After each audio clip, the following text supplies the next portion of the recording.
Can you hear Hello. me? We are live. Yes. Yeah, excellent, All right. excellent. We're live. Let's take a look at chat.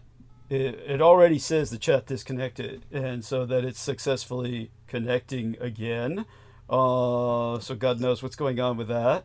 Let's take a look and see if you can find me on the net.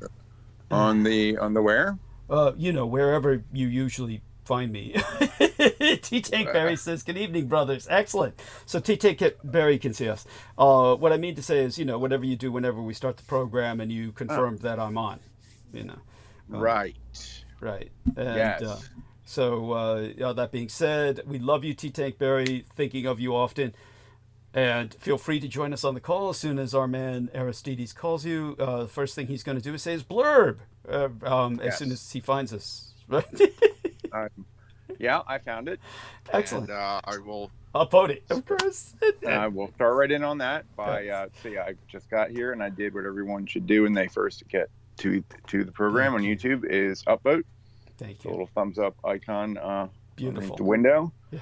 This is very important because it is a little battle of the algorithm that you may not see or realize because the downvotes are hidden, but there are those that put downvotes maybe in numbers with bots to try to drive Douglas out of being seen and suggested, searched, or whatnot, and make him harder to make it harder for him to gain listeners. So please do that. Please make sure you're subscribed there with the subscribe button that is nearby. Even if you were before, please check it. It may have come undone. Turn on the notification bell, little bell icon, which is handy in case you get busy and forget. Little pop-up comes up and remind you, or if it gets cut off, depending, he may restart. Takes a while, half an hour or so, plus minus, and so you would know when to return, which you should. So that being said, you do need some type of account to do all these things. Google or YouTube, sign up if you don't have one. It's really easy. And once you have that, you can actually create sub channels under your account without any additional login, and they can each upvote separately. So I'm putting a second upvote, even though I'm one person, and you could iterate this as many times as you like. And it is pretty easy. So. And then remember to switch back to your normal account that you want to use. And with that, we will put the link for contributions into the YouTube chat. Please find that.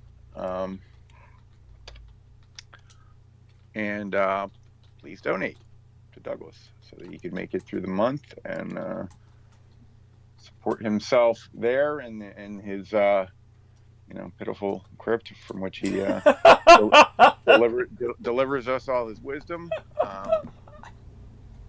And even if you're not seeing the link, or you're just hearing audio, or if you can't find it, if you go to PayPal and you search for Douglas D. Dietrich, all one word, you should find him very easily there. So, and you'll see a little picture of him. That way you know it's him. So please do that. And you can also share the YouTube link there. It's in the browser window. This will remain the same link both during the live and after. It's not live, and it converts to a fixed program. So you can share that around now, later. Oh, and also make sure you go to, if you're listening after the fact, there should be a comments below the window enabled, only after. During the program, all we have is the chat there. But Douglas will put a pinned comment there, and please upload that as well. I'm actually going back to the last one because I don't think I quite did that. Nope, I didn't. So there we go.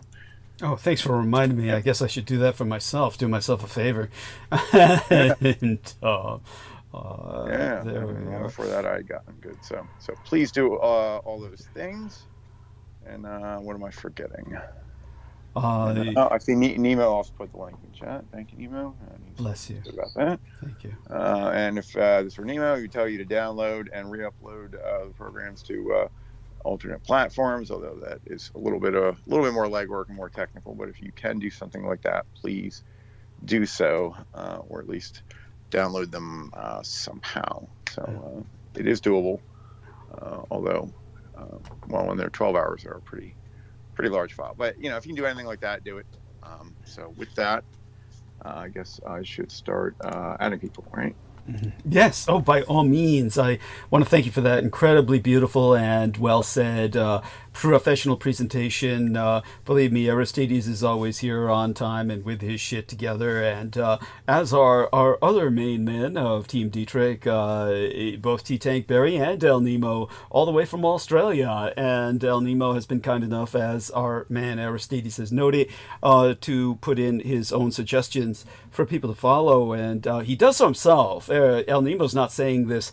He's not, talking out of his ass. He actually does this himself. He does download our files and re-uploads them. So we need everyone to do the same, to spread and disseminate and store what we have to share far and wide, because they are out to scrub us. And these are very trying times. These are the times when our movement can easily be disintegrated, and the only reason it's not is because we are incredibly suppressed already, and simply annihilating us all would be redundant. And of course there's difficulties they've run across in attempting to do so at any rate. But all such being said, our dear Aristides is making this possible. We will be switching to his new computer before the end of the year, out of necessity, because the Windows 10 that I'm using is running out. We're going to switch before the end of the month, hopefully, to a new venue, because in the first week of the month they are cutting off the venue that we have, which is the Skype that we use for our calls. YouTube seems to be comparatively stable, so we want to keep it that way. And now, hopefully, with the number of people we're bringing on, we can maintain my mental stability by giving me a chance to breathe, decompress, center myself, and then proceed to go into monologue earlier tonight, because I have an appointment with my chiropractor at 1:30 in the afternoon tomorrow, which is, as far as I'm concerned, the middle of my night. And it is a very busy week. I should be available tomorrow. I will try and go over my calendar with Team Dietrich when we have more people on the call. But definitely by Friday, I'll be gone into the weekend again, because this is a very busy weekend.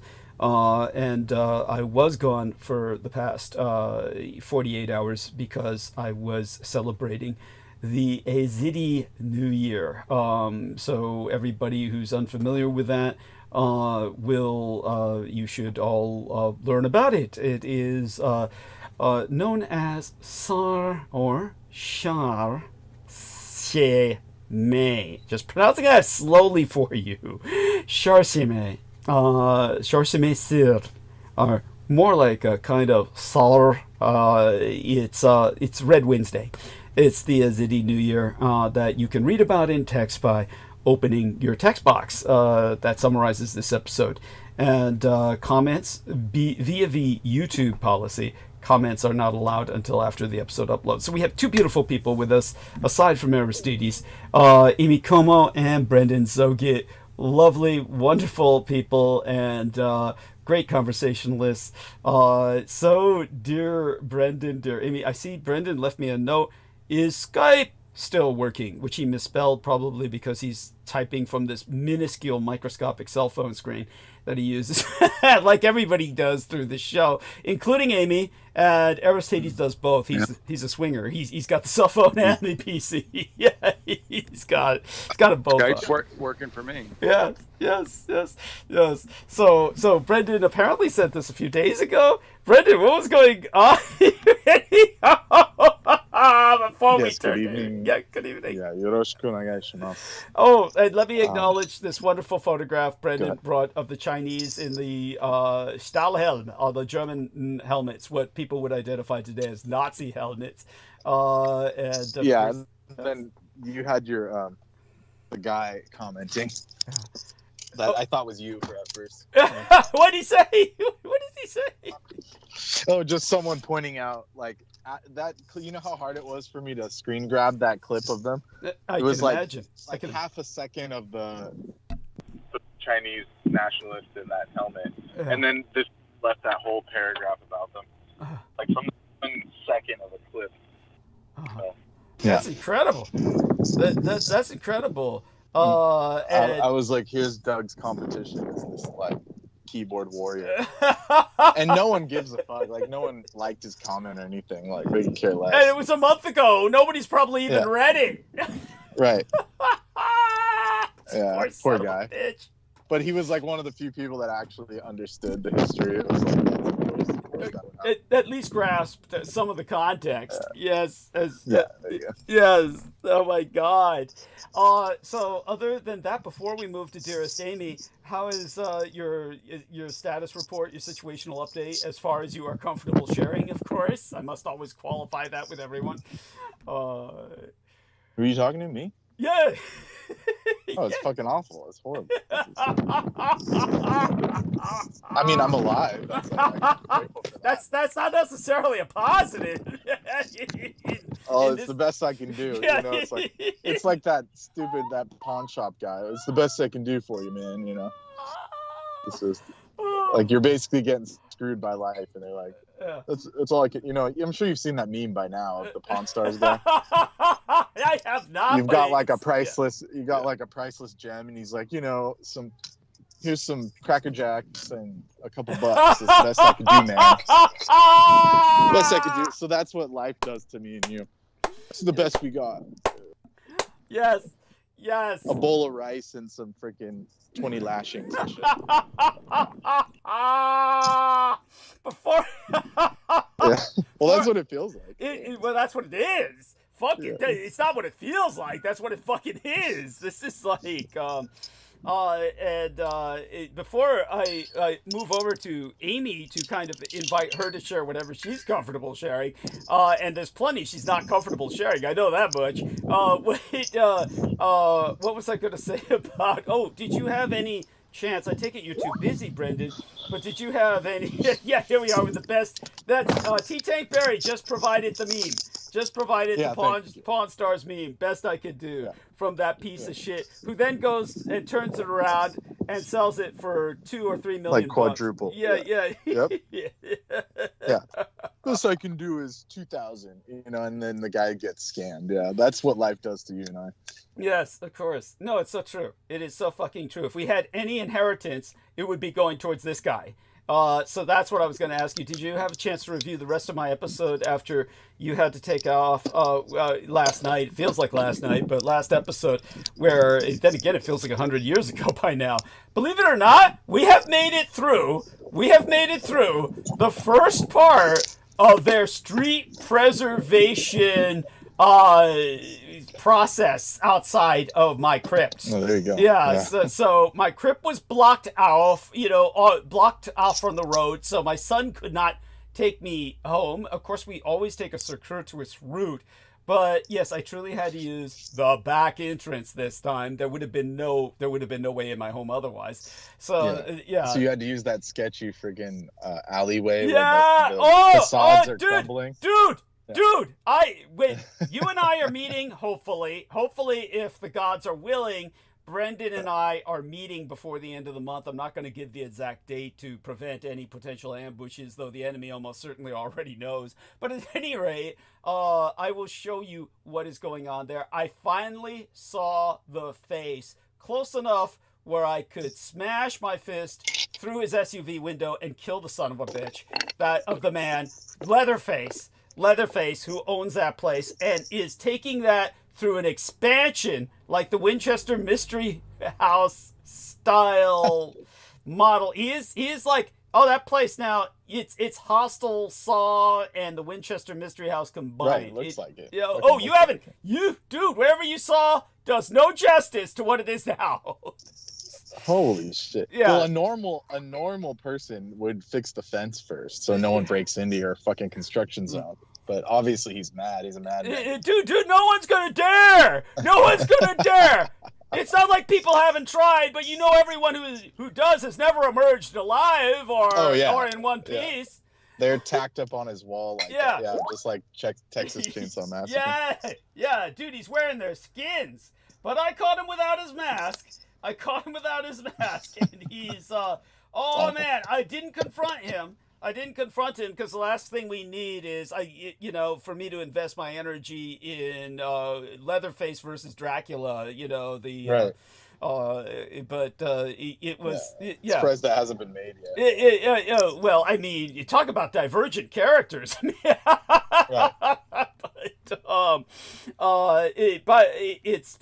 He was sitting in his SUV chewing his cud. There's no other word for it. Chewing his cud, eating lunch, I presume, or chewing tobacco. Right? Probably eating lunch. Probably whatever human being. I'd put my money on tobacco. Yeah, like you said, or the human burger. Yeah, whatever human being he had. But it's half the interior of his home on the bottom floor is visible, literally open. It's like it's just like stairs that are, the interior stairs are open to the street because half his house is down. Now, that's what's like. He's on the upper floor. He's living on the upper floor and in the basement. But he was sitting in front of it, just daring to, he's just sitting there waiting for somebody to try and walk in. That's so there you go with that. He's a madman. Absolutely. Absolutely. And at any rate, so dearest Amy, now that you've gotten an idea of, the life of Brenzo and ÇhARŞhÆMÆ, tell us about yourself. How are you? Goodness. I'm great. I can't believe you're still using Skype. We tried. Did you not get the word? Tell her the story. Tell her about the few moments we were on Facebook and somebody just wrote me and must be trolling. He might be just a nice guy and it might be just coincidence, but let me do a screen share here for everyone and I'll show you what this individual says. Let's take a look here. So let me open up and do a screen share. And here we are. This is our studio. Eric Cradle says greetings from New Jersey. So shout out to Eric Cradle.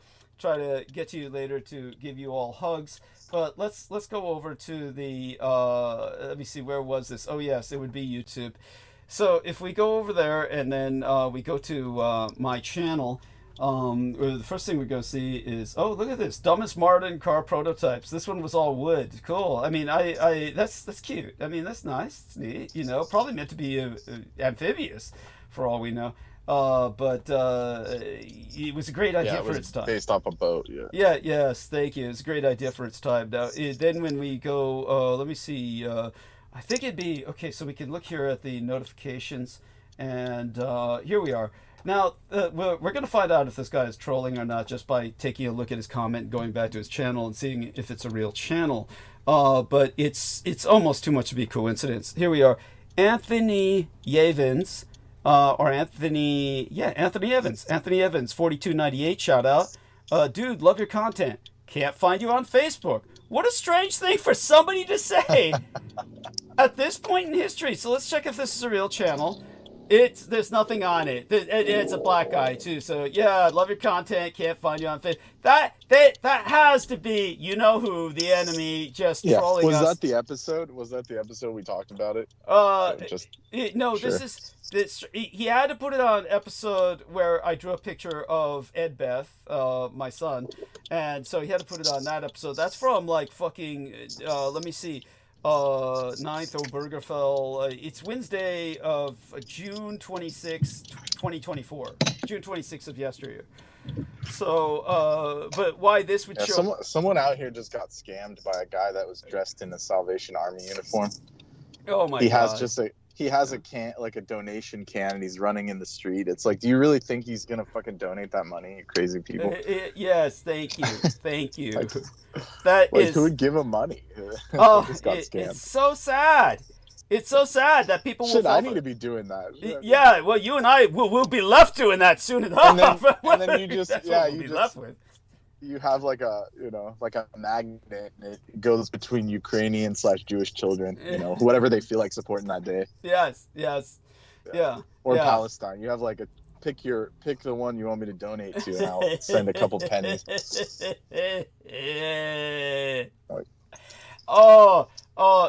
But tell Amy about how the few moments we were on Facebook, we saw what. It was like tell her what Peter Moon's descended into, where he did Yoda as a bimbo in a bikini. That was his sex fantasy. Tell her about his sex fantasy. Oh my God! I don't even know how you found that, but yeah, Pete put. It was like the Yoda race. He basically had the AI generate the Yoda race lady with in a bikini, and it was like this wrinkly green alien in a bikini with whatever the measurements were from that song Brick House. It was like the Brick House measurements. 24, 36, 24. That's what happened. That's his sex fantasy. That's what he put. But he still retains as his Facebook icon, his photo that represents himself, a young Chinese girl. That's still his Facebook photo. That's is a young underage. So you're telling me he can generate a freaking alien porn, but he can't change that? Yeah. It's just, something's wrong with that picture. Like that's Why doesn't he make the AI his freaking photo? Yeah, it doesn't make sense. Because he's afraid people would think that's him. And that's how stupid he is. He knows people won't think him in drag. Yeah.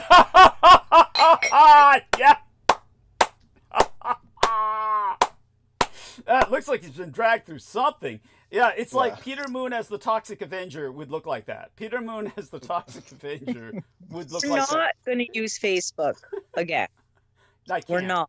He doesn't have a choice. So. I don't have a choice. I can't. Yeah, so Brendan, tell her about what we tried and how it went. Yes. So we reset the meta so Doug can use it. And all he was doing was scrolling, and I think he friended one person. And then it said, you're permanently banned for 180 days. Just within seconds, as we're scrolling. I've never seen someone get banned for doing nothing before. Like, it was just absurd. No. We're banned for doing nothing every day. Yeah, well, I saw it live and direct with Doug. Live and direct. Like, and it literally he did nothing. He didn't even set up the profile. We didn't add anybody. It was like he clicked on I think one or two profiles, and it was just like, you violated terms of service. Like, what the fuck? What exactly violated the terms of service? I don't know. Yeah.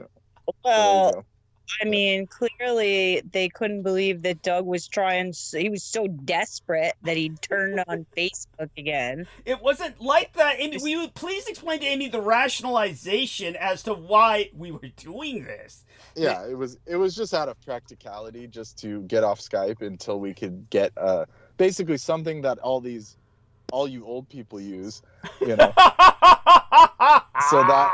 So that way we would have something, to call you guys on. That's all it was.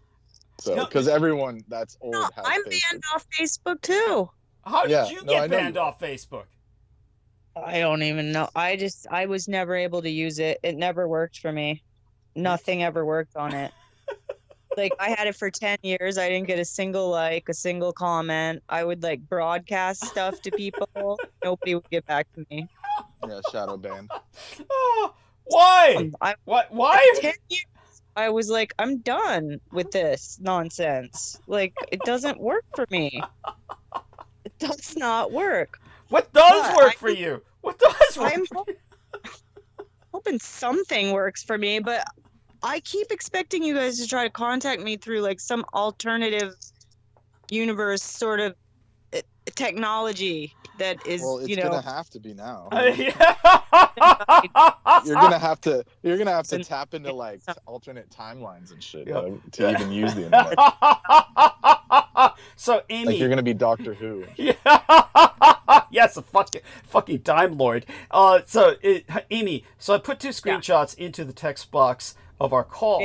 So if you take a look inside the text box of our call, aside from the hilarious one put up by T Tank Berry, where you see Santa Claus with "Give to the Needy," where he's kicked a hobo to the side of the road, which is just hysterical.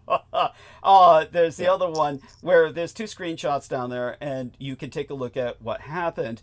And basically, Amy, just to make it clear to Amy and all our listeners.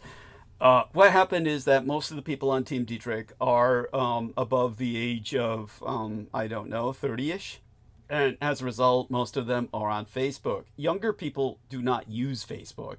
However, because most of Team Dietrich does not consist of, people who are adolescent or teenagers, everybody on Team Dietrich has been at one point or another on Facebook.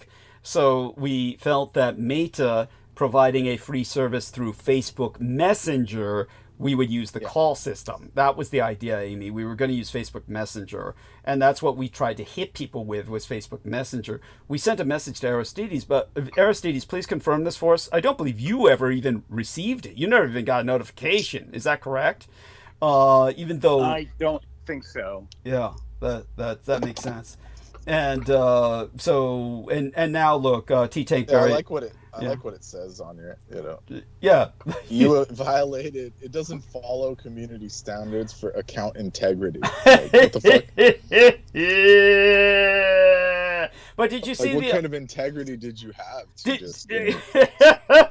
was like deleting a newborn. You were like 30 seconds old. What the fuck did you do? Did you see the other notification? If you take a look at the other screen, there's a little notification from Facebook there that says. I was trying to figure out what that was. You're talking about the little bit in the corner? Yes. It's a little one in the corner. It says that your account was closed for security reasons. Obviously, they don't mean my security, so they can only be implying national security. So that's so we're considered terrorists. And then it said you couldn't advertise, which first of all, we didn't even set up. Like, it wasn't a brand account; it was a personal account, which, as far as I'm aware, no one can advertise. But actually, you know what they mean by that?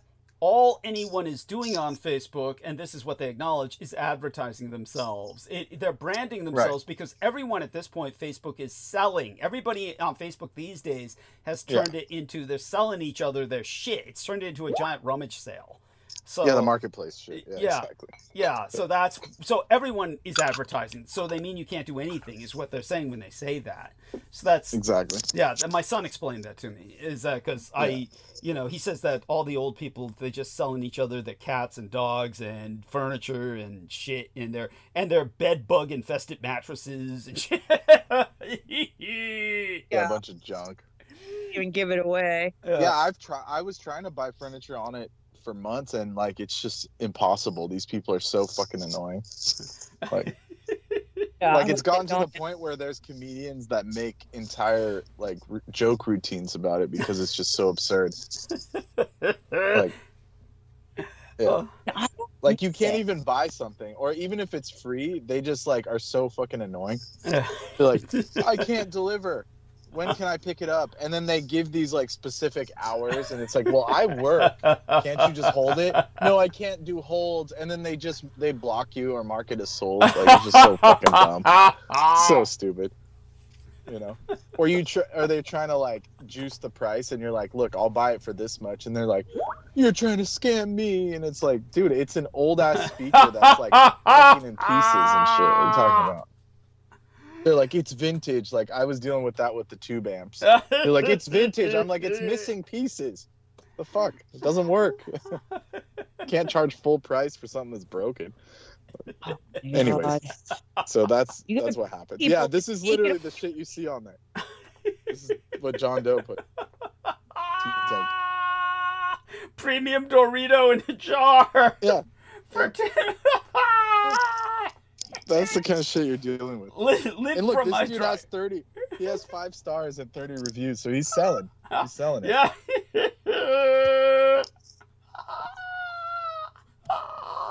These senile people need to be there's got to be something, they can't be using their money for this shit. This is why people my age don't have money. It's just... We have Yes. better things to spend our money on, when they're talking to their kids and shit. That I'm not giving you anything. That was my point. How I closed after Brandon went to sleep with my latest episode. I went on to speak more about the inheritocracy that's developing on either side of the Atlantic. It's not just America and England; it's also continental Europe. But at this point in the history of Western civilization, what you inherit is what counts in life, and what you do for work means nothing. It is now come down to what you inherit.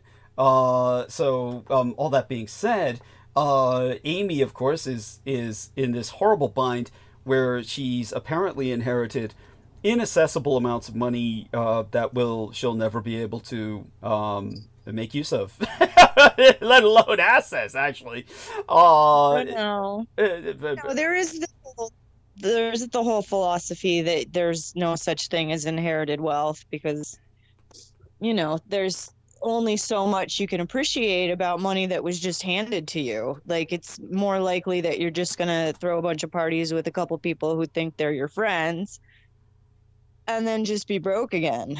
Like, until you have a goal and are looking to accomplish something, and then you achieve that of your own means, the money is really that's the just capitalist propaganda, Amy. I'm surprised you would buy into that. Really, Amy, what you want to do in life is inherit everything you possibly can, and you will appreciate it, and you'll have more friends than you ever did if you earned your own money. Talking about? Yeah, thank you. Yes, it's yes. and that's the slave mentality they put onto people. It is. You have to earn it yourself. Yeah, it's true. That's true. Otherwise, you won't appreciate it. Oh, bullshit. No, trust me. I went to England, and half the population is all inheritance and shit. And those fuckers wake up at 11 a.m. and go to the pub and sit on their phones running their quote-unquote business of luxury goods. And they're happy as a lark. Yeah. By the way, half of Europe is like that on the continent, too. Nobody works. They sell a couple items a month, and they're happy as can be. They don't need to fucking earn their money. They don't care. But go they on. let the banks do that shit. But Amy, I can understand you're trying to make yourself feel better, and somebody's got to. Somebody has to care about how I feel, right? Somebody must care how I feel. So hey, wait, you sound normal. You don't sound like you're shivering out in the fucking cold. What the fuck happened? Did the senior citizen in the house finally die? What? I'm hanging out in the laundry room doing laundry. That's what's happening. I So planned you're this warm. all day. You're actually warm. She stays there all day because it's warm. That's where the heat is. That must explain what Brendan's like, because every time I call Brendan, he's in the fucking laundromat too. So go on, honey.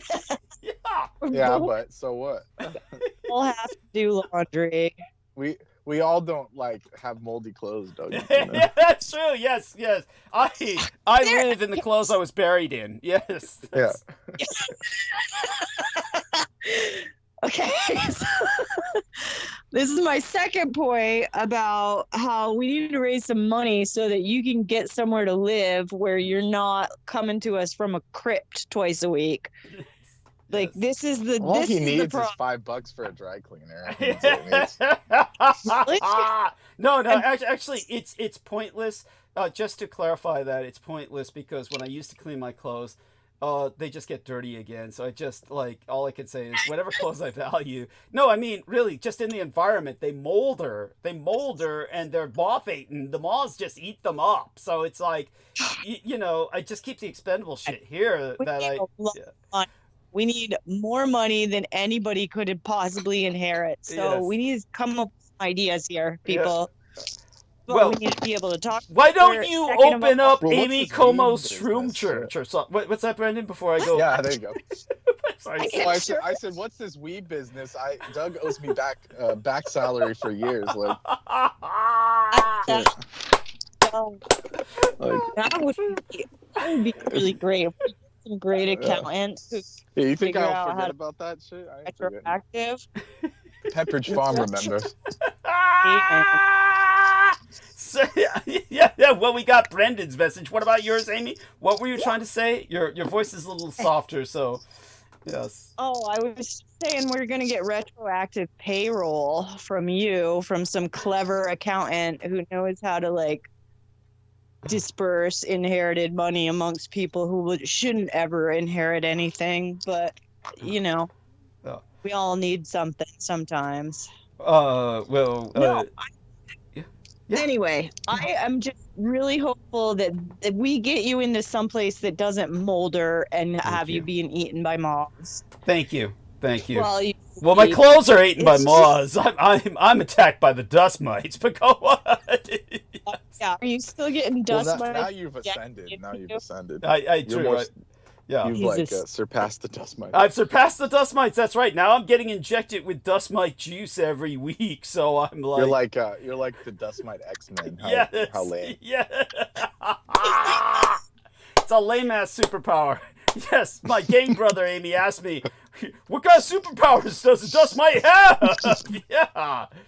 I don't know if Amy heard the song that Beaver was singing. It could just like sit in a corner and like eat people's skin cells. I mean, it sounds lame as fuck. Yeah, flakes skin cells that flick off people and shit. Yes. It's disgusting. Leave trails of fecal matter. That's completely traumatized. All of this is so traumatizing. Life is traumatizing, Amy, for us because we're in the lower levels of income. That's right. That's why we're exposed to all the trauma. We're at the bottom of YouTube.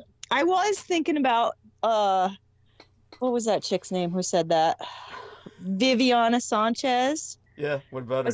About how she used to annoy us by asking us to talk about Elon Musk before anybody knew that he was going to for all of us.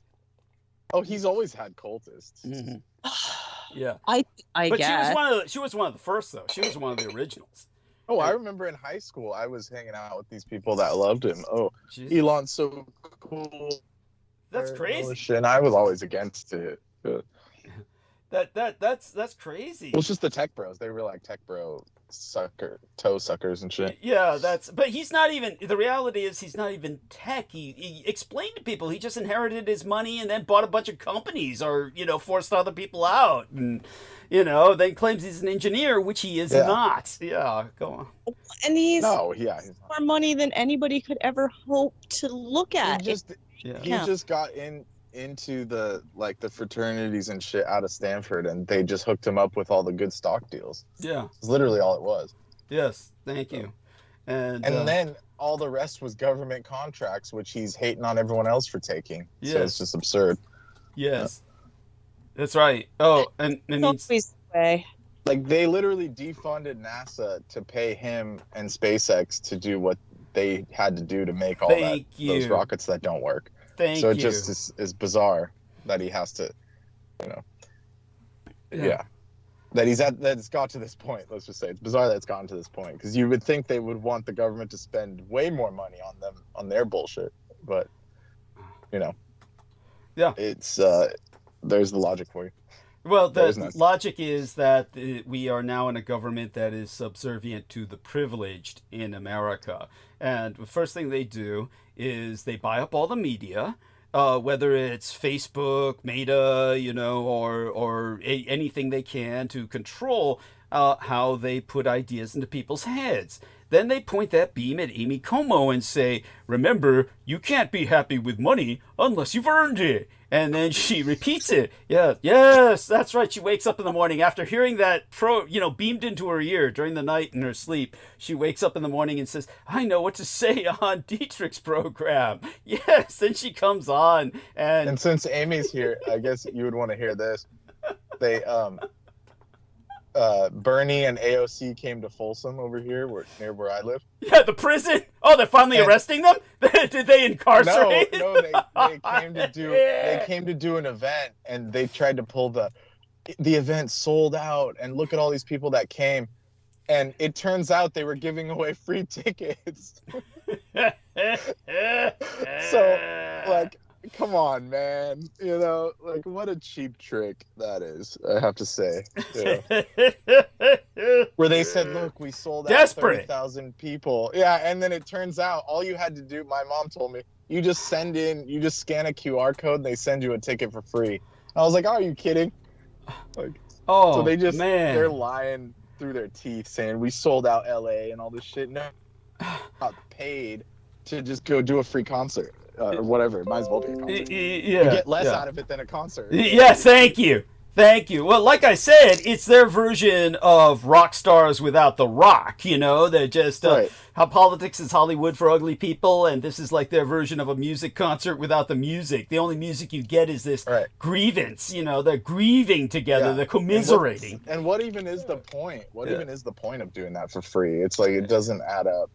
Once again, I'm getting a phone call. I'll Sure. for them. Sure. So, dear Amy, tell us a bit about. So you're in the laundry. You've been there all day, and that's where you keep warm. It's why you sound normal. Why your voice doesn't sound like it's chill, and you're freezing to death, and your toes are turning blue. How are your fingers and toes? They're freezing to death and turning blue. No, I don't know. I'm fighting with the insurance company still about them telling me I have problems I don't have. And yeah, I just basically had to threaten them with legal retribution because I don't know what else to do. Honestly, like I can't feel my fingers, and this is not something that is just going away on its own. And they're refusing to do the test, so they can rule out the things that it might be, so that we can treat the things that it could be. Okay. That's pretty much it. That's like, and it's just like, you know, Brendan says, it's just this hellstorm of bullshit. Like, doesn't matter what you say, they got the answer, and it's not what you thought. So, yeah, it's absolute ridiculousness. Like, it's meant to drive you absolutely insane. Yeah. But yeah, I just battle it and, you know, try to take care of myself. It's very difficult. Yeah, I don't know how much you want me to get into it. As much as you wish. I mean, come on. Once you started, I mean, like I notice you're not bringing up, you know, Tokyo Bloker. Is he okay or stable?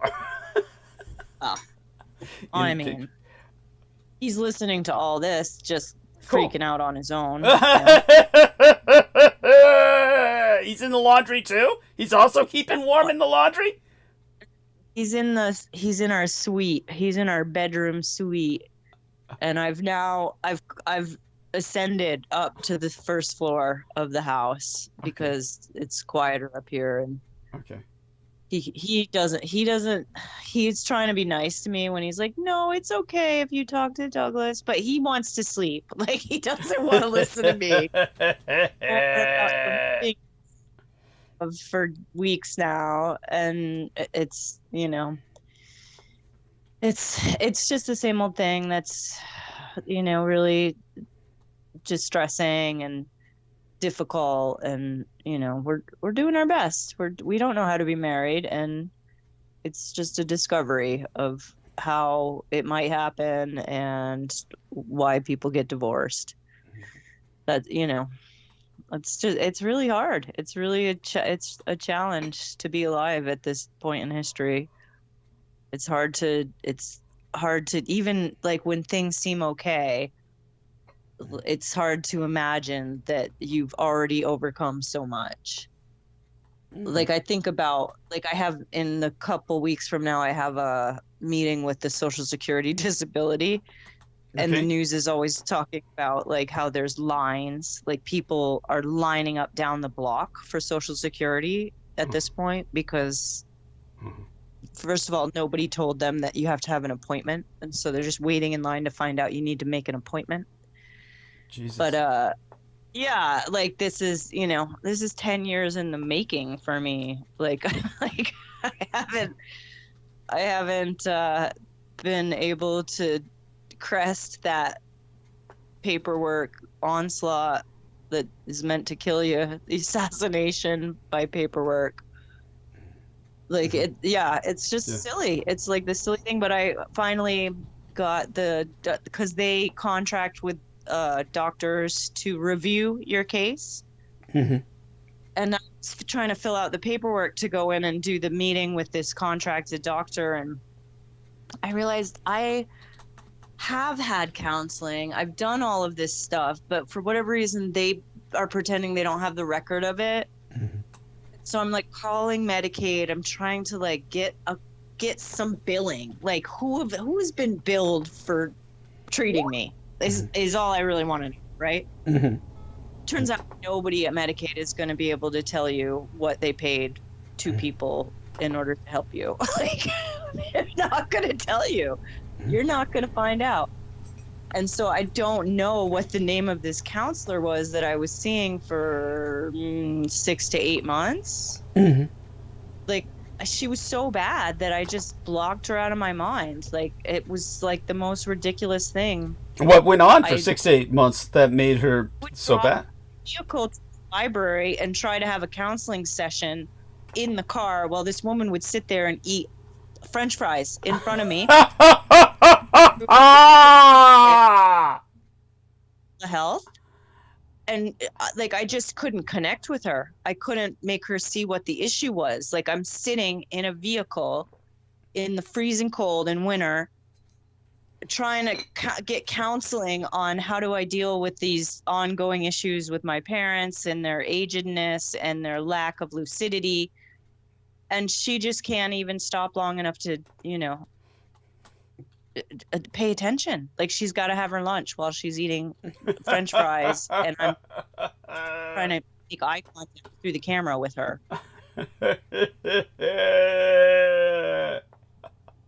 I don't know what her name is, so I'm trying to find, like, through Medicaid, like, what's this woman's name? I don't remember. Like, she was so bad. I don't remember her. And I called my doctor's office. They suggested calling Medicaid. Nobody knows. Nobody knows. And she could have billed hundreds of thousands of dollars and said she was doing whatever she was not doing for me. Right. But it was, I'm just trying to get organized for this meeting. That's probably not, I'm not even going to be able to get in the door for the line. Jesus. Oh, my God. Yeah. Honey, what else? Okay, so that's traumatic. That's traumatic. You were raped. Yeah, mind raped. Yeah, used and abused, exploited. You were exploited as a source of income. It's, and it's 10 years in arrears. Like, this should have happened when I was first unable to work. Oh. Like, it should not have been, like, me having to move back and forth across the country a number of times, and then finally realizing my parents were too sick to be able to do anything for themselves, much less for me. I don't even know how to explain it. And when I called the doctor and I asked her to go through my records, the woman on the phone was like, your medical file is more than 300 pages in a PDF. Yeah. Wow. Ugh, impressive. That's not a file. That's a file cabinet. I don't have, but then the Social Security is telling me we don't have enough information to make our decision. Of course not. Or rather, it's too much. You need enough book.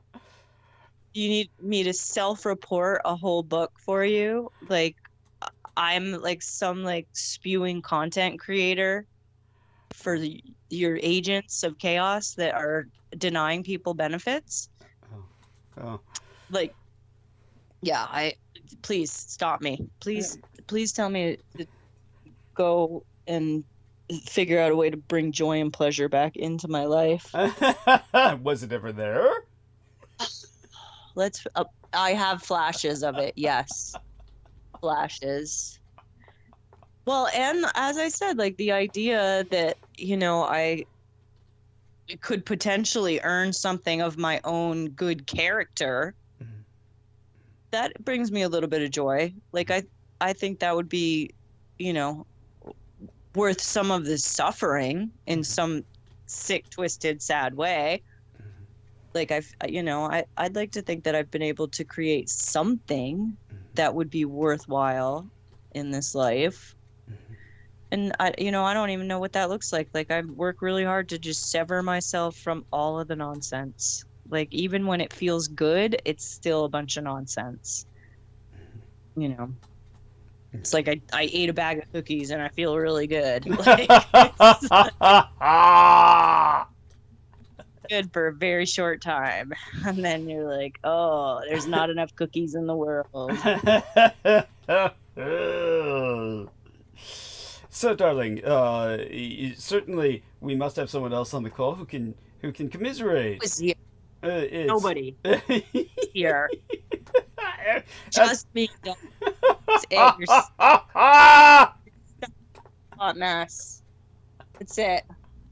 Now, here's the real problem. I really, working at the landscape center, we deal with a lot of people who are worried about the deer, Mm-hmm. and I have these horrible memories of us talking about the Pryonic brain disease in the deer in Pennsylvania, and Yes. somehow I ended up in Pennsylvania with all these Pryonic deer everywhere.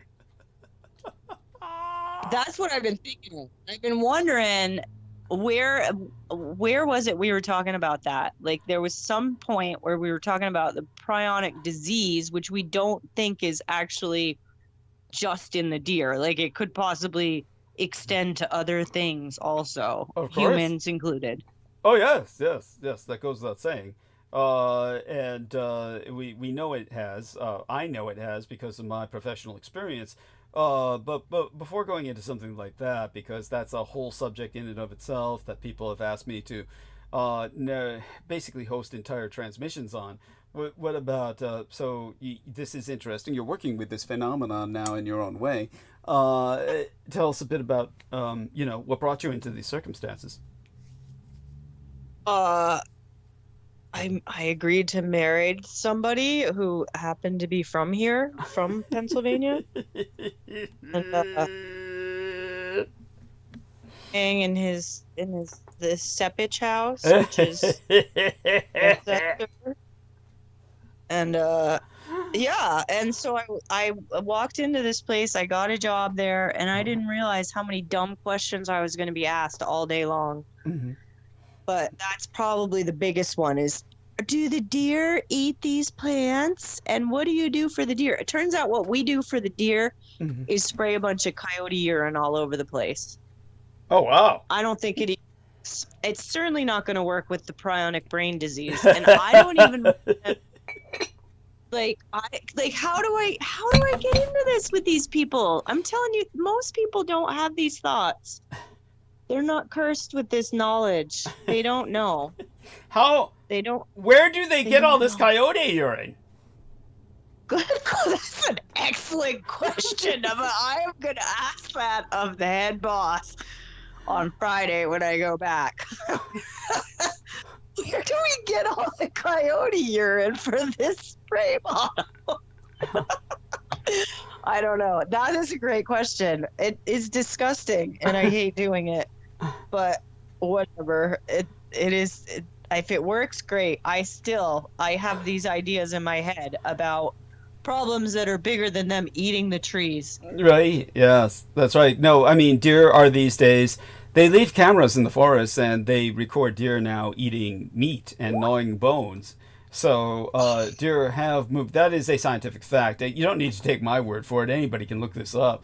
Our friend T. Tank Berry has provided us with a photograph of a bottle of coyote urine. 99% pure coyote urine. This is incredible to me. It's like mark your grounds, territorial deception scent, illusionary scent used by hunters and trappers.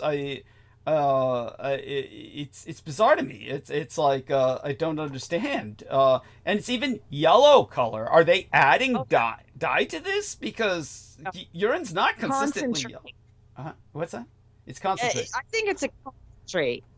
Like, it's not just like one. So what are they doing? Little... Are they breeding these coyotes and milking them of this shit? I mean, it's like don't know. These are excellent questions. And I hope that everybody calls me up at work and keeps me on the phone all day. Their stories of how they achieved the deer resistance through milking of coyotes for their piss. urine. Yeah, because they do that for those of you who do not know. They no longer do this the way they used to, but for a while they were prescribing Premarin, which is an abbreviate. It's an acronym abbreviate concept. Premarin stands for pregnant mare's urine. And Premarin was prescribed to just every woman on Earth that they could prescribe it to. Big Pharma got their hooks into that. They realized it was a cash cow, to use a pun. And they milked it for all it was worth, to use another entendre. And they basically kept all these horses, female horses, mares, impregnated, and they would, I presume, abort the fetuses, but they kept them impregnated constantly through artificial insemination, so they could milk their urine, because when they were pregnant, their urine would contain loads and loads of estrogen. So they figured this is what every woman needs, is estrogen, and it was the universal solvent for all women's problems, because all women are hysterics, and all women are just having hot flashes, either because they're going to... There needs to be a lot more hot flashes and a lot more hysterics. This is ridiculous. This whole situation where it's just nonsense all the time on the television. I hear what you're saying. I hear it's always about screwing over women somehow. Yeah, giving them something like, what is it? Premarin is something mare. Yeah, pregnant mare's urine. Premarin. Pregnant mare's urine. Yeah. That's great. Yeah, Premarin. Yeah, I totally recognize the name of that drug from my dad's pharmacy. I totally know what you're talking about, and I can't believe that's what it actually is. Yeah, that's what it is. I can. What am I talking about? Of course I can believe it. I'll believe it. It's just disgusting. It's just so... It's so unnatural. Like, what is the problem here? Well, first of all, we're concentrating on really just screwing up women every way we can.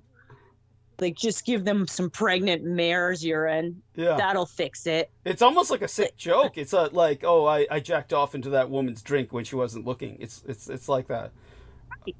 Oh, I think it's even sicker. It's got that element of bestiality. It's not. Yes. Yeah. Not even in the frame of normal anywhere. No normal culture thinks in that way. They don't. It's a sickness. It's just really. I'm gonna rant, and I don't want to. So, should we change the subject to something else? Well, so when I want to take discussions. advantage of the fact that you seem comfortable and you seem stable at the moment in terms of your environment. Because what usually disturbs us is that you're in an unstable environment. So since your environment seems stable, your Wi-Fi seems stable. Yeah, normally when Amy is calling, she's in the shitty reception cell areas out in the middle of bumfuck nowhere. She's baking alive inside of a human steam oven, or what would you call it? It's a solar oven that was developed and invented by Tokyo Bloker for humans that he fries and eats.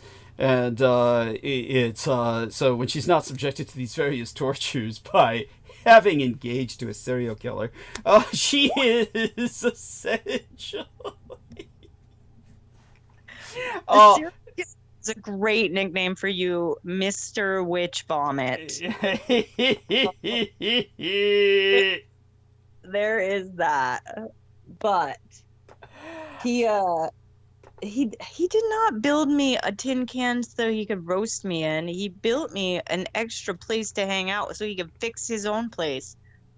Because you can't really live in a construction zone. I mean, I have. It's just very difficult. And it would be easier if there was like another place that was like less disgusting that we could hang out in. Fallen into disgustingness. Oh my God. That's all I want to say about that. Because, I mean, he's really sensitive. And if he were to hear us talking like this, Just so you know, he would not like to know that you're calling him a serial killer to public. Dude, I mean, honey, I think that compared to your other serial killer boyfriends, he's pretty sedate.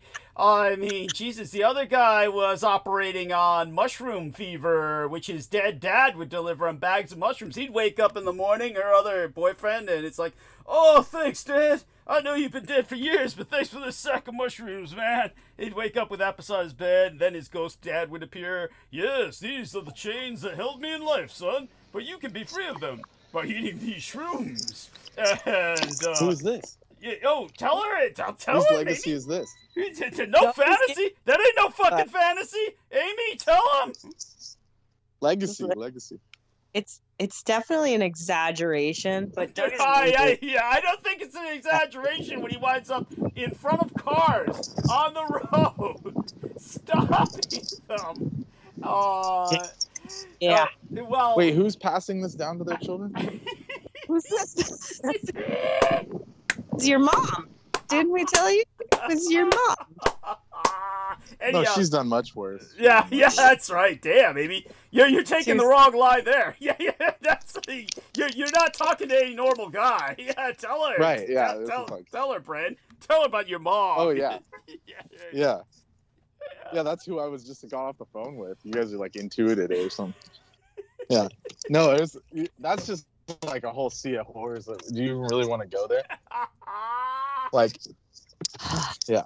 We're sharing you our can't even make stories the at the shit up moment. that happened to me. Yeah, basically what I'm doing, just so our listeners understand, is I'm decompressing before going into monologue. We're going into monologue fairly early tonight, simply because I have to get up. What's early for me in the morning, 1:30 in the afternoon, is my appointment with my chiropractor.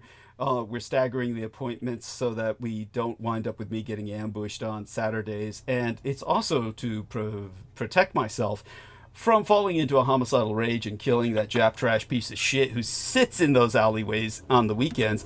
And when I peered in, yeah, what's that? Was that your friend? Yeah. I thought he died. Didn't they tell you he's gone? You haven't seen him? No, he was gone, and then I saw what. Definitely his table was set up. You saw a specter. It was weird. It was just. What could have been. It was like a stump. It was like. First off, I didn't want to stare too long because the situation is already so morbid and bizarre. I didn't want to stare too long, but it was the last time I saw what was him. He didn't even look like he was a full body anymore. It looked like I really couldn't see his legs, and it could have just been his position, and I couldn't really see him moving his arms. It's like somebody set up a test dummy or like that was child size or something into a chair just to make it look like somebody was there. And there were all these weird people, male and female, that were jumping all around, hovering all around him. And just like in this worshipful glee, this glee of adoration, orgiastic and ecstatic, as if it were this moment of celebration around the hoodoo fire or something. I think you were projecting. No, really, this is what I saw. And I know because I looked at from both ends of the alley. First I looked at They from were one... probably just passing around a blunt. He happened to be in the alley at that time. Well, there is Vesuvius Bar, right? The alley is between Vesuvius Bar and between City Lights Bookstore, but I know it wasn't that because first off, you could smell it when people are smoking that shit. You can smell it, and there was none of that smell. And besides, most of the people who come out of that bar are not.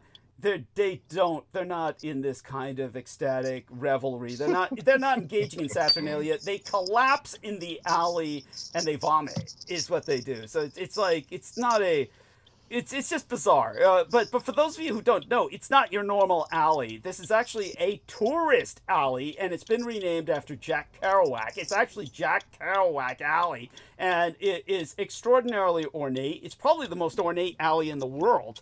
And it has all of these like brass manhole covers that actually are covered in fortune cookie quotes. Believe it or fucking not. So you just I've been in that alley. Yeah, there we are. And beyond that, when I go to Wentworth Place, which is where I get my chiropractic work done, during the time of COVID, when people were lynching Asians, they had this big spray painted mural put up as like community service where it said, "Love our people. the way you love our food. And I was thinking, isn't that encouraging What the cannibalism? Yeah, wait a second. Yeah, I don't want to be loved the way people love my No. cuisine. Yeah, No. no. You'll end up in a pot sticker. And Yeah, shit. that's right. Yeah, Jesus Christ, what a way to approach the crises. But at any rate, so that was like When it comes to Americans, that's probably the only way you could give empathy to a people. yeah. Think of their food, you know, Yeah, good instead point. of whipping them. Yeah. Yeah, and it has to be foreign food because Americans have no food of their own. I mean, you know, it's like Butter toast. Yeah. Jelly beans.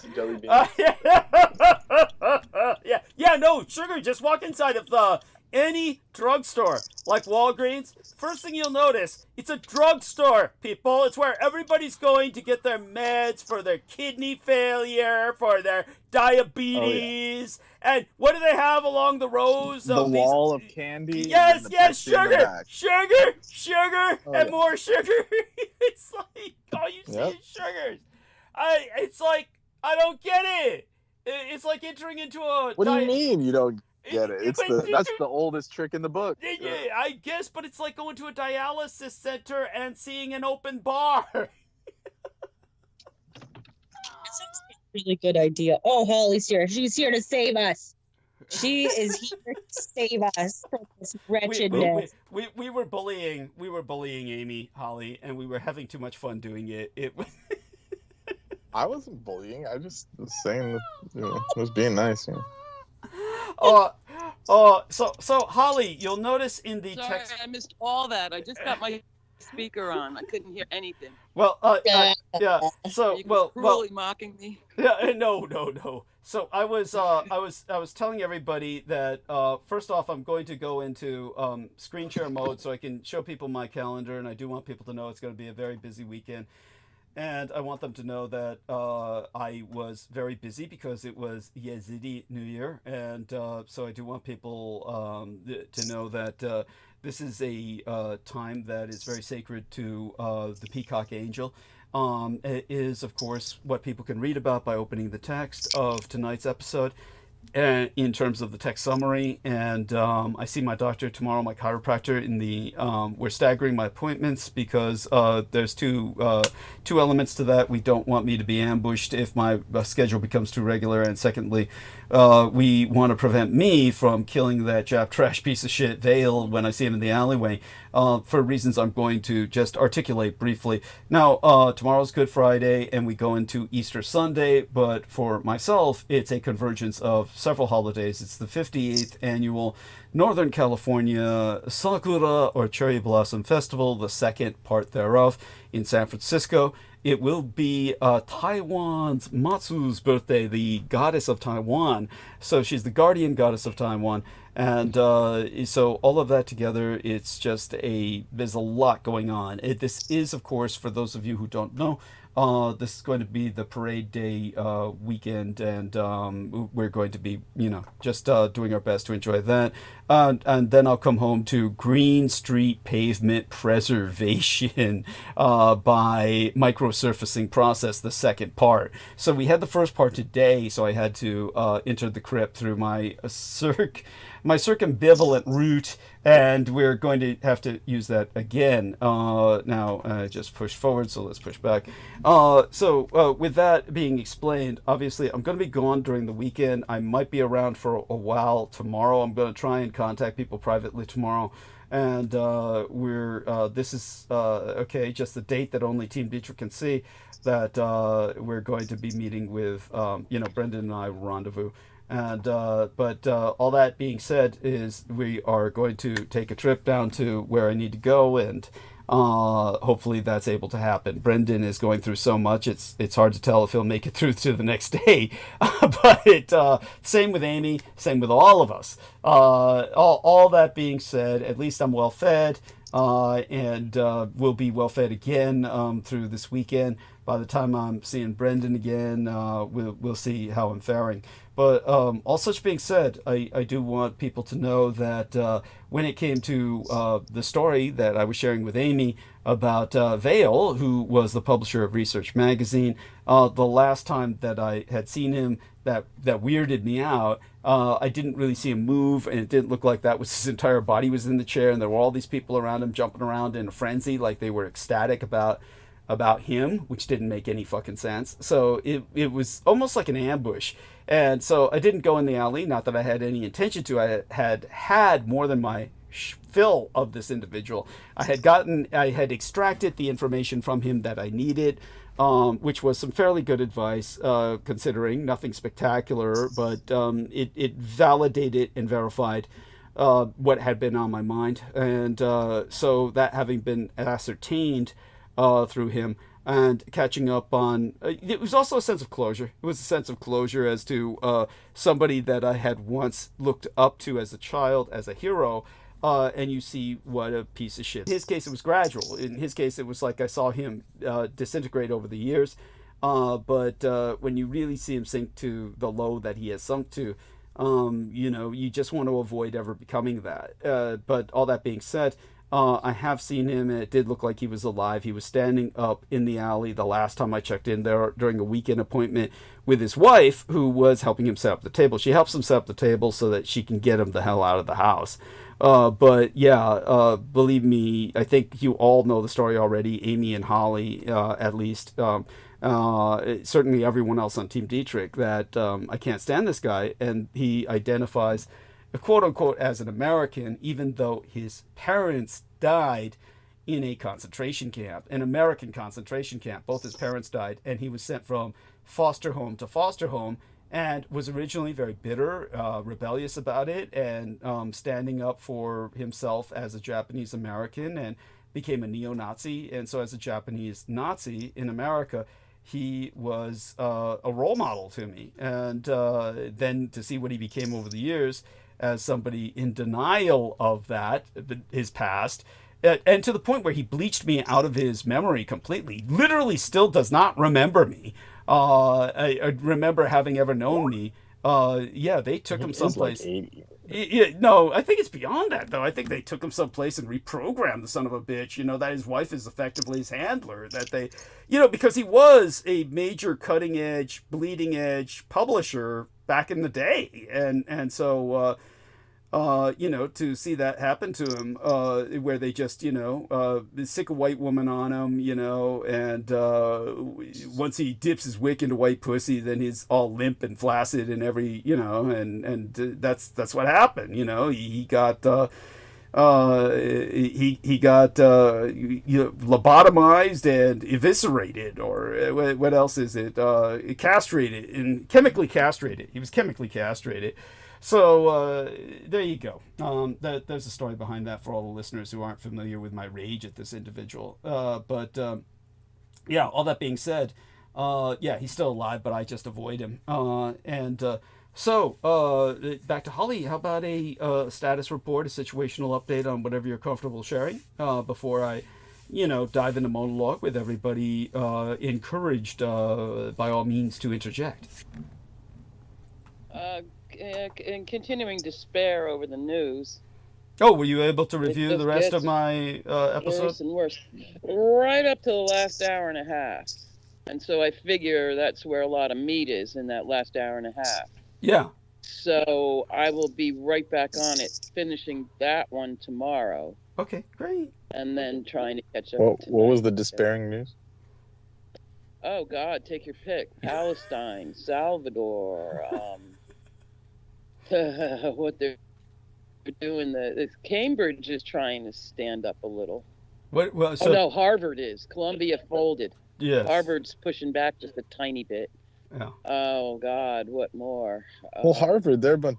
I mean, in my opinion, they're a bunch of scammers. It's like they make money off their. They make so much money they don't need federal funding, so it's almost irrelevant. The elitist assholes on earth. Yeah. But so what do they need the money for? I don't understand. Pinky. Well, when you get into the billions, I mean, Israel doesn't need the money either, but it's not like they're going to spend a nickel of their own. Yeah. If they can get other people's. Yeah, but they have. I mean, so, let's just stop there. They have investors. They have plenty of Well, Like, yeah, and let's so say they have plenty of maybe- people in the family that can help them invest their money. And Right. wouldn't it be nice if that? By the way, kind Holly, of spread out? Brendan is not defending them. He's simply contextualizing And their I'm not influence. Yeah, understood. Well, we know that. And I am not. Well, it depends on who's asking. So. Yes. I mean, I Right. know, and you know where you're coming from, our Mm-hmm. own spots. So it doesn't matter who's asking. I'd say the same thing. Yeah. But it's just as There's a lot of pure nuance, let's say. observation. Okay. Okay. Yeah, but whatever nuance there is, he's not disagreeing with the word that you're saying. So please continue, Holly. And nor am I yeah, with him, for yeah. sure. Understood. So yeah, I just think as a point of observation, at least somebody's jacked up a little bit. And so maybe if the schools can get together a little bit more, Mhm. they'd have some kind of bulwark. I don't know. Well, I don't Like I understand. say- I don't understand how the Ivy League is not some united front. Why is the Ivy League Right? not a united front? You'd think. I don't Well, understand. they it. crumbled. Whatever happened, they crumbled. Crumbled. Like Absolutely. tinfoil. And on a lot of these schools, and I'm not even saying the Ivy Leagues, but a lot of the big rich ones, like Colorado and probably California too, even if the state isn't flaming MAGA, those regents and money men governing those universities are all hardcore Republican types that don't want to support anything good and have always fought any student movement that I've seen. So they're assholes, super assholes. And even they're getting it in the neck. So it's just kind of interesting to play out. Yeah, weren't they shooting kids in the 70s already? You know, like Well, Kent yeah. or whatever happened in Ohio. Apartheid and all that, rounding them up and all that. They the ones on top never purging their own left-wing professors Yeah. throughout the decades. And it ain't helping them now. Purging Because their own left wing professors, the Ivy League, you mean? No, I'm talking about big money colleges, even if they aren't Ivy League. Okay, because I was going I think, if anything, the Ivy League may have been slightly more lenient. Okay, that's what I was going to say. Is that academia tends to be. I mean, very they were paying left. Jordan Peterson over Yeah. at Harvard. I mean, come on, that was like Oh, talk yeah. about a bad investment. Waste Well, of I'm money. just saying, like, places like Colorado University's ruling body of, they call them, I think, regents, are monsters, absolute monsters. They had ethnic studies, they had Ward Churchill, they had a faculty that largely disagreed with them, but that didn't stop them from doing whatever they wanted. What and happened to Ward investing wherever Churchill? they wanted. Is Ward Churchill still alive, or was he simply? He is, but he was run out Yeah. finally. Yeah. It took a while. No. But I mean, he in went my down view, he's fighting. great I man. presume. I presume he went down Oh, fighting. yeah. Oh, poor yeah. bastard. Oh, yeah. But he always said, I'm not effective because they haven't killed me. Yes. Yes. There you are. But Good. I'm glad he did his part, I'll tell you what. Yeah. And so when the Taiwanese guy wore this swastika armband in Germany, what was this about? Why was the Taiwanese individual doing this, Brendan? Do you have any idea? I don't know if you've been able to read the article. So we'll see if Brendan can report back to us on that. And so I'll just put a wow on that for now. And aside from that, dear Holly, so you're obviously traumatized by the world around us. Are you personally faring okay? Fuck no. I mean, I am, but that's completely dependent on a stable federal government. So, how long could it be? It's all the impending doom waiting for Godzilla's big boot to come right down on me just randomly. You don't know where it's going to Yeah, fall. I haven't read the article. Okay. The article. Okay. So thank you. And also on a side note, it's like I think everyone's waiting for this shit to implode. Yeah. Like even people that are sympathetic to what Cheeto Lord's doing, they're like sitting there saying, Well, we have to first, before we deal with all the tariffs, we have to wait for them to settle on a number. So it's like, Yeah. it's like, Yeah. you know, like there's no defending that shit. It's just, it's a shit show, basically. Well, and I hear a lot of, oh, it's just going to be temporary. Well, he gets rid of all the weight. Yeah, on 4 that. years is like a real temporary time. Man. A real time. So, Or if you're and going if by they're not Bannon's effective- timeline, he Yeah. said Ever. 2029, January 1st, Trump will be in office. So they expect that. the rest of your life. that's Yeah, I the don't know rest of how it. they're keeping him alive. They're gonna do the Mr. Burns treatment where they like. You've seen that episode of The Simpsons, I'm sure, Tell us. where the town thinks that they're getting attacked by an alien, but it's actually Mr. Burns getting his monthly life extension treatments.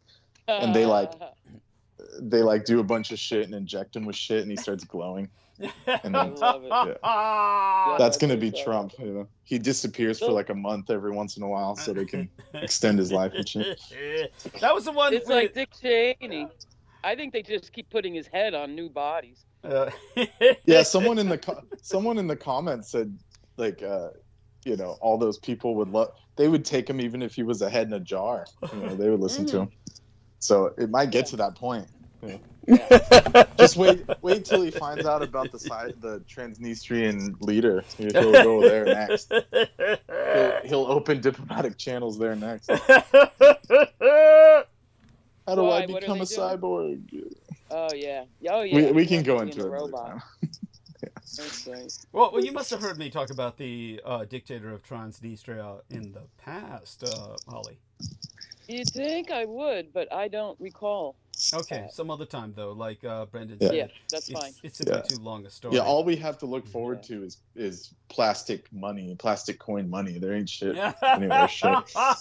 Hey, you gotta admit, the dictator of Transnistria was ahead of the game on that. Money is effectively worthless anyway. Why not Yeah. plastic?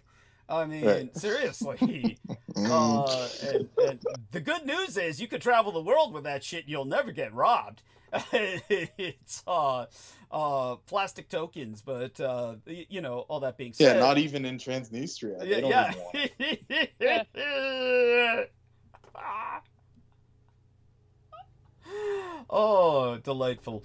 So all such being said, we've been on for an hour and 20 minutes. I will go into monologue now. I do want people to know that we are trying to raise funds. This is going to be a very bad month. I've invested a lot of my money where my body is. So I have put a lot of money into supplements this month. And that's important because I process those better than I do food, and it's what I have when I'm not drinking blood. So it's something that can help maintain my health in a much more effective manner than just filler food, which my body doesn't really process. It really just sits there. And then, all that being said, I do want people to know none of this would be possible without Team Dietrich. I do want them to interject whenever possible. I do want to give Amy a chance to say hello to Holly. Holly and Amy are incredible people who have incredible insights into very obscure historical, geological areas of interest. So it's a crime not to let them say hi to each other before diving fully into monologue. So, dear ladies, if you would exchange pleasantries and perhaps just explore a little bit about when Holly speaks about these various current events and the like. I think Amy is so much more impacted by domestic affairs that it's hard for her to keep track of what's necessarily going on in the outside world, so to speak. By that I mean outside of America. But Amy, with what was brought up by Holly, please respond. Anything about Palestine or the students being deported, or when it comes to other things, El Salvador, the infamous prison that people are being exported to. Any of this brings up any thoughts in your mind, or anything else for that matter, feel free to share it with Holly. We went briefly into the term inheritocracy, and I did playfully confront Amy about what I thought was a bit of indoctrination she had fallen under, as I feel Holly falls under indoctrination. And and I'd like to know if I sound unfair about it. By that I mean, do I sound like I usually come down on the girls with a more patronizing, almost patriarchal sense of, yes, Virginia, you're so naive? Is my attitude like that with females? Do you feel more so than it is with the men on Team Dietrich, or not? I mean, both of you feel, please. That comment on its own, yes, Virginia, that really is dating you. But Indeed. And when you say honey, but honey, that one. yeah. Oh, honey. I was like, all of that news that Holly had brought up, bless your heart for being able to even listen to that. Like, I have to avoid every bit of media that gets thrown in front of my face in order to maintain my sanity. Understood. Like, literally, like, if I have to walk into an office with the TV blaring, I look for the remote to just shut it off, because it's so difficult for me to just keep my mind clear of that intervening necessity of, we need you amped up about stuff that you don't know anything about because you're just being told through the screen. Right. So there, I get that totally, and it's a fine line, because it's pointless to go all doomsday over stuff that you can't affect. right. So it becomes its own form of like sick entertainment, and I'm being very careful not to cross that line. On the Right. other hand, for me, in my life, I do need a minimum of being informed.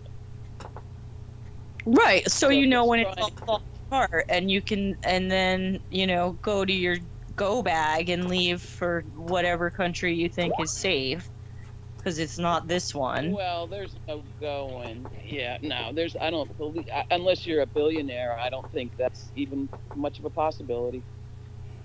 Yeah. Because so many of these countries are flipping anyway. And who wants a bunch of just- broke Americans running around? Broke You know, American I mean, unless world. That's what we should do. Like, scare our international neighbors. Hey, do you guys really Yeah. want a bunch of broke Americans running around your country? we'll make a caravan. I love it. Oh, that's great. Yeah. And Well, I did It'd be a cool prank. go on. want to indulge our listeners one more time in the Sir Richard Burton discussion, because Holly did not. She had a point to be made about him with spec, and I had not read for further on in his life at that point. But when I got to that particular interaction, it was the murder of Spec. I mean, I say murder, but it was put off as a suicide, although it seems improbable that somebody who had traveled the world and been a big game hunter would have screwed up so bad as to shoot himself with a rifle. Got it. Yeah, and they had assumed that it was Burton who had shot him. But Oh, see, this is news to me. I have no idea how Spec died. yeah, so that was an interesting thing that you had brought up, that when I got to that part, it just gave me like a little aha, like this was like just a very unanswered portion of a relationship that had gone horribly wrong in his life. Yeah, so that was what had happened. Was they'd both arrived back in England. They were meant to give this speech together. They'd met to discuss it, and he had left Burton. Spec had left Burton at 1 o'clock, and then he was found out in the wilderness with his gun dead. Hours later, like 3 hours later. Before the speech. Before the speech. Wild, I have no idea. No, I So never that did know. means had interpreted from this biographer, and I thought that gives him kind of like this cloud of suspicion as far as like, how was he really involved in all that? Who knows? Was Burton alibied? He did. He had an alibi. That was how he got out of it. But well, because he was at the event. Like, Yeah. it would have been possible for him to travel to where the body was found in such a short time, and also have made it back to this place where they were meant to meet at. Got it. So it could have been a henchman. It could have been a suicide. He could have just realized that he was going to have to recant all of these other things that he had spoken about as far as where the flow of the Nile, because this is what it was all Yeah. about. I was going to ask about that. They went talked for the Nile. Yeah, so Richard Burton was an imposter who would sneak in to these different communities, learn their language, and he dressed up like a Muslim and pretended to be Muslim in order to get into the city of Mecca, because nobody had maps of Mecca in the British Empire.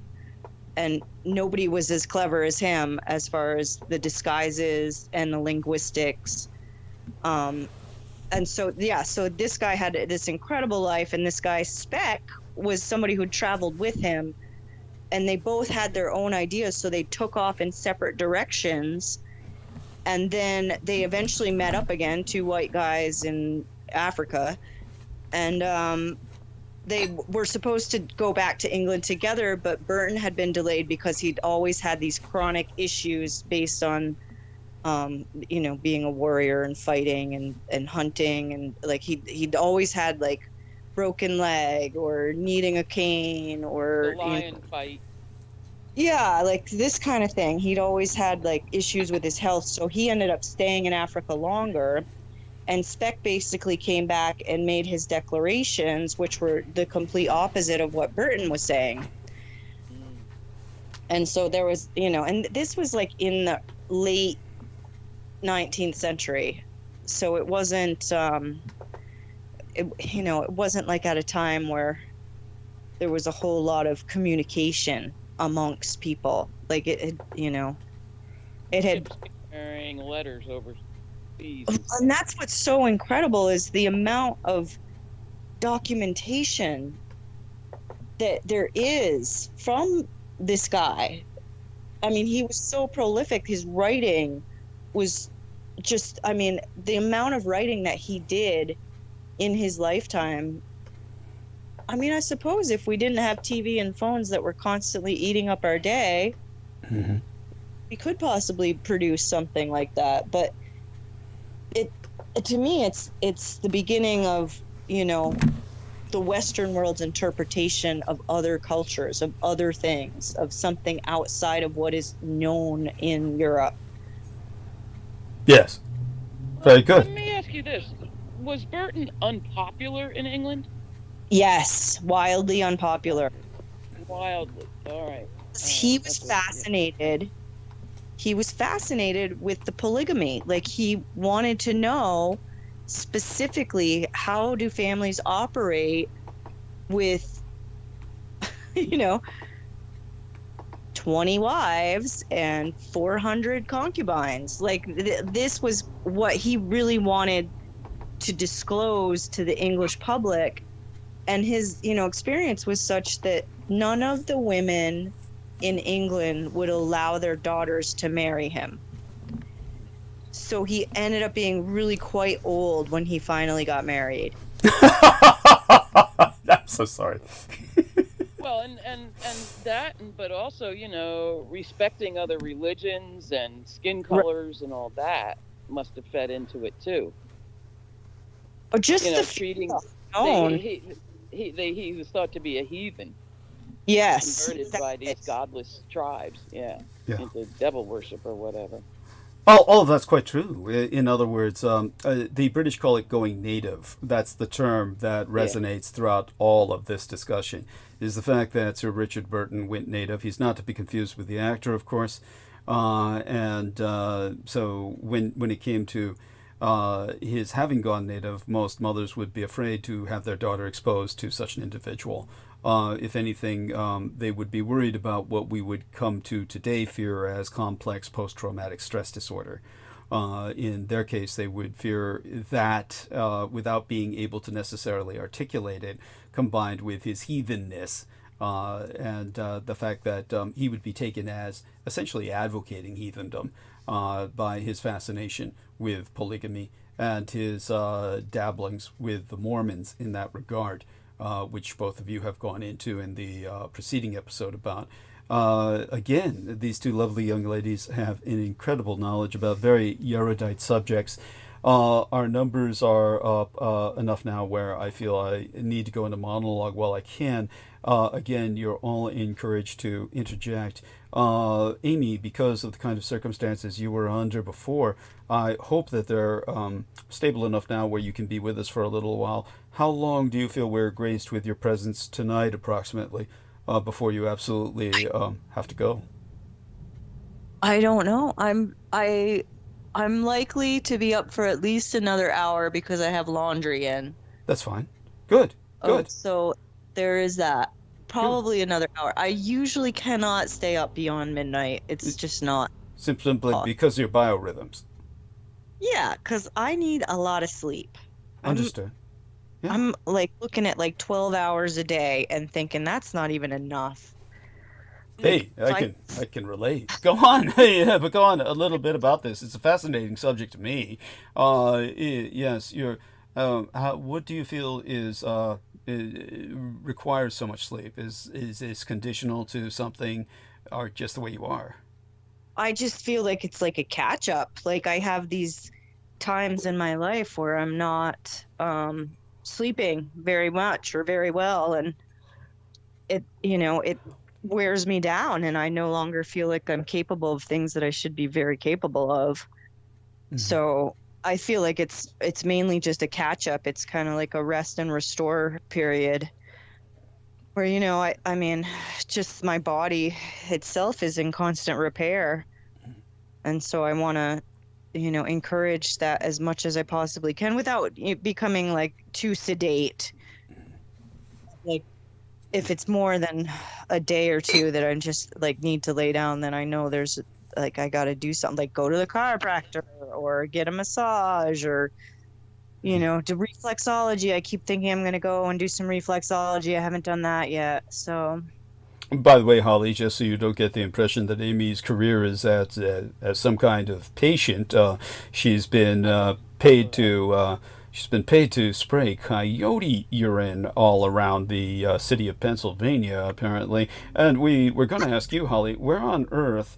Apparently they do this. T. Tankberry has provided us ample photographic evidence that they have industrial scale production of coyote urine going on, and they provide it in industrial grade sprayers where they're practically spraying it off of containers and trucks as they go along the road, apparently. Where are they getting? Apparently Amy feels it's concentrated urine. It's from concentrate, or many general industrial grade strength urine is.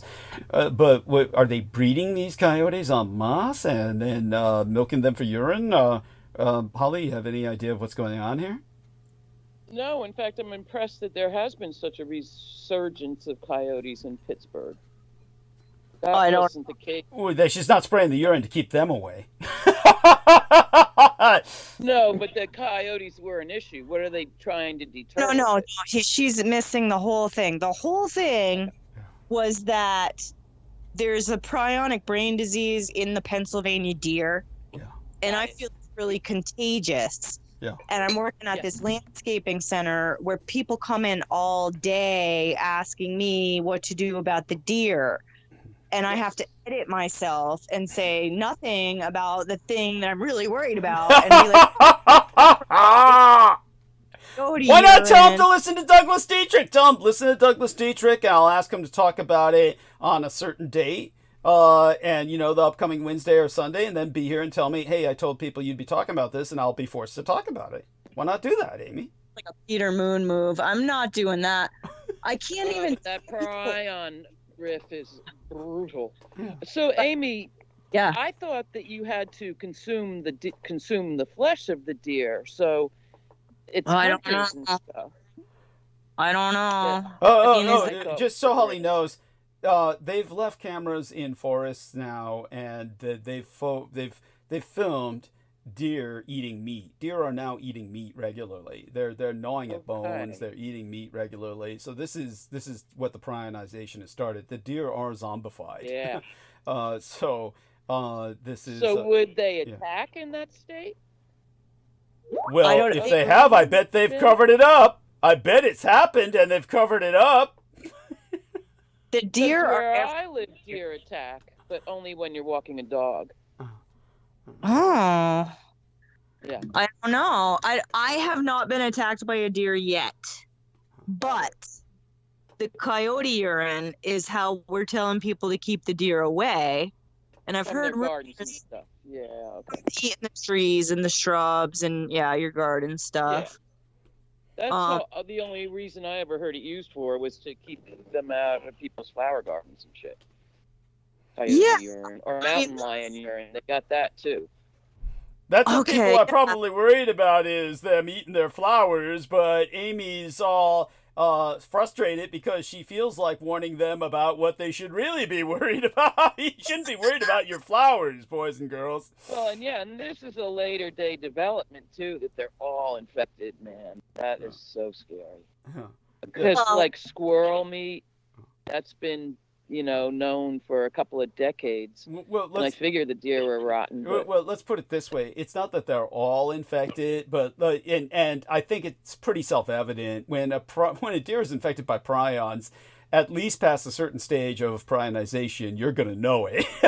You'll know it when you see it. But that doesn't mean they're all infected, but certainly more and more increasingly larger and larger amounts of them are. But they're worried about it jumping to humans just from being in their yard. If somebody is up at the top of the food chain, to use a pun of where Amy's working, they aren't sharing it with the people in the lower echelons, and they sure as hell aren't sharing it with the public, right, Amy? Feel free to respond, Amy, to that before. You all right there, Amy? I don't know what happened. Yeah. My phone's so bad. I'm looking at getting a new phone, so okay. Feel free to raise enough money to buy a phone for me too. I wish we could do that. Wish we could do that. You can't get it through Medicare and Medi-Cal, or have we been over this before? We've been over this before or not? Through this before, and I fill out the form, and every time they never send the phone. That's incredible. So I don't know how to deal with any kind of social services. Like they consistently never respond with an appropriate intervention. I want you to start talking to Holly privately, because I think Holly might be able to help you a little bit. What about that guy that I turned you on? Oh no, because now they're all getting gutted. Yeah, good point. Even before Trump. That's all that can happen. Is going to tell me maybe later. Yeah. Maybe later. Oh my God. Well, with that, let's get into monologue, and everybody interrupt as much as they want. In fact, I encourage it heartily. And, especially Amy while she's here and we're graced with her presence. At any rate. Douglas, when my calls dump suddenly, like last time, it was battery issues. Okay. All right. It's pretty charged now. I got a charger to charge it again, but then I went through a whole nother cycle last time and I had nothing left on the charger to put it back on, so it was like, bang, over. But I don't want you to think I'm just bailing rudely. Thank you. I appreciate that profoundly. It's good to have the forewarning. Yes. Yeah, I'm telling you now if it happens again. Thank you. Yeah. Okay. Well, it is the Yazidi New Year, known as ÇhARŞhÆMÆ. That's ÇhARŞhÆMÆ, Sar, or Red Wednesday, celebrated by the Yazidi community in this 12,025th year of the Gregorian calendar. It falls on this date today. It marks the beginning of the new year according to the ancient Eastern calendar, specifically the first Wednesday of April. This holiday is a time for spiritual renewal. That was disgusting. What the fuck was that? That was, okay. Horrible cough there. It was, yeah. You okay there, Brendan? Or don't die on us now. I didn't cough. Okay. I wasn't the one. Okay, coughing. okay, got Me it, got it. neither. Okay, got it. Okay. Yeah, so I don't know what that was. Wow, but did you guys hear it? Did you guys hear it? I heard a Just scuff, No, but because my nothing. phone was Oh, okay. my headphones Yeah. were glitching out, so okay. it Yeah. was your assignee. Yeah, He it's the was back there assignee. coughing. Yeah, it just started coughing. That's probably revolted by the Luciferan aspect. It is a Luciferan holiday. For those of you who don't know, it's Luciferan. They're probably just upset that you didn't mention Passover first. Yeah. They're crying about that. Oh, and How then could you? yeah. They're calling security. You now didn't give them their dues, you know. Yeah. No, Anyways, yeah, that's right. And of course, by the way, just so people understand, their dues would be the fact that they're proud of having nailed Christ to the cross. These are the people that killed Christ, the Edomites. Let's put it that way. The ones that we are, the ones that we struggle against. And that brings us to what I had ended last episode with. I have received emails about to please start tonight's episode by addressing that. So yes, some of the world's wealthiest investors, specifically Silicon Valley's wealthiest, want to build their own city 60 miles northeast of the city and county of San Francisco, outside of the Golden Gated Embarcadero of the Barbary Coast. They have already invested $800 million in this secretive urban project, while recently revealed plans remain vague. The purpose of a secretive land development project encompassing tens of thousands of acres northeast of San Francisco has been uncovered. A new high techno-city proposal backed by some of the world's wealthiest people. Both the New York Times and Bloomberg report that investors include prominent venture capitalists, LinkedIn's co-founder, as well as the originators of the e-payment company Stripe.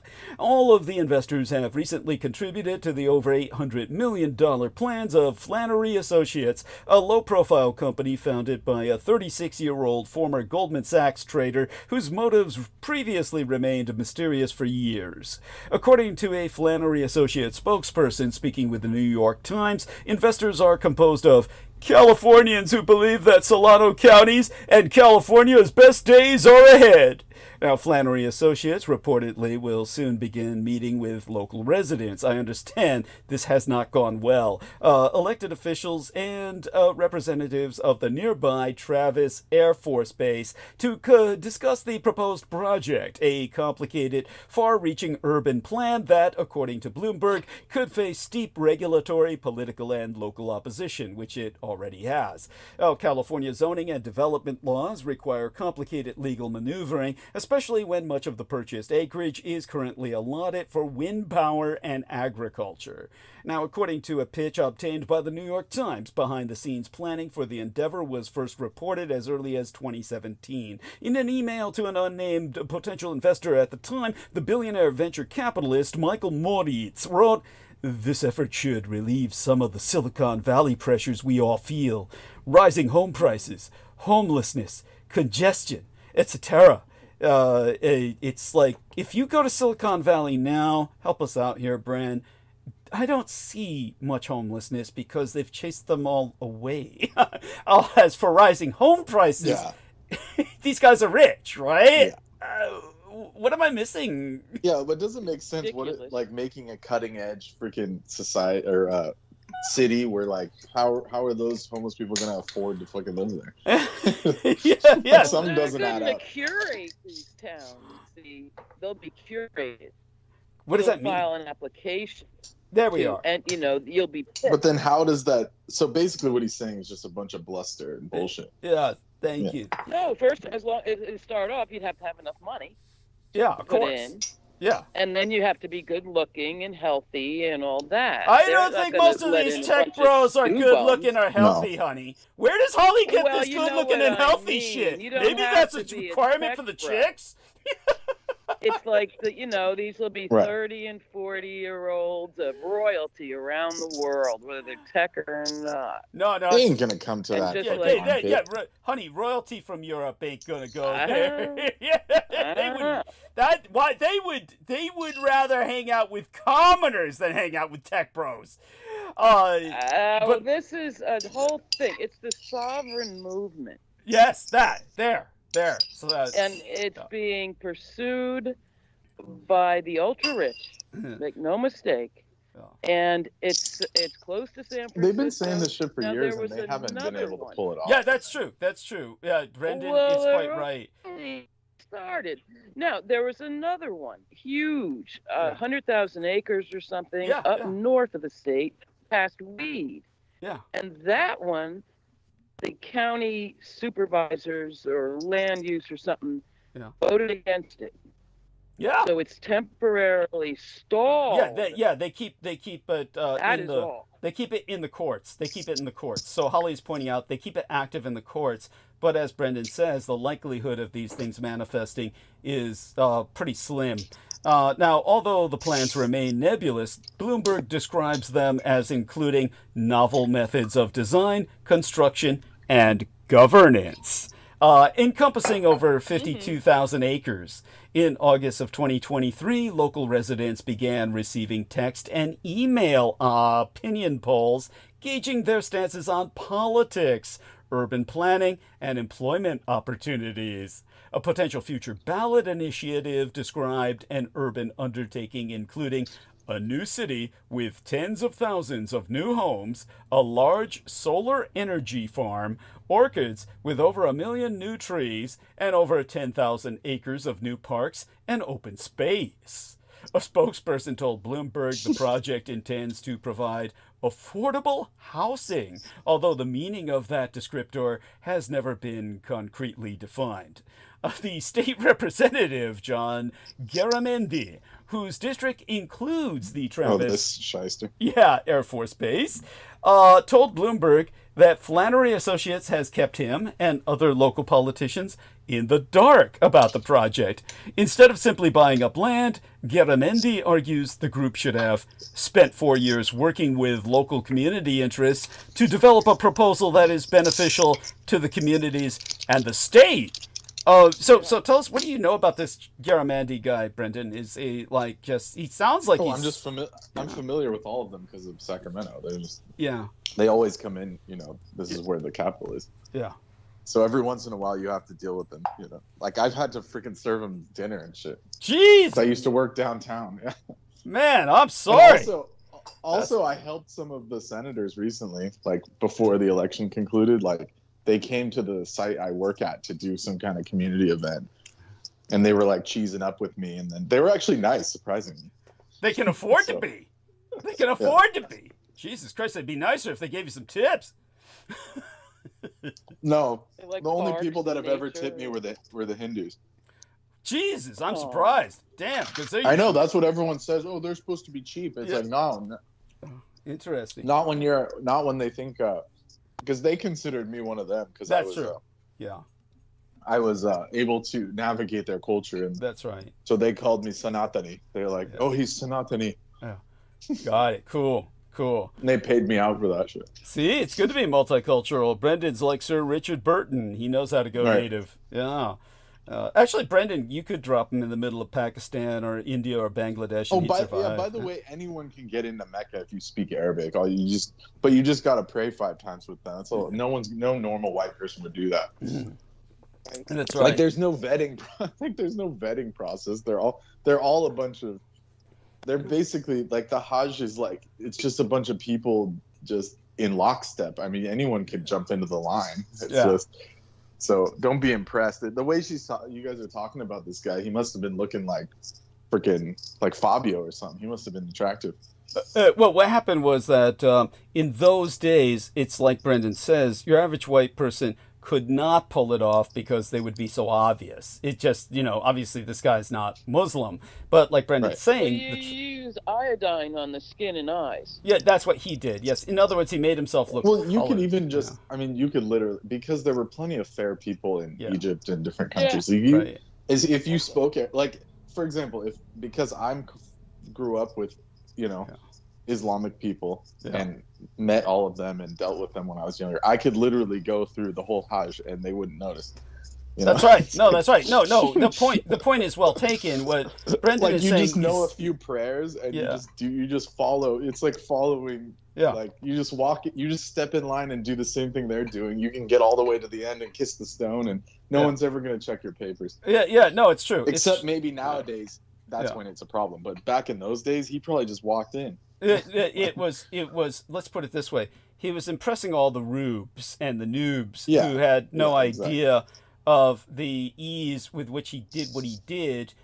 In Yeah. a sense, it was easy. In a sense, it was not. The reality is, of course, Islam is vast. And as Brendan's saying, it's a international religion. There are people of all colors who are Muslim. My It- grandpa yeah. told me a story Yeah. where there was these like Turkish people are obviously Muslim and Yeah. they don't speak a lick of Arabic. And he said he was in Turkey and it's called Atrak in Arabic, Atrak. And he went there and there was a bunch of people crying, like weeping, like trying to read the Quran. And he like had the guy with him, his friend, translate into Arabic. Like he was asking them, "Why are you guys crying?"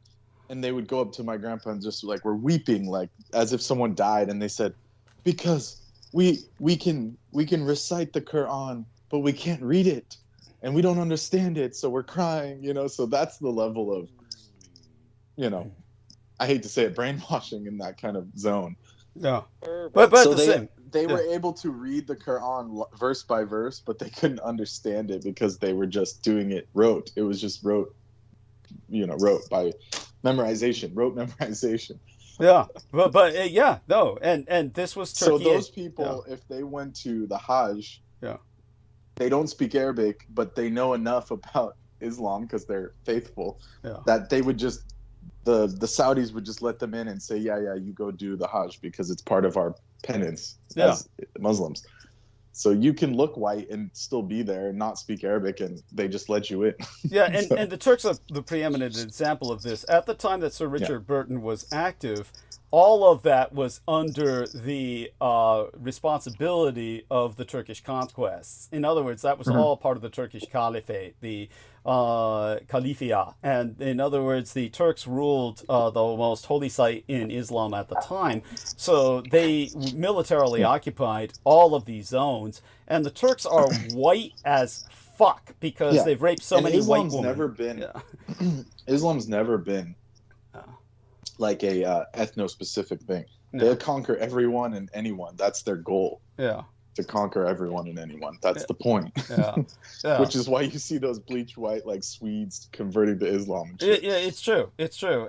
But with the Turks, it's like a person from Sweden could move to Turkey and they'd pass because the Turks have raped so many white people that they are practically white themselves. They are like blonde-haired, Also, like blue-eyed. there's like the Alawi and these other people. Yes, those are that are like literally blonde-haired, blue-eyed.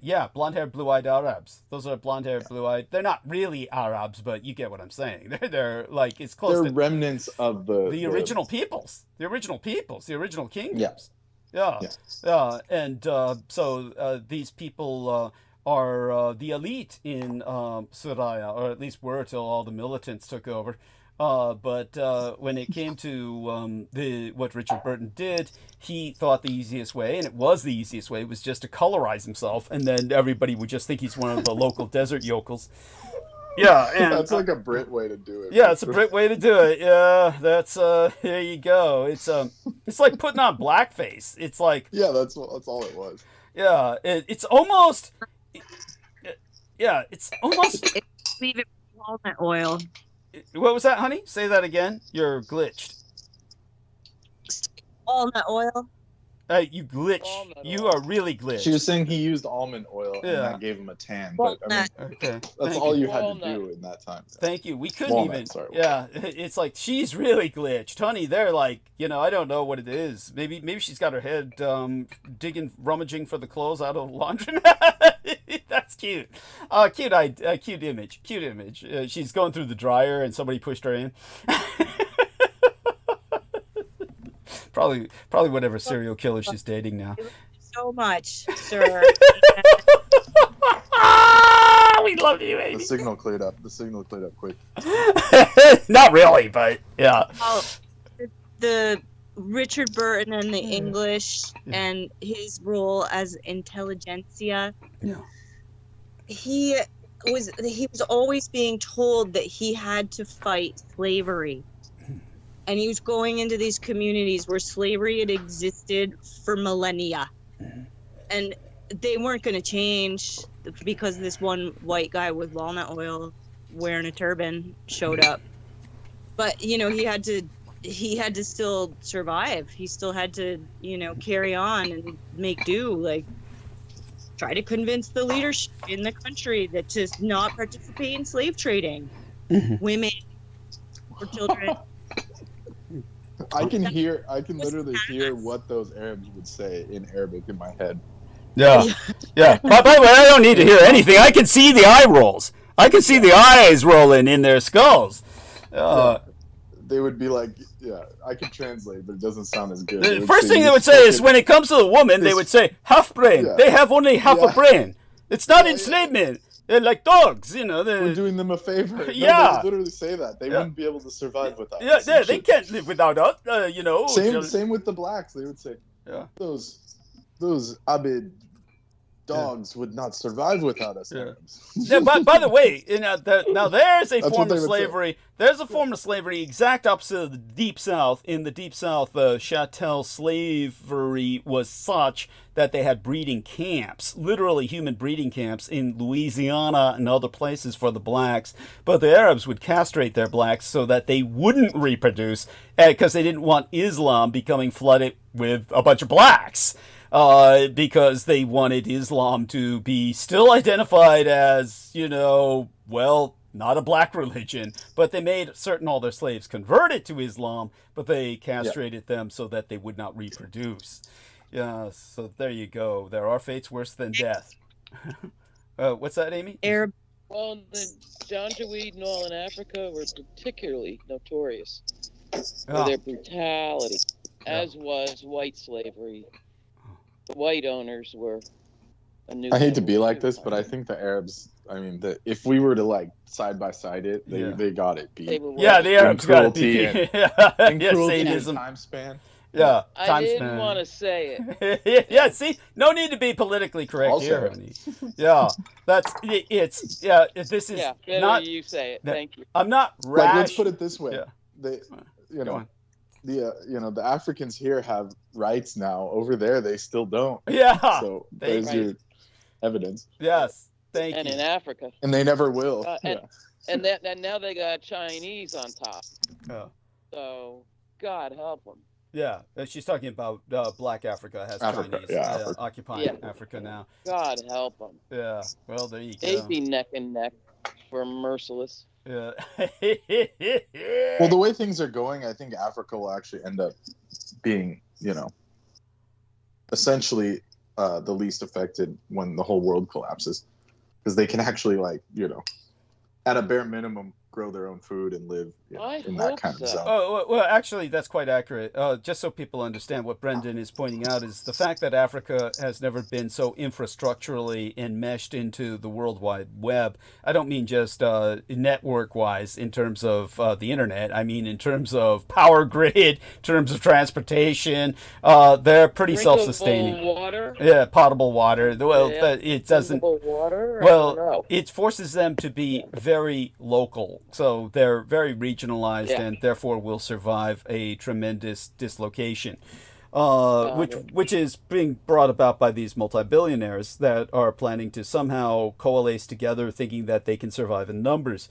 Ergo, plans such as those brewing for Flannery Associates' investors are just some of several ambitious urban goals recently pursued by Silicon Valley's wealthiest leaders. Let me say one thing here. Of course. These people aren't interested in urban renewal.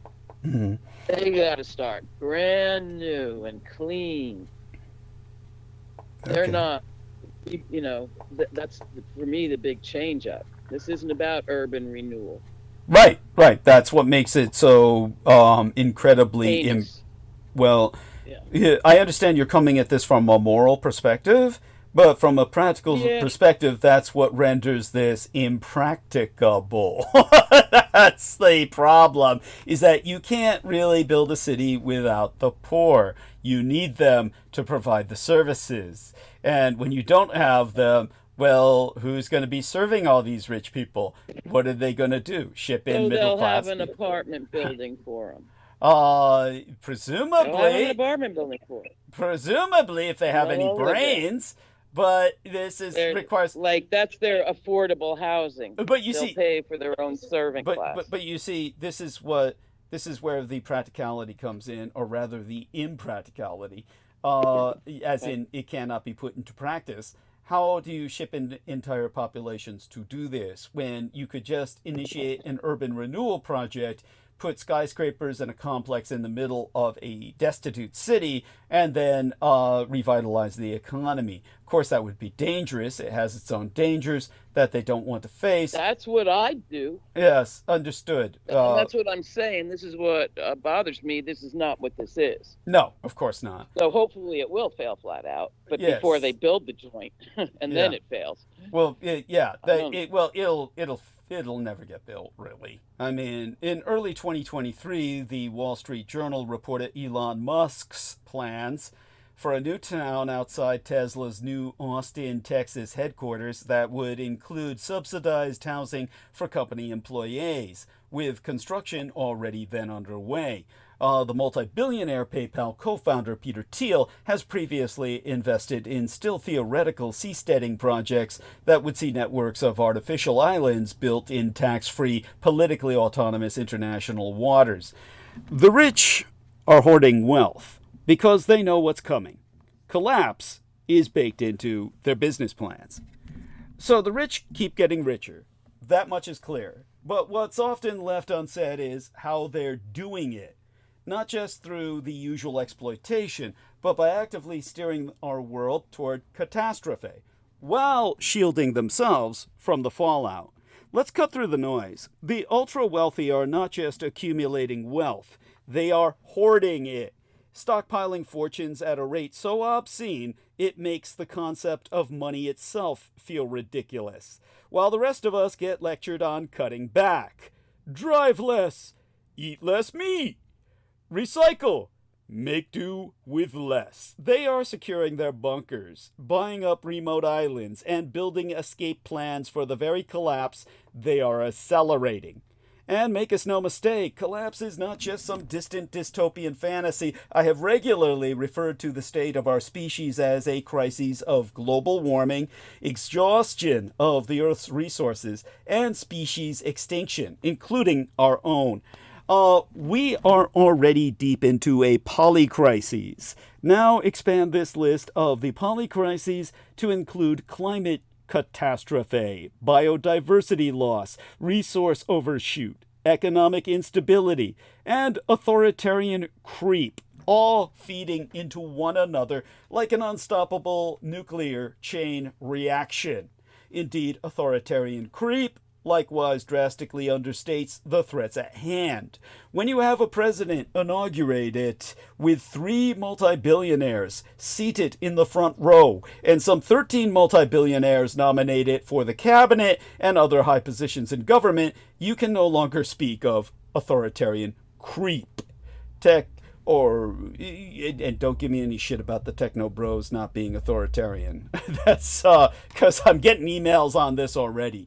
Trump's multi-billionaire government has more wealth than the wealth of more than half the countries in the world combined.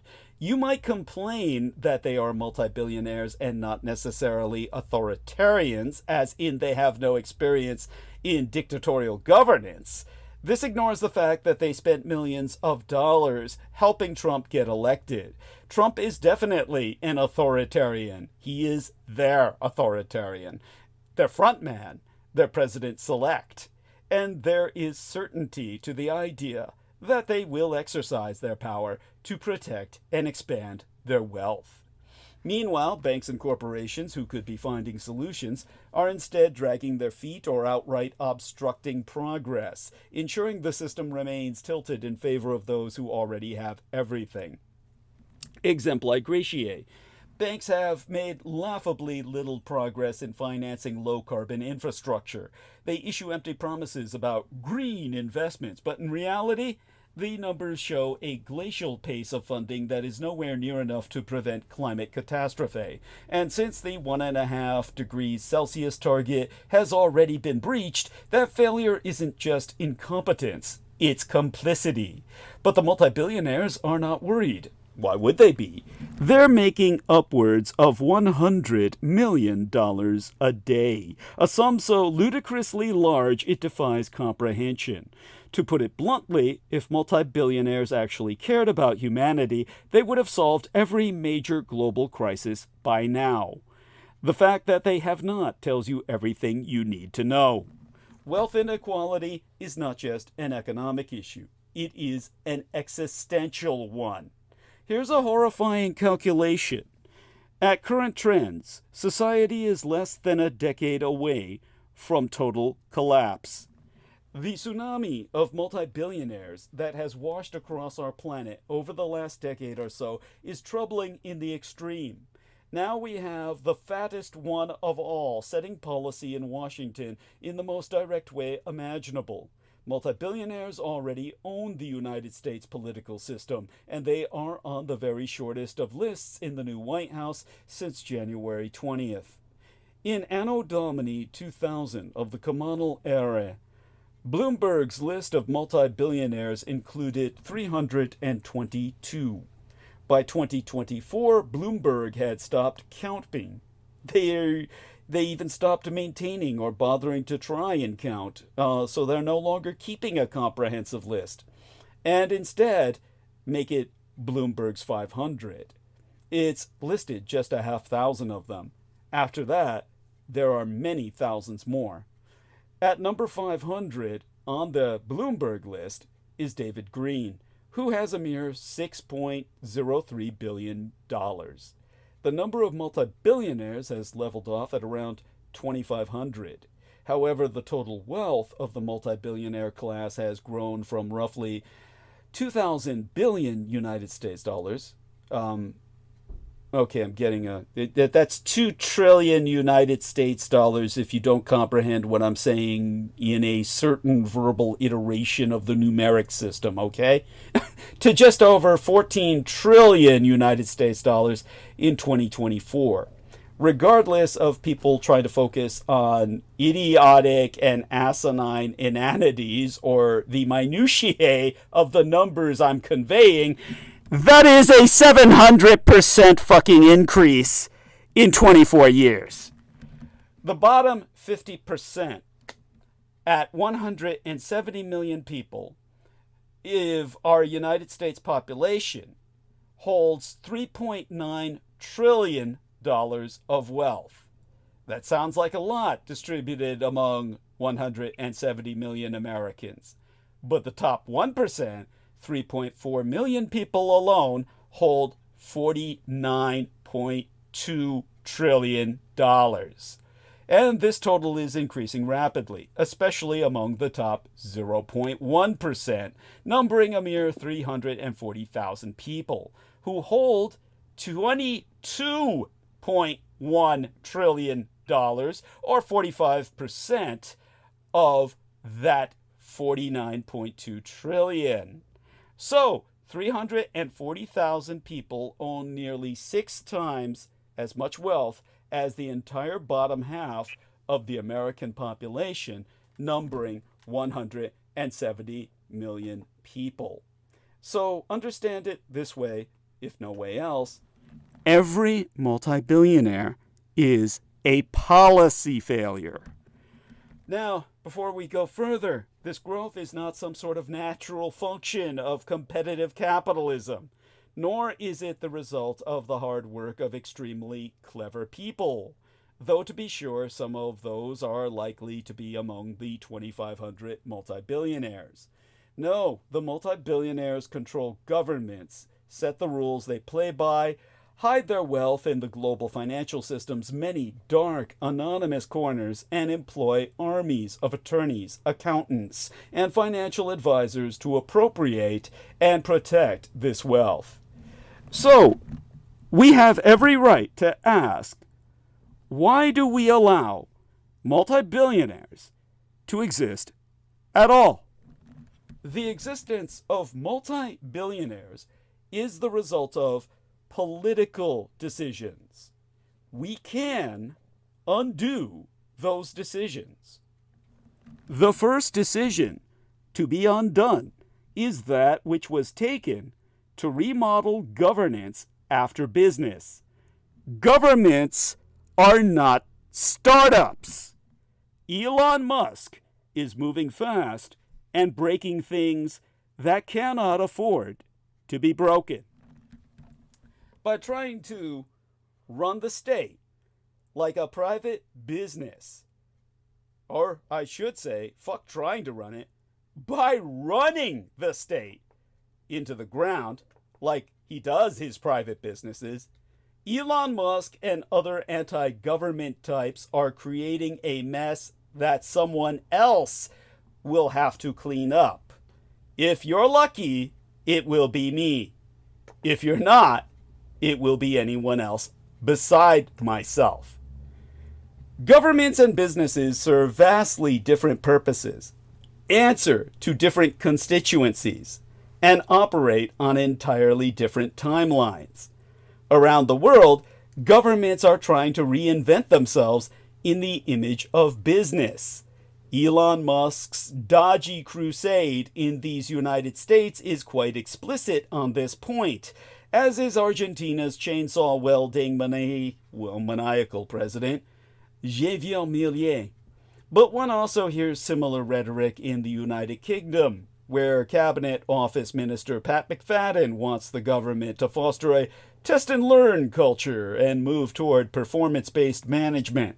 The problem is that governments and businesses serve vastly different purposes. If public policymakers start mimicking business founders, they will undermine their own ability to address complex societal challenges. For startups, the highest priority is rapid iteration, technology-driven disruption, and financial returns for investors. Their success often hinges on solving a narrowly defined problem with a single product or within a single organization. Governments, by contrast, must tackle complex, interconnected issues like poverty, public health, and national security. Each challenge calls for collaboration across multiple sectors and careful long-term planning. The idea of securing short-term gains in any of these areas doesn't even make any fucking sense. Unlike startups, governments are supposed to uphold legal mandates, ensure the provision of essential services, and enforce equal treatment under the law, more important today than ever before. Metrics like market share are irrelevant because the government has no competitors, or at least it should not. Rather than trying to win, it should focus on expanding opportunities and promoting the diffusion of best practices. It must be long-term minded while achieving nimble and flexible structures that can adapt. Introducing a new digital health app within a weak healthcare system may offer incremental improvements, but it will not address underlying systemic issues, like a shortage of medical workers or geographic challenges. Worse, if startup logic is applied to public services, it leads to piecemeal solutions that only exacerbate existing inefficiencies. Exempli gratiae. A city might create an app to report potholes, gaining quick wins in citizen engagement. However, this doesn't help the city to consider more sustainable transportation systems and lower carbon emissions that impact citizens' health. Thus, it feels like no one should have to say this. And yet, we are in a situation where it needs to be said, very loudly and very clearly, before it's too late to do anything about it. The United States government is not a fucking startup. If you run it like one, it will break. The onslaught of news about Elon Musk's takeover of our federal government's core institutions is altogether too much. Too much in volume, too much in magnitude, too much in the sheer chaotic absurdity of a 19-year-old who goes by the moniker Big Balls, helping the world's second richest man after Vladimir Putin consolidate all power. There's an easy way to process it all, however. Donald Trump may be the president of these United States, but Elon Musk has made himself our CEO. This is bad upon its face. Musk was never elected to any office, has billions of dollars of government contracts, and has radicalized others and himself by elevating conspiratorial X accounts with handles like @RedPillSigma420. His allies control the United States government's human resources and information technology departments, and he has deployed a strike force of eager former interns to poke and prod at the data and code bases that are effectively the gears of our democracy. None of this should be happening. However, all of it is. And while this takeover is unprecedented for any government, it's standard operating procedure for Elon Musk. It maps almost too neatly to his acquisition of Twitter. In 2022, get rid of most of the workforce, install loyalists, rip up safeguards, remake in your own image, which is hideous in the case of Elon Musk. This is, however, the way of a startup. You're scrappy, you're unconventional, you're iterating. This is the world that Musk's lieutenants come from, and the one they are imposing on the Office of Personnel Management and the General Services Administration. So what do they want? As it turns out, more than a lot. There's AI, of course. They all want AI. They want it especially at the GSA, the Government General Services Administration, where a Tesla engineer runs a key government IT or information technology department and thinks AI or artificial intelligence coding agents are just what bureaucracy needs. Never mind that large language models can be effectively, but are inherently, definitionally unreliable, or that AI agents, essentially chatbots that can perform certain tasks for you, are especially unproven. Never mind that AI works not just by outputting information, but by ingesting it, turning whatever enters its maw into training data for the next frontier model. Never mind that, wouldn't you know it, Elon Musk happens to own an AI company himself. Go figure. Speaking of data, they want all that too. Dodgy agents are installed at or have visited the Treasury Department, the National Oceanic and Atmospheric Administration, the Small Business Administration, the Centers for Disease Control and Prevention, the Centers for Medicare and Medicaid Services, the Department of Education, the Department of Health and Human Services, the Department of Labor, most certainly many, many more, including those so, shall we say, classified that even I have never heard of them. And at all times, at each visit, or should I say raid, they've demanded data, sensitive data, payments data, and in all too many cases, they've gotten it.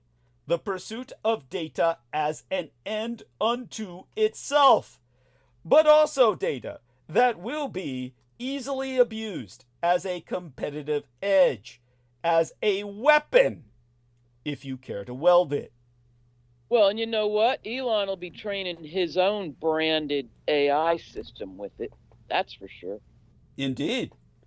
And that he'll savings. get it right in there. No, Because he's just a competitor in that field still. He does not dominate it. that's right. That's right. So he needs to bone that shit up.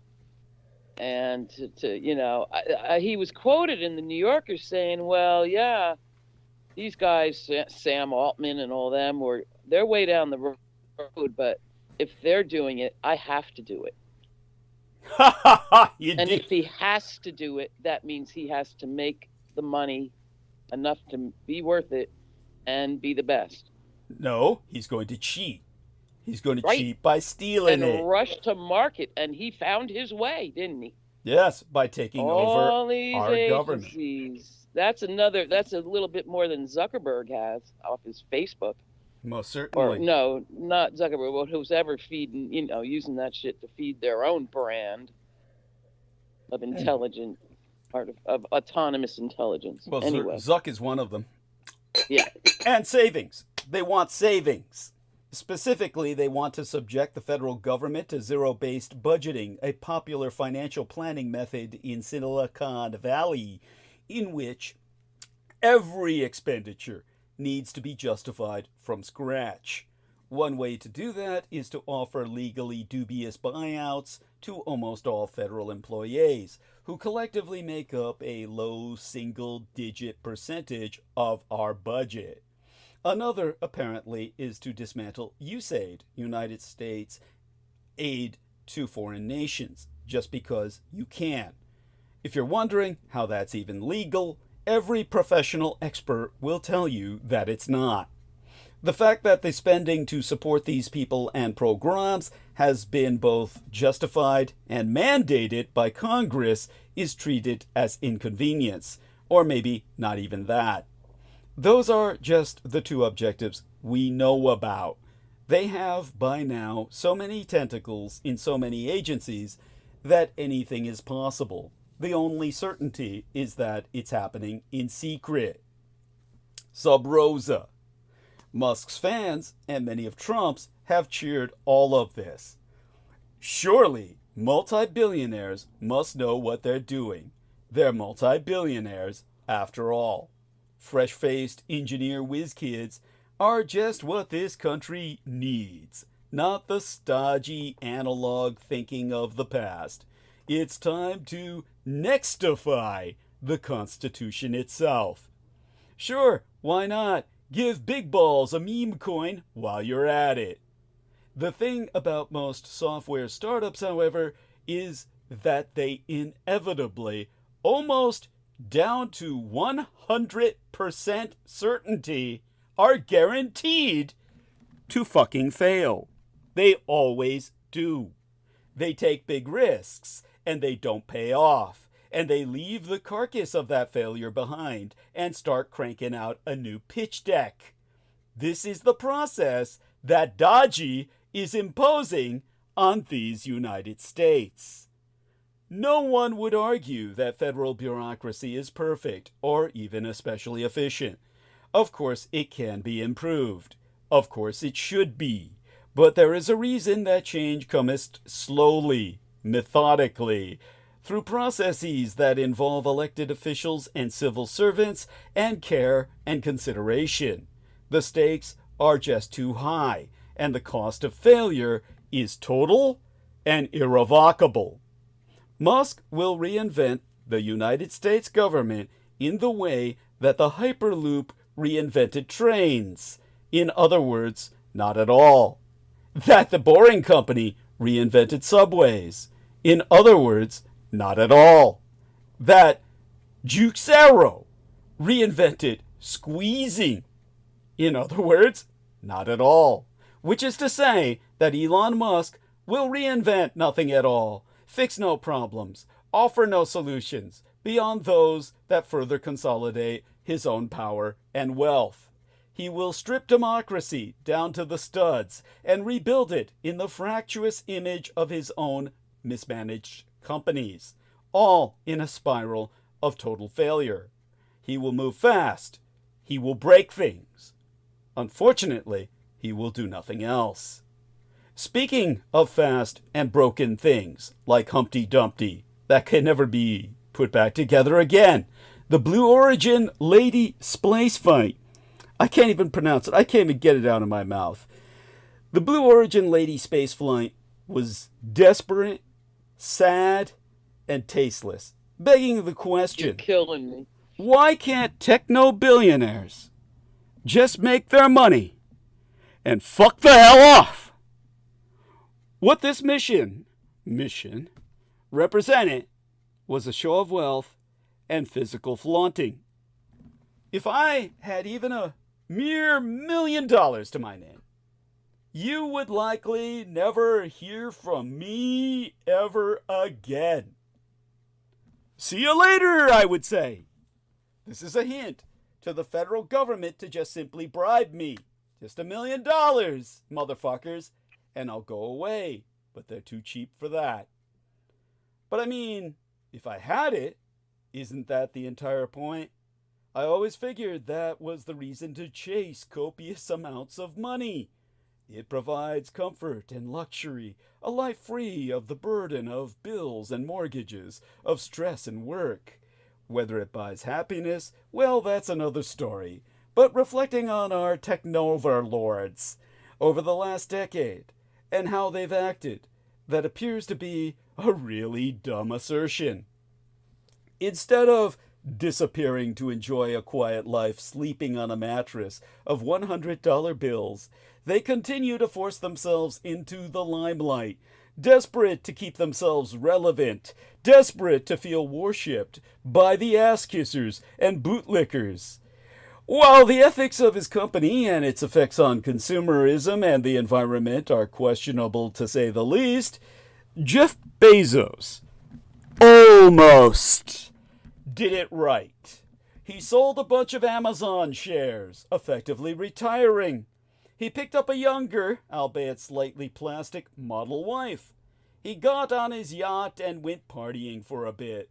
I say almost because, unfortunately, his ego can't allow him to stay out of the spotlight. Not when the other richest men are still around. These days, he exerts his political influence on the Washington Post, the paper he now owns, despite neutering the readership by doing so. Despite all that, I myself was determined to say something positive about the Jeff Bezos-owned rocket tourism company's historic all-female space flight. The Blue Origin NS-31 mission marked the 11th mission in Blue Origin's New Shepard program, the 31st flight overall, and the first all-female mission in the company's history. At least it was the first all-female space flight since my late sister's Natalanes, meaning birth year, of 1963, when the Greater Soviet cosmonaut Valentina Tereshkova flew into orbit solo. Blue Origin itself is a product of state abandonment of space exploration, founded in 2000 Anno Domini to fill the void left by the federal government's effort to privatize the works of agencies like NASA. Blue Origin has long been a pet project of Bezos, who was almost the sole founder of the company in its early years. Focused on tourism rather than any scientific inquiry, the company is best known for its slow technological development in comparison with its main competitor, SpaceX, another space tourism vehicle launched by the Trump advisor and mega donor Elon Musk. For the giggle-inducing, obscene look of its rockets is what it's known for. And for its periodic publicity stunts, well, flights, featuring... Oh, yeah. I was about to say, what about the fact that it looks like a giant dong? Thank you. The stupidest. Totally. And It's like, that's an old joke. Like, that's a joke from freaking Austin Powers in the 90s. Like, come on. Yeah. They couldn't do something better. Well, and their frequent explosions. Yes, thank you. It's Well, that's what a dig does. yeah, thank Yeah. you. Yes, I mean, it goes bang. Yeah. I Well, mean, not supposed to blow off your body. I mean, geez. Yeah, it is statistically more dangerous to take one of these goddamn flights than it is to go base jumping. That's saying quite a bit. Now, And you see that big catcher he's built? catcher. And yeah, you can Google this he's right catching up. all right. He built a catcher, and so when the rocket goes up, it comes down and it gets caught in these big mechanical arms. I am not lying, so help me God. I don't know if it's at some either Texas or Florida. Well, there you go. Thank you for that. That way he can jack off his mechanical dog. You can catch it. Now I think these ones landed in okay, so they must have landed on like an airstrip. I don't know if the thing lands, honey. Part of it has to land, but it's like part of it comes down. Yeah, but I mean, this isn't like shooting off capsules and stuff. I mean, and they didn't land crashing into the sea, right? No, they didn't because of So these have landing strips. Yeah, now because it's just a fancy airplane. Essentially, that's all it is, and it's not really going into space. It's just going high enough in the stratosphere where you're weightless. But for 10 fucking minutes. Yeah, no, it's disgusting. It's like it's not worth it. But it's also. The meme I saw was I wish they realized the number of female commanders that have just been shit canned. Because it's supposed to be a big message to give young women excitement about science, right? Oh.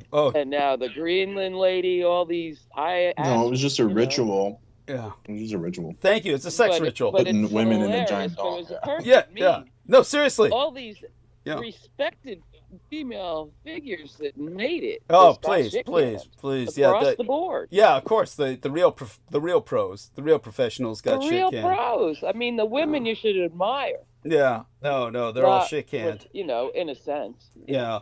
Shit canned. Yeah. Disgraced. Yeah, but no, he was conducting a ritual, a sex ritual. But aside from that, Blue Origin is known for its periodic publicity stunt flights featuring has-been celebrities. William Shatner has also taken the ride. Yeah. Bezos's Amazon donated $1 million to Trump's most recent inauguration, and he intervened during the 2024 election to stop the Washington Post, the newspaper he owns, from endorsing Kamala Harris. The Trump administration, for its part, just now awarding Blue Origin a contract in return for, well, its contract worth more than $2 billion United States dollars.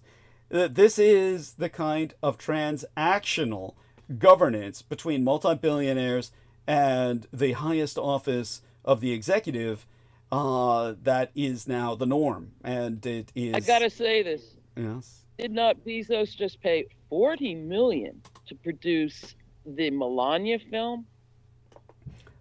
He may well have. I'd have to follow up on that. It makes sense. Yeah. He actually did that. Yeah, he did. You're Glamour right. film. Yeah. He did. Yes, Ed Beth mentioned that. Now, once NASA was the pride of the American experiment, a testament to how a society dedicated to legal equality and passionate hard work could expand the horizons of human possibility. Now, Blue Origin is a testament to the corruption and circumscribed possibilities of the profit motive run amok.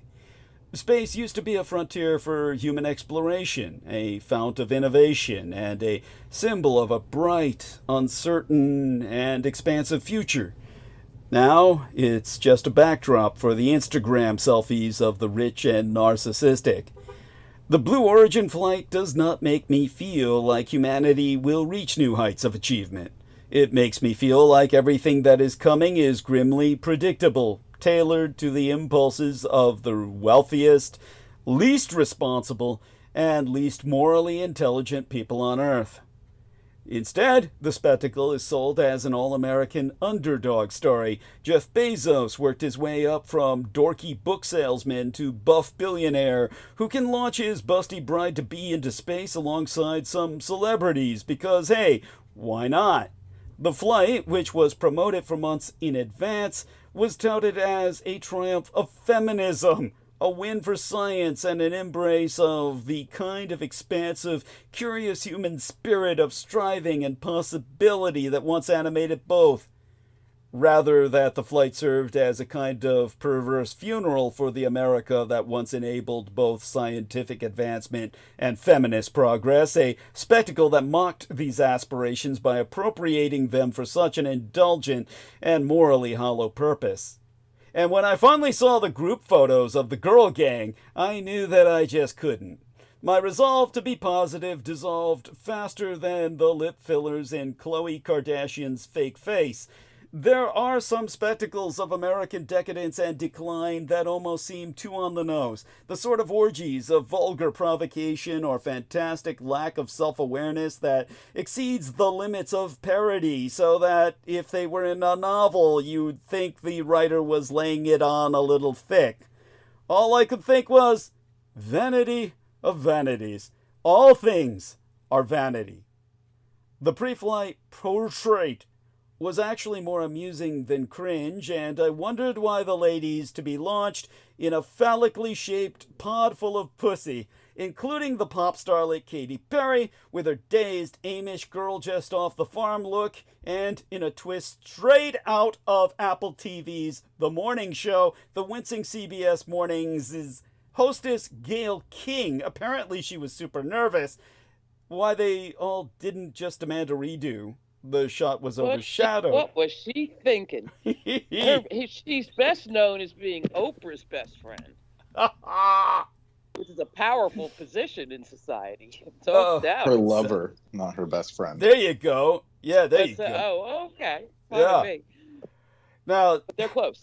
As bad as this shot was, the group shot was overshadowed by an Yella magazine spread that accompanied an interview in which the astronautesses obligatorily paid lip service to the importance of woman, and particularly woman of color, in STEM, S-T-E-M being acronyms for science, technology, engineering, and mathematics, with their own Trump misadministration having forced NASA to close some offices in order to comply with its ban on the diversity, equity, and inclusion programs that would ever recruit such candidates, no less.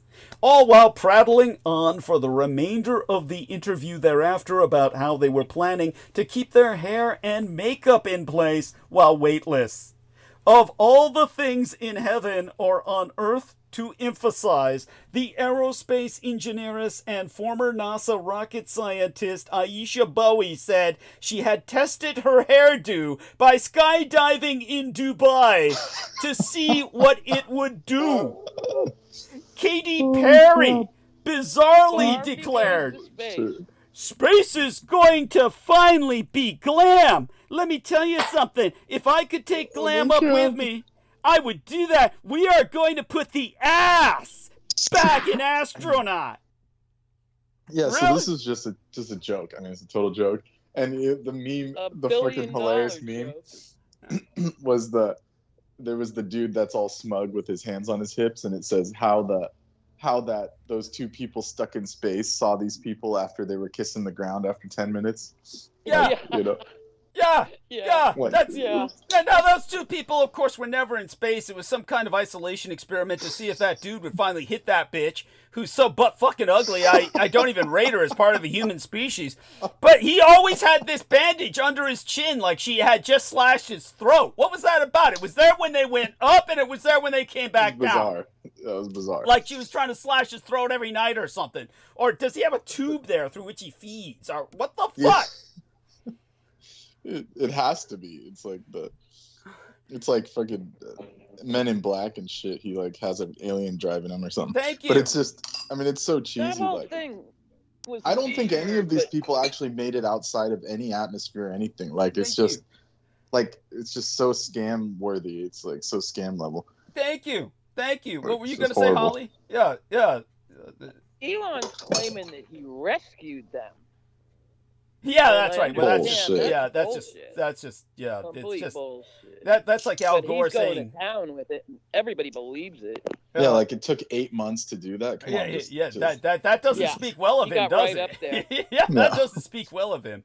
But No. when Katy Perry said we're putting the ass in astronaut, ass is indeed a word that came to mind when I saw these women strutting their stuff in their spandex spacesuits. Not because I don't think women should get dolled up even for a mundane task. Au contraire, I could never effectively cross-dress, nor would I even try to present myself as male on camera or in any public appearance, if possible, without first applying some cosmetics.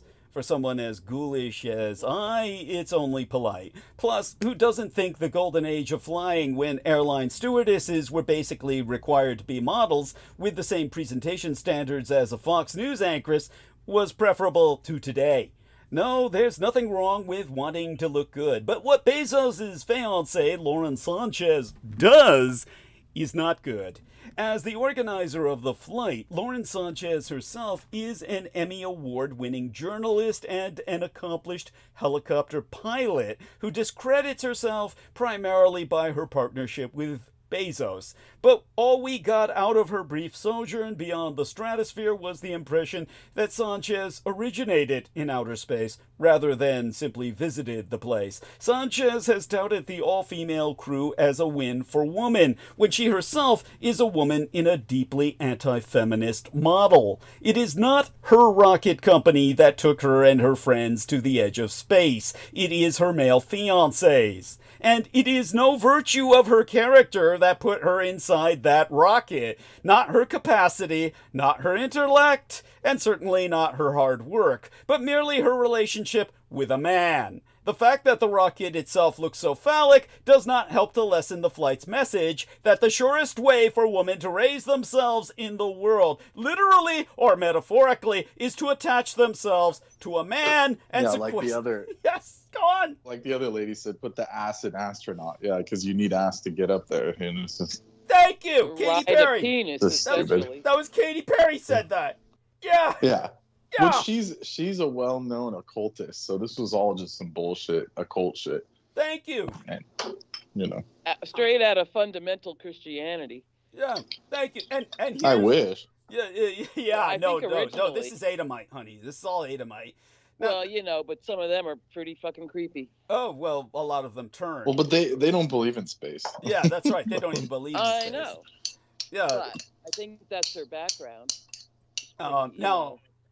Sanchez herself, with all the qualifications that I've already articulated, evidently cannot imagine that women might prioritize anything else other than their appearance. When she asked, who would not get glam before the flight? We're going to have lash extensions flying in the capsule. What an inspiring fucking Wow. quote for young ladies to look up to.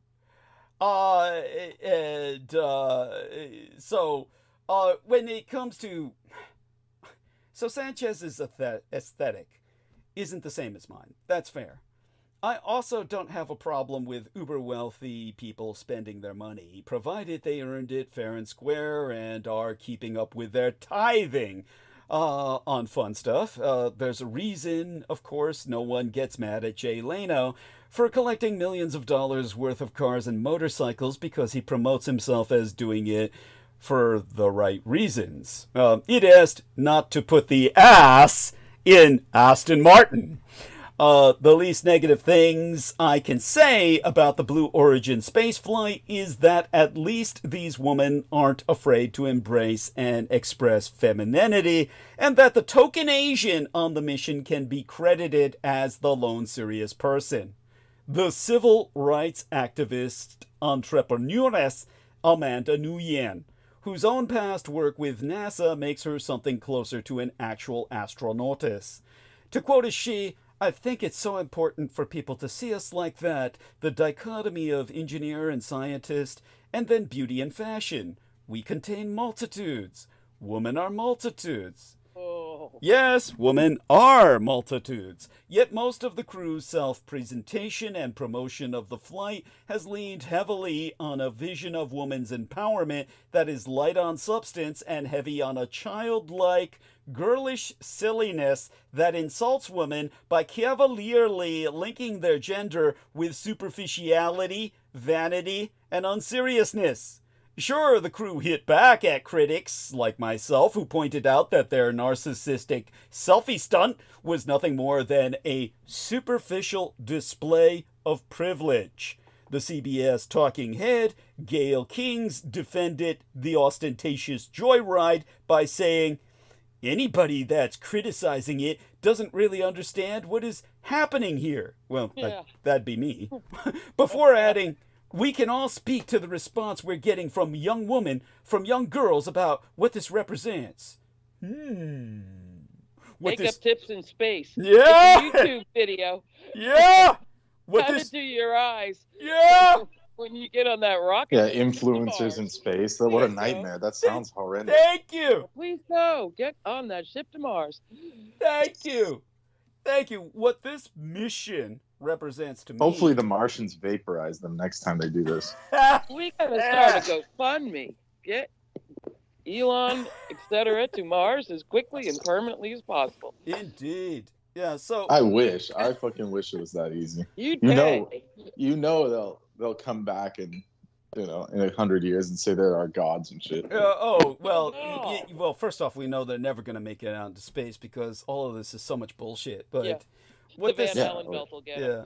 what this mission represents to me, an individual who is himself oft mistaken for a somewhat youngish woman, even when I'm not trying, is a tasteless show of wealth and physical flaunting from a group of desperate, pathetic women. The real NASA scientists excluded, or at least my Vietnamese sister, for whom 1 million likes on Instagram is not enough. The Blue Origin money would have been better spent on a half-dozen Kill Bill jumpsuits and 20 minutes at an indoor skydiving facility. But then the whole world would not have been forced to watch. Thus, Katy Perry insisted... Oh, I'm sorry, Holly, what was that? I was just dying laughing here. You're killing me by dying groans. Okay. Well, thus, Katy Perry, I can't even get her name out right. Sorry to interrupt. Sure. But as a quick aside to what I was, as a perfect example Yeah. from someone from Facebook Marketplace, here's the conversation. Is this available? Hi, yes it is. Can you meet tomorrow? And then 30 seconds later, item removed from Marketplace. So it's totally unusable, their format or whatever bullshit they have. So, Thank you. like Thank Holly you. said, there's no point being on it. It's just horrible. Thank you. Stupid. Thank you. Wait, I don't get that. Wait, there's nothing to No get, one Holly. does. No one does. Yeah, there's nothing to get, Holly. It's just Facebook. Okay, It's just okay. a bunch of people trying to sell and trade things to each other. And Yeah, Well, unsuccessfully. yeah, It's like eBay, but way worse. Like, Yeah. nothing ever sells. It's just yeah. Okay. like they're bored or I something. mean, I don't yeah. It's just, yeah. But people- what were they selling? It was just like a speaker. Honey, Like, it doesn't matter what they're It's selling. bizarre. It's It's bizarre. It doesn't matter what they're selling. They withdraw Inside it as joke, soon as yeah. you inquire. It's like Right. it's like all the old bookstore owners in San Francisco, Greater Yeah, Bay it's like Area. that, right. Yeah, they used to just have their public libraries, their private libraries, I mean to say, on display, and they just refused to sell any of their books. They'd price them Yeah, so high. I've been in places like that. Yeah. Yeah. How yeah. much is this? I knew a place Oh, it's not like for that. sale. Yeah. Then Yeah. Why are you open? Yeah, thank you. It's either not for sale or they price it so high you're never gonna buy it. Yeah, so Yeah. it's Yeah, there's They a don't need the Masonic money. library up in the Gold Country that's like that. yeah. Thank You like walk in and it's like, is this for sale? No. Why are you open? Oh, because they don't ever give an Tax answer, dodge. of course. Yeah, there Tax you go. dodge. There you go. It's Yeah. the laundry. We're Yeah. operating at a loss for 50 years. Yeah, I bet you Yeah. are. Yeah. Speaking of which, there's like in Waverly Place, the alley in which I get my chiropractic treatment. There's a It's a Which is funny that it's even named that. yeah. Oh, did I say Waverly Place? It's Wentworth Place, Yeah. but I might as well confuse Wentworth, people okay. anyway. Yeah, Okay. because Waverly Place is right nearby, so I just walk over there to my Yeah. favorite Chinese restaurant if I wish. Well, the reason why it's funny is because there's some kind of Disney Channel show called Wizards of Waverly Place or something. Weird. Interesting. Yeah. Interesting. Waverly So Place it's is just funny. yeah, where one of my favorite Chinese restaurants is. But Well, I'm having dim sum with some pu'er right now. all right. Yeah. Good man. What do you get when you go there, Douglas?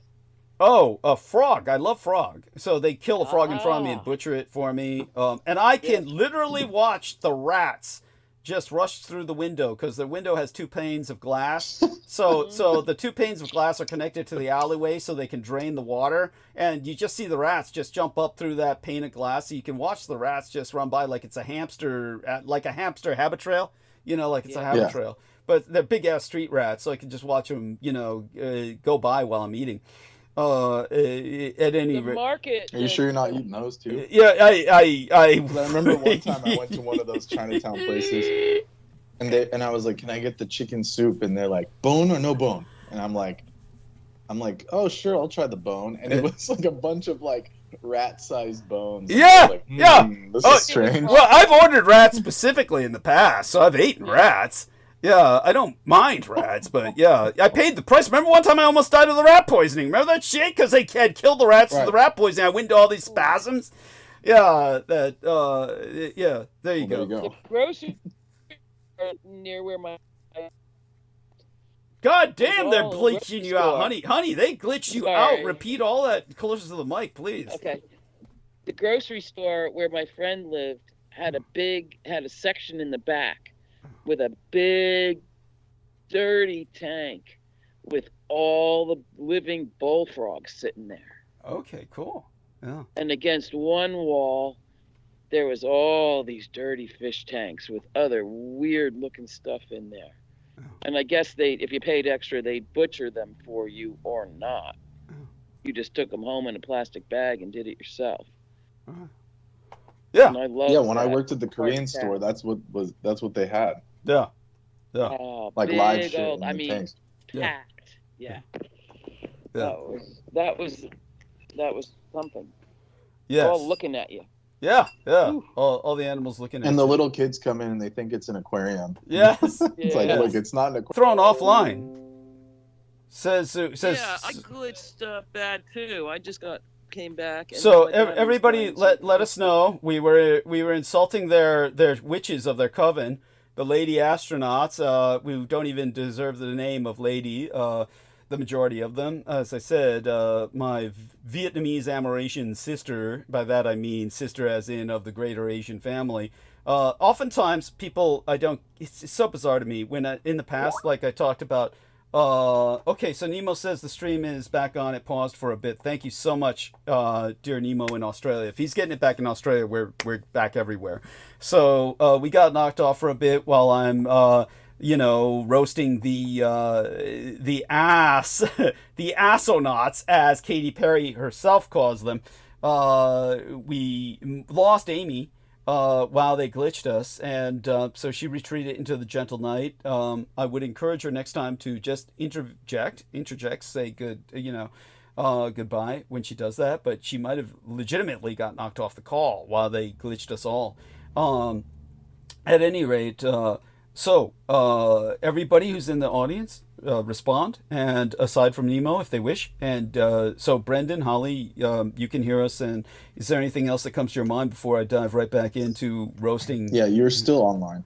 Good. Thank you. Appreciate that profoundly. No, roast away. These people are losers. Yeah, thank you. Yeah, Katy Perry insisted that the space flight was for all of us. And so, to quote as she, it's not about me. It's not about singing my songs. It's about a collective energy in there. It's about us. It's about making space for future woman and taking up space.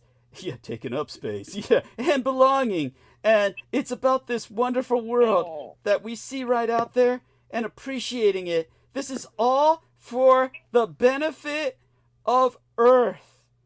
Now, for all my rapier wit, even my caustic humor cannot best the slasher, as in model/actress, Emily Ratajkowski's expression of disgust by this 11-minute space flight, which, in the face of Perry's own quoted statement, featured Katie Cat serenading her fellow passengers with a cover of What a Wonderful World, while advertising her upcoming tour set list in brief zero gravity. So to quotist Radikowski, that's end time shit. Like, this is beyond parody. You say that you care about Mother Earth, and it's about Mother Earth, and you're going up in a spaceship that is built and paid for by a company that's single-handedly destroying the planet.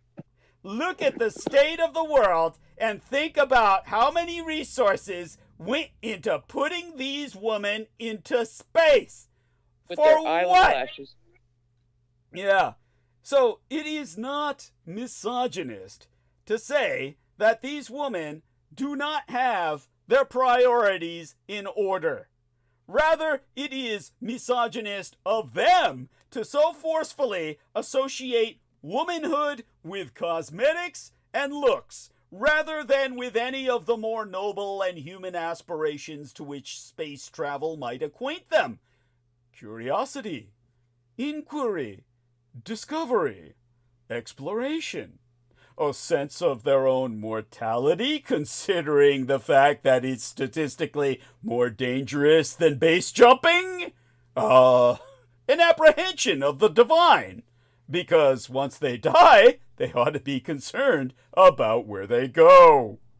These women, who have placed themselves as representatives for all women with their promotion of this flight, positioning themselves as aspirational models of femininity, no less, have presented a profoundly anti-feminist vision of what womankind's future is. Dependent on men, confined to triviality, and deeply, deeply silly. This is the future that awaits woman in Donald Trump's America. One where the only way to achievement is through sexual desirability, the only way to status as an ornamental attachment on a man who really counts, the only subject on which we, or they, as woman, I am often mistaken as one myself, so forgive me when I go non-binary, are qualified to speak, is whether lash extensions will stay in place. If this is the future, count my ass out. On the other hand, the notion of being launched off of such a grim and sexist Earth is looking more and more appealing.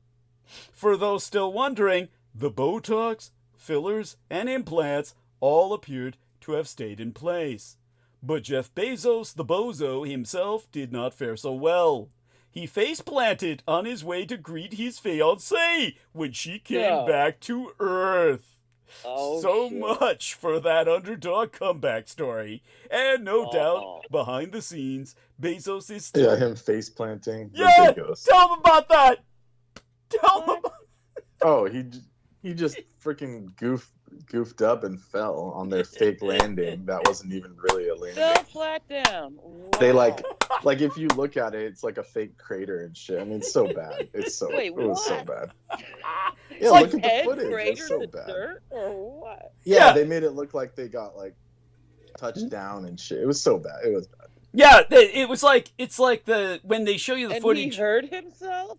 Yeah, I hope so. Yeah, I hope it fucking hurt. And they come out and they're not even wearing any impact helmets. I mean, it's offensive. That's It's just so. insane. Thank you. This is worse than when Musk fake sent the car into space and said it was a real launch and it was all CGI. This is like worse than that. It's all Topanga Canyon. Blame it on Topanga. No, yeah, they made this crater. It was like one of those By the way, I argue, of course, my argument is that America landed on the moon, but it doesn't deserve to be remembered for doing so because of its own. We weren't first. Yeah, they weren't first. Yeah, anyway.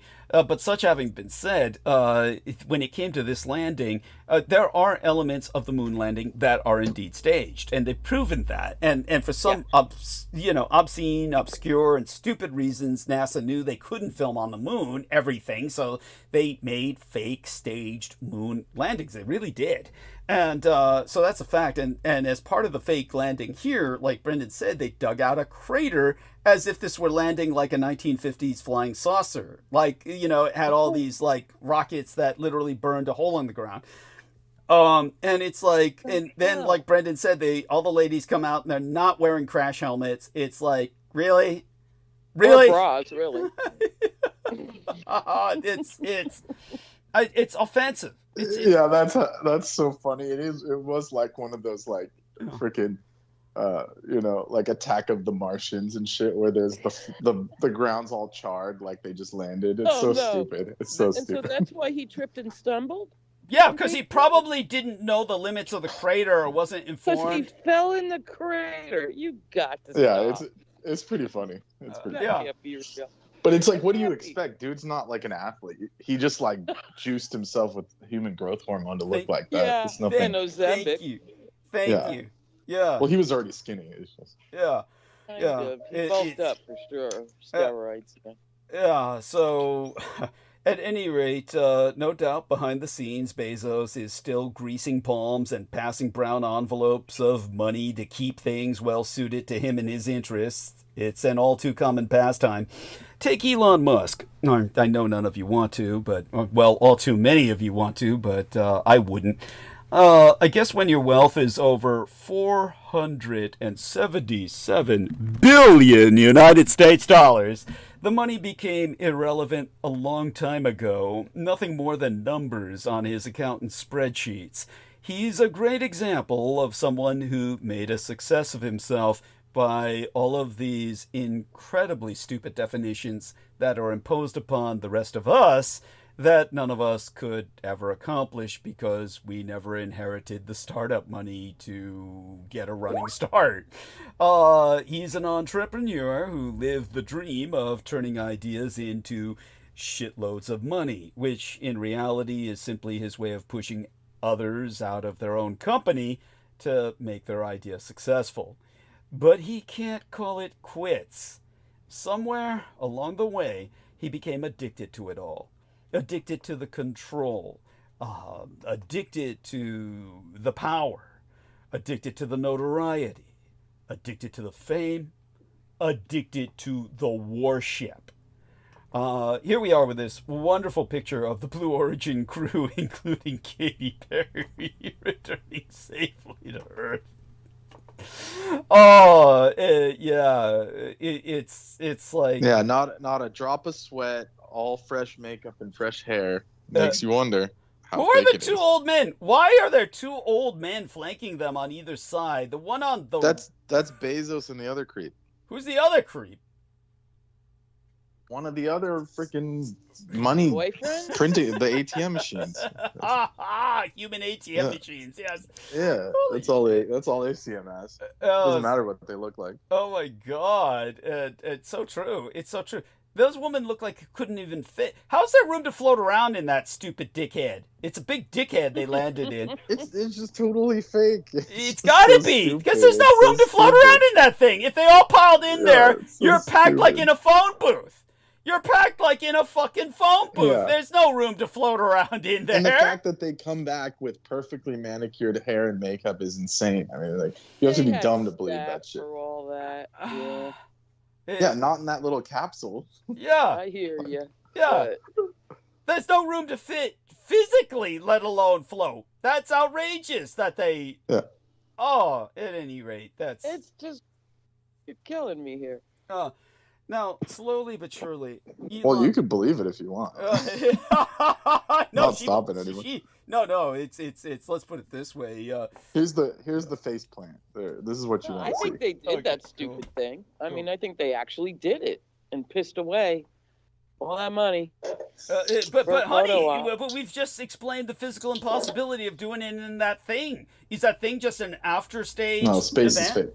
Yeah, so there we are. Oh, you think? The modern space is fake. Let's put it that way. Yeah, that The modern. last 20 years, it's Yeah. all bullshit. Yeah, it's all that's- just money laundering. and That's scheming. true. That's true. Yeah, Yes. okay. So here we Okay. are. So, do you see that, Holly? Jeff Bezos face plants after Lauren Sanchez's spacecraft lands. I like how they say her spacecraft, like it's, as if, she did it. God, that's hilarious. Well, they tried to Yeah. pull like he was a chivalrous knight going to see her and shit, and it's like, no, that's not why. Yeah, he can't pull that off. The danger, the crater, yeah.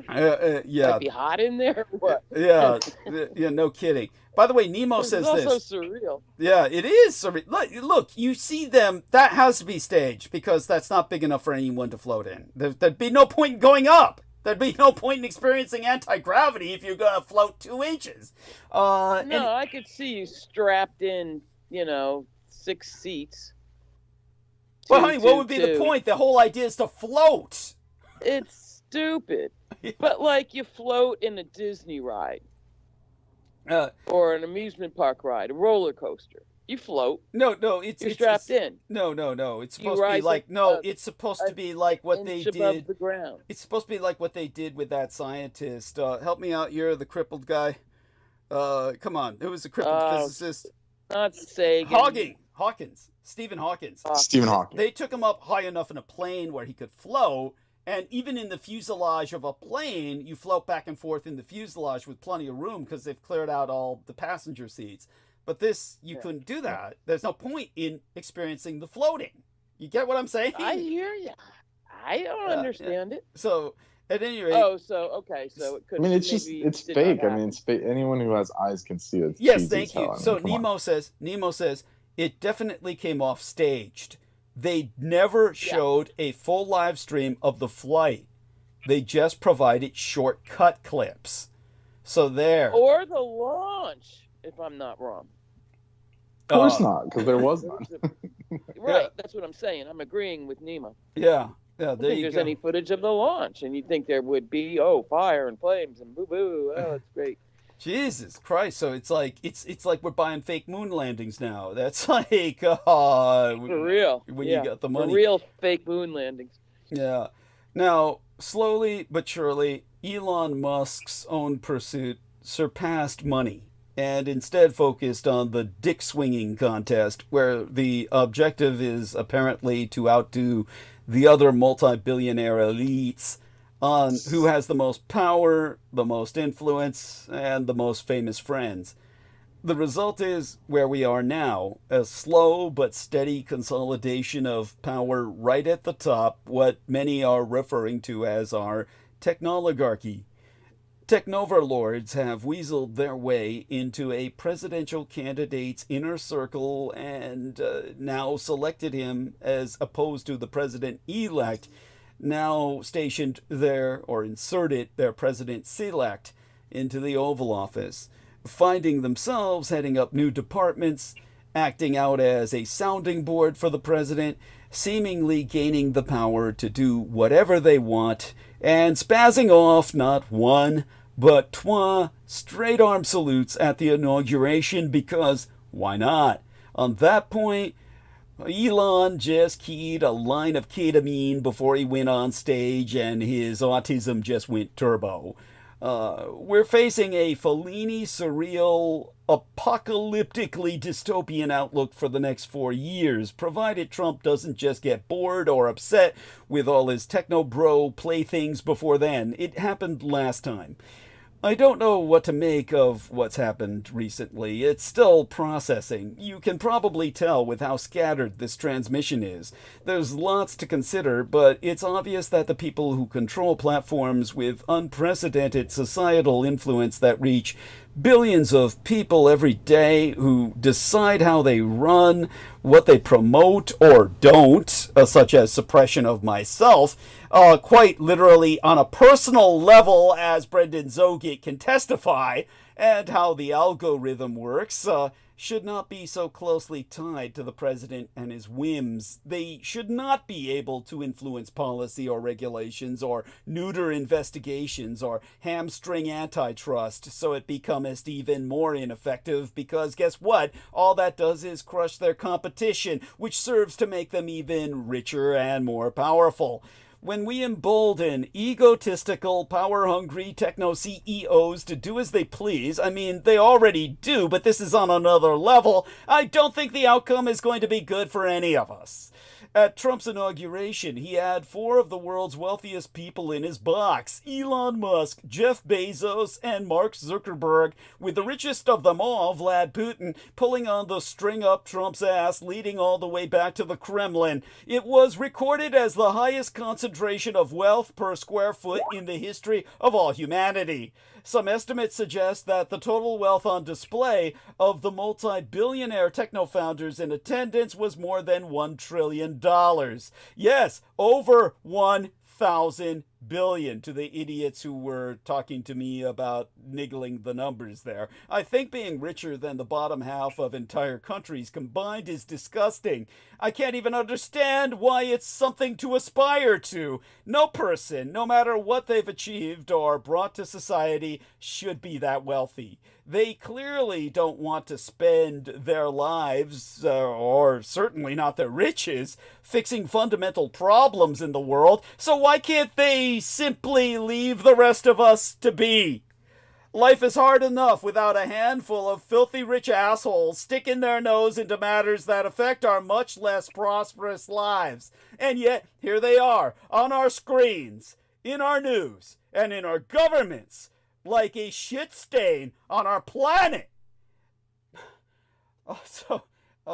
Here's what Brendan entered. Yes, tell us about this, Brendan. What do you know about the Pentagon's SWAT team of nerds? Well, Yeah. Oh, well, the rest of that's all I know is the headline. Okay. The Pentagon SWAT team of nerds resigns en masse. Yeah. Employees of a defense tech unit say they were sidelined by Doge. Either we Yeah. die quickly, this is their quote, or we die slowly, says the director. Ow. There you Resigning. It says the Pentagon's fast track tech development resigning over the coming month because they were denied the ability to discuss their jobs freely. The resignations will shut down a decade-old program after the end of April. There you go. The Defense Digital Surface was created in 2015 to adopt tech fixes during national security crisis. So we're left vulnerable to Russian hacks, which is what they wanted. Yeah, there you go. Because wasn't there Rapid another response agency? tools for militaries during the Afghanistan withdrawal and Ukrainian military and humanitarian aid. There you go. Typical Russian shit. Thank you. So true. Yeah. So true. What were you saying, Holly? Wasn't there also an additional agency in cybersecurity shut down? Probably. Or is this the Probably same all one? of them. Probably all Yeah, of them. all Yeah, of them. So I we're mean, left they're open going to whole Russians hog destroying us. Yeah. It's that simple. No There's no other logic to it, really. of electronic hardening. Yeah, Yeah. I mean that's just completely zombie. Yeah. But the funny thing I was thinking, and I want to put this right so I don't sound crazy. With for a minute, the Blue Origin thing, Mhm. because the big three for the common man and what they have in the media and everything are Bezos and Musk. At this point, Musk is winning. Okay. And I don't think, that bothers guys. like that. What is he winning? All this world attention. There's a lot That's more not the face of attention. winning. That's just drugs. I mean, you got to Like it's just he's so understand. disassociated. I don't think I'm he's not winning calling anything. it winning in any human sense. I'm saying on the world stage, Musk is the news. Bezos and Zuckerberg are more background. So you just mean the attention-grabbing stage That's hogging? That's all I'm talking about. Okay. Which brings me back to my point. Why can't they Yeah. just Why can't they just make their money and fuck the hell off? Why do we have to be subjected to their opinions, their ideas, to them telling us what our future is going to be like, and for us to be grateful for it, to see them bowed down to on podcasts like they are some godlike immortals, to see them standing on the stage with Trump exerting political influence. They're not good people. They're not cool people. They're not even interesting to listen to. They don't offer anything these days that isn't clearly self-serving, and yet we give them so much of the oxygen they crave so badly that they're sucking the air right out of the lungs of incubator babies. I apologize for the rambling rant. I honestly don't even know what the point of this episode was ever meant to be. I'm just so over it right now, and things have felt a bit hopeless of late. The techno industry sucks. The internet sucks. Social media fucking sucks, and the whole thing is now hinged on generative AI being more than just the next internet, well, the next IoT or Internet of Things. The only crumb I'm holding on to is that the story of ego and greed leading to downfall is as old as time. We can only hope their story plays out the same way, or that they really do figure out how to live on Mars and take their multi-billionaires club into outer space and leave the rest of us to live or die off on Mars in peace. Which, again... And then a rapture for the rest of them. Then we'll have a world. Well, Holly thinks of herself as a bad girl. She's helping the rapture really happen so all these boring, righteous, prudish Christians disappear. And Yeah, I'm all for it. Hurry. How much longer do we have before Marina Saren arrives in the United States, Aristides? She's coming here in when? It's in the summer. I have to check exactly.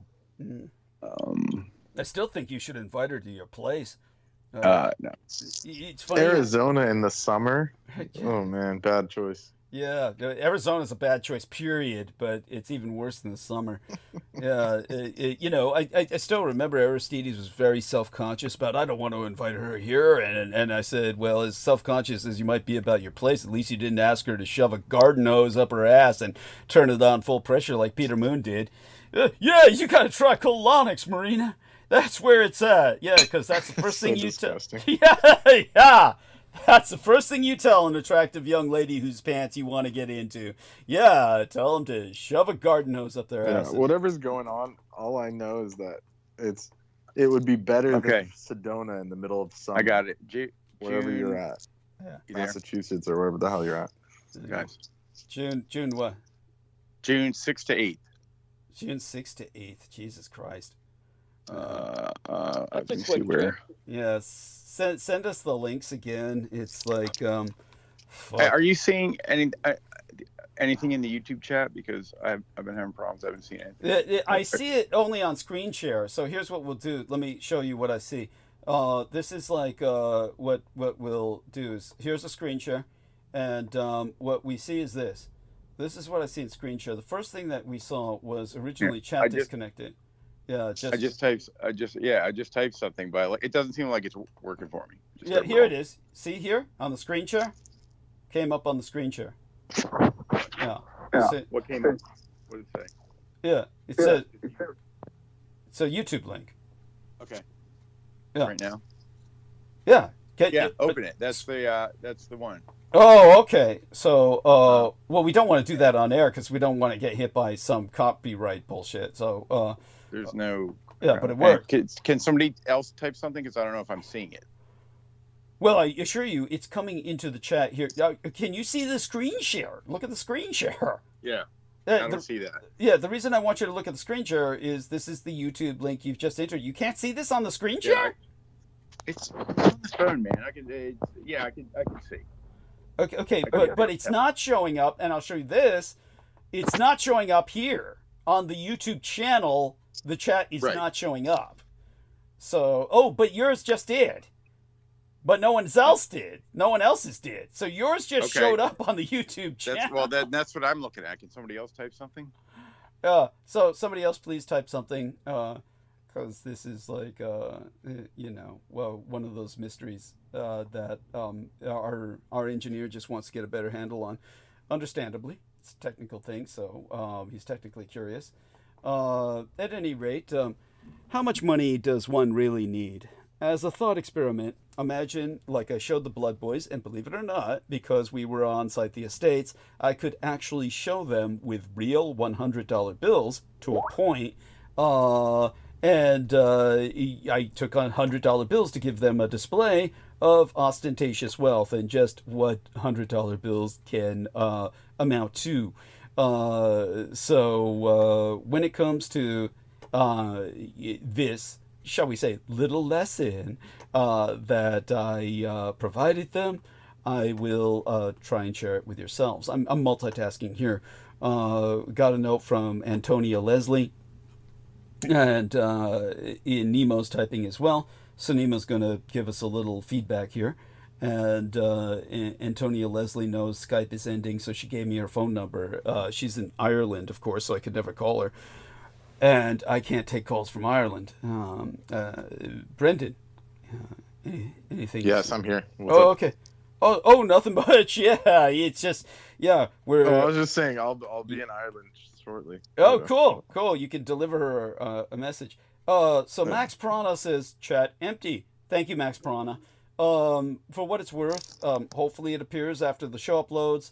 If it does not, do us a favor, Nemo, and enter what you entered earlier, because they've scrubbed the first part of the chat, apparently. So enter what you entered earlier again, Nemo, if you would be so kind. And enter the links for the contributions, Aristides, if you would be so kind. Does that make sense for both you gentlemen? T-Tank Berry, enter your usual moral support, and that would be great. We can move on from there.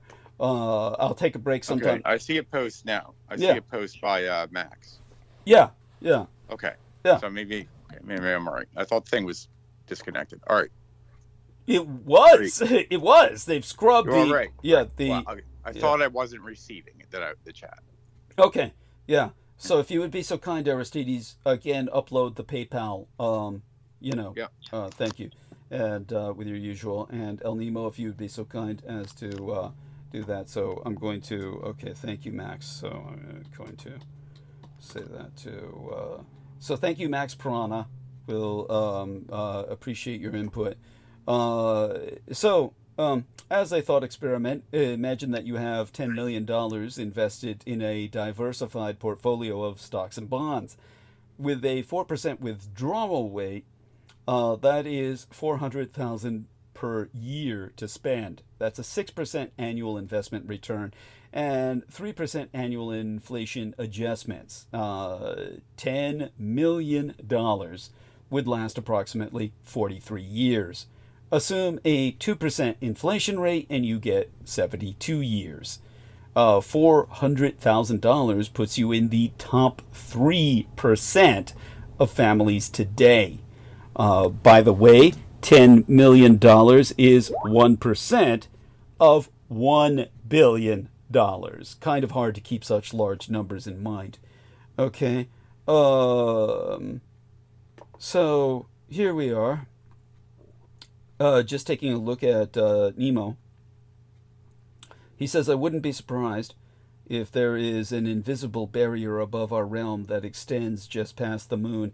If that's the case, then sending rovers to Mars is all staged on Earth, and Elon will just make a small colony on Pilbara and Simpson Desert, where the terrain is red and rocky. The surface realm powers don't have the tech to get past any impenetrable barriers. They can only go to the moon. I don't even think that... Dude! Tell... Brendan, help me out here. Tell Nemo here they aren't even making it to the fucking moon. Anyhow, so what's that? Yeah, well said, Van Nemo. I Allen appreciate belt everything you said there. Yeah. But, yeah, like, they're not even making it to low Earth orbit anymore. Yeah. They're using balloons for that shit. For their Starlinks. Like, none of this is viable. They're not even doing anything. To be fair, they're not doing anything. Yeah. And so all those thousands of Starlinks are way low. And interestingly, Yeah, they're all in there Leo. was Yeah, low Earth Low Earth orbit. Yes, go Yeah. on, honey. so Holly. low. Yeah. There was a sky event right about the time of the Blue Origin, and I meant to bring it up just in case Brendan might have seen it. And it kind of got some news. It wasn't just me that saw it, but it was quite dramatic. And my take on it before I equated the two was space junk. Like whatever was left to that dip that they landed fell right here. Mhm. And it was quite dramatic. Mhm. There's footage of it and stuff. And if I hadn't been looking up at exactly the right time, I wouldn't have seen it. Mhm. But Okay. there were other lights too. Yeah, but anyway, never mind. But yeah, Brendan, I think you mentioned it just before, happened to Ollie. catch that? Did I? Okay, sorry. Yeah, no worries. No, that's But fine. it was in context with this Blue Origin fiasco. I Yeah. don't know. Well, there's a lot of stuff falling, sky traveling and falling and all this stuff, and most of it is not done by these people.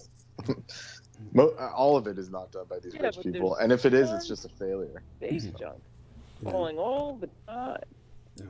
With this low atmosphere stuff, satellites and all Yeah. that. No. So it kind of has a look when you see something falling in. It looks different than something going out or passing Right. by, Oh, even yeah. with the cloud situations. Well, thank you. Thank you, Holly, for sharing that.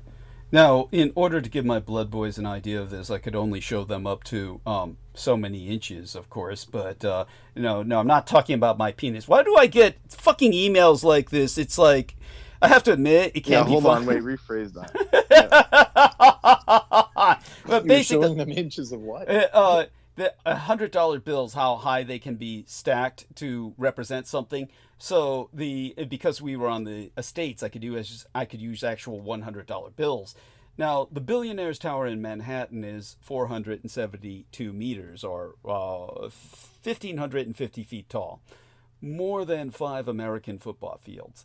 If you pile up $100 bills, you only get 8.8 centimeters, or 3.47 inches, up the building to pile up $80, or should I say $80,610, which is the median family income in these United States for 2023, which was the last time I was able to get stats on that.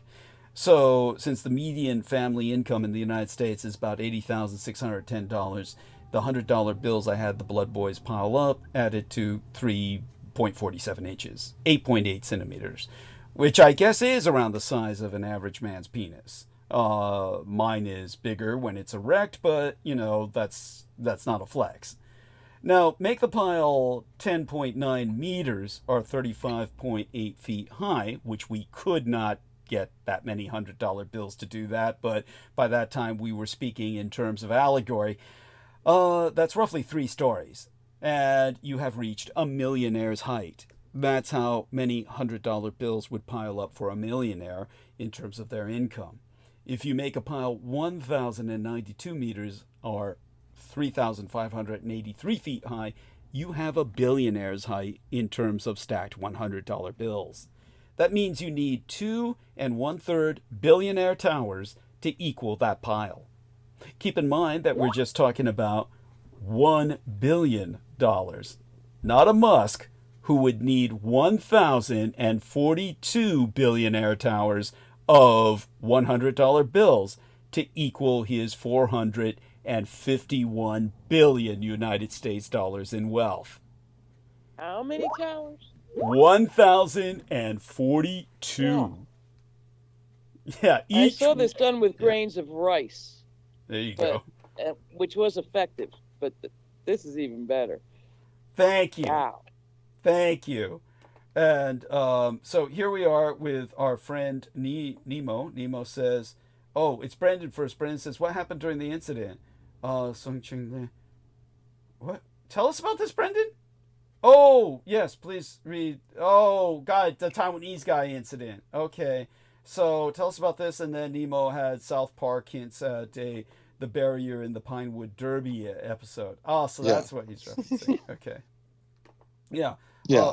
So go on with this incident. But this with the other Thomas guy, this other guy was the one I mentioned way earlier. I was just reading the article. Mhm. So one of the politicians or these guys that was being, I guess, had to go to a meeting at one of the, like, the prosecutor's office. He had been summoned for questioning, but he brought the Chinese copy of Mein Kampf and was wearing like the armband and everything. So there you go. He's your. Okay. He probably knows about you. Well, I would hope so. Jesus fucking Christ. And they arrested him, right? Because it's Germany, they would arrest him, I would presume. Well, the Germans were pissed, but they were questioning him about some other crime, probably political due to the Chinese influence or whatever. But because he's like a hardcore nationalist. Okay, interesting. Chinese nationalist. Interesting. Good. Because he's part of the Kuomintang Party, KMT, Taiwanese Nationalist Party. So Okay. there you go. Okay. And then there's the photo. There you go. Okay, thank you. Okay, there we are. And I'll download. So he's that. going full 1940, and the Germans are saying they're upset by it or something. Fuckers.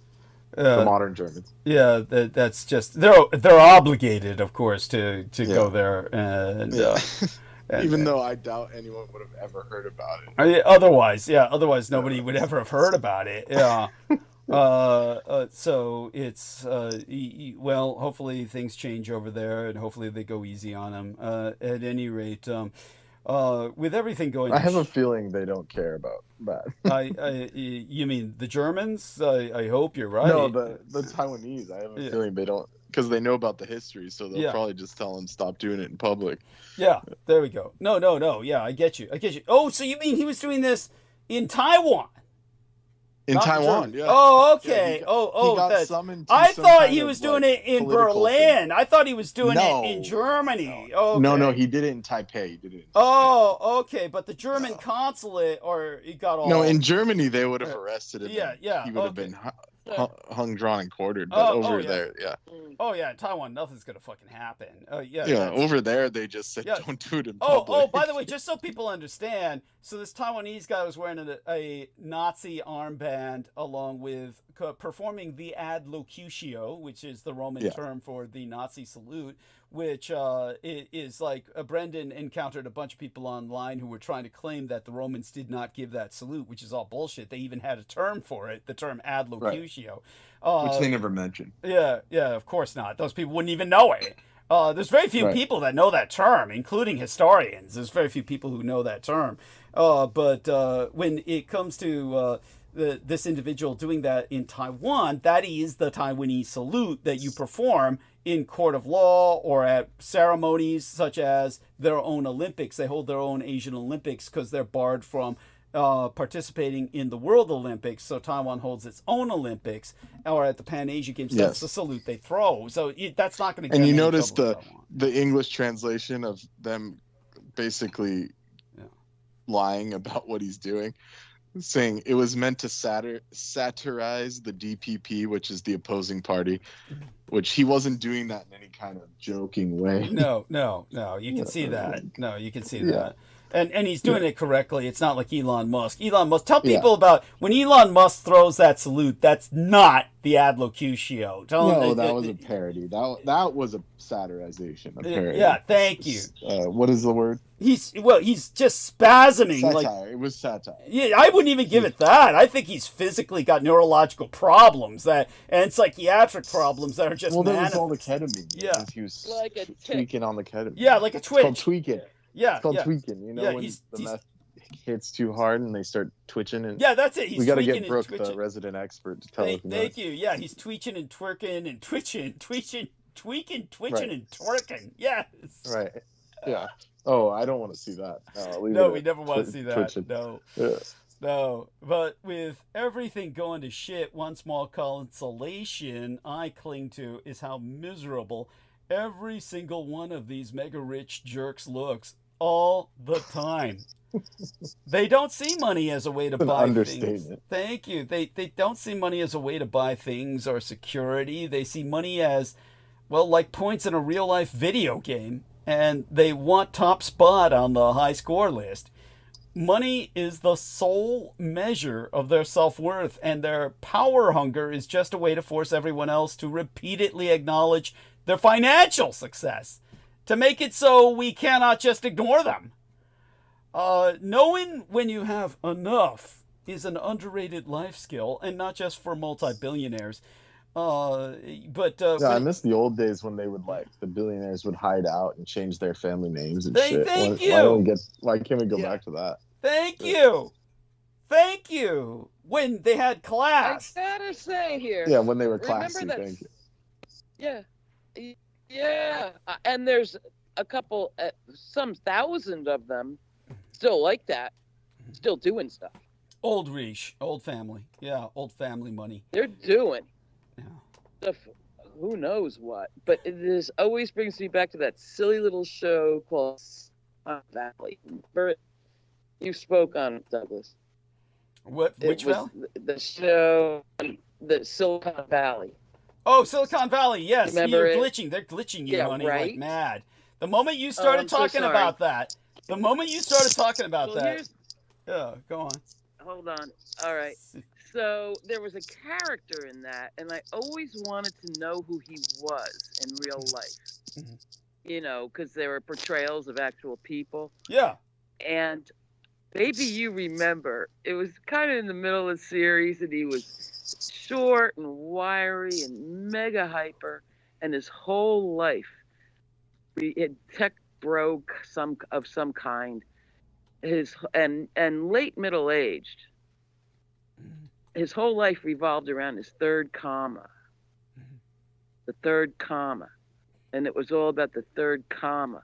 And you were nothing without the third comma, because that's when they made the change to billionaires. Okay. Yeah. And he paid $5 million for some stupid oil painting over his stupid fireplace of 3 commas floating in space. And he worshipped it. And then, oh my God, the day came in the show when he lost the third comma Mhm. and went down to 99999999999, Mhm. right? Yeah. And it was a hilarious thing. Yeah. And I always wondered who he was supposed to be. That guy is real. Yeah. It's just a generic representation. I would take it for the. Totally. Yeah. But the third comma. Yeah. But I think it was a thing, you know, in that realm of, Oh, no, you know, it is a making thing it in that realm. It to is a the thing. third comma. No, it is Yeah. a thing in that realm. But Yeah. it's one of those Look things that. for it. Yeah. It's Who one of- has the third comma and who doesn't? Yeah. It's. Yeah, it's- wasn't that the joke where he made the alcohol the 3 commas? Like he named the alcohol you after go. it and all that shit. Yeah. Yeah. That's There we what are. That's about. His drink company. Yes. Thank you. You remember. Look out for it. Yeah. Bren remembers. Oh, yeah. Oh, he really? Oh, that's funny. The Yeah. 3 commas. He probably lost the comma on it. Trace, it was like tequila. Trace comma. Yeah. Oh, yeah.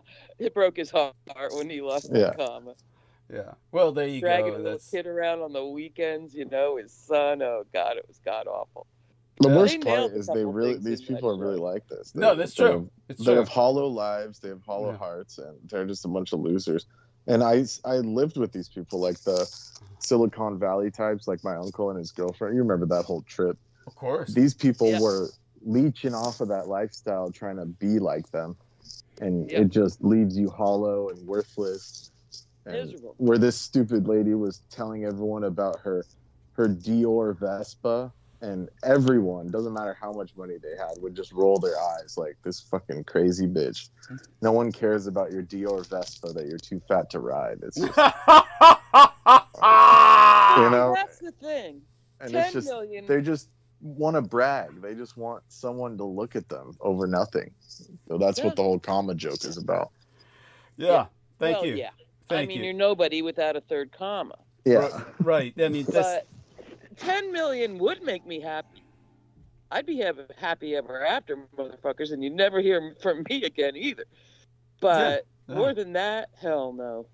Yeah, I mean, Hell no. obviously, it's one of these things where when we talk about the fact that this is now become a ratings game, I think the best way to take a look at it is, I mean, come on, Brendan, help us out here. Why doesn't Elon Musk just cop to the fact he's not a gamer? He's never going to be a gamer. He can't do it. He can't. And yet this is, why does he want to be a gamer? Why is it so important for him to lie about this to himself and everyone else?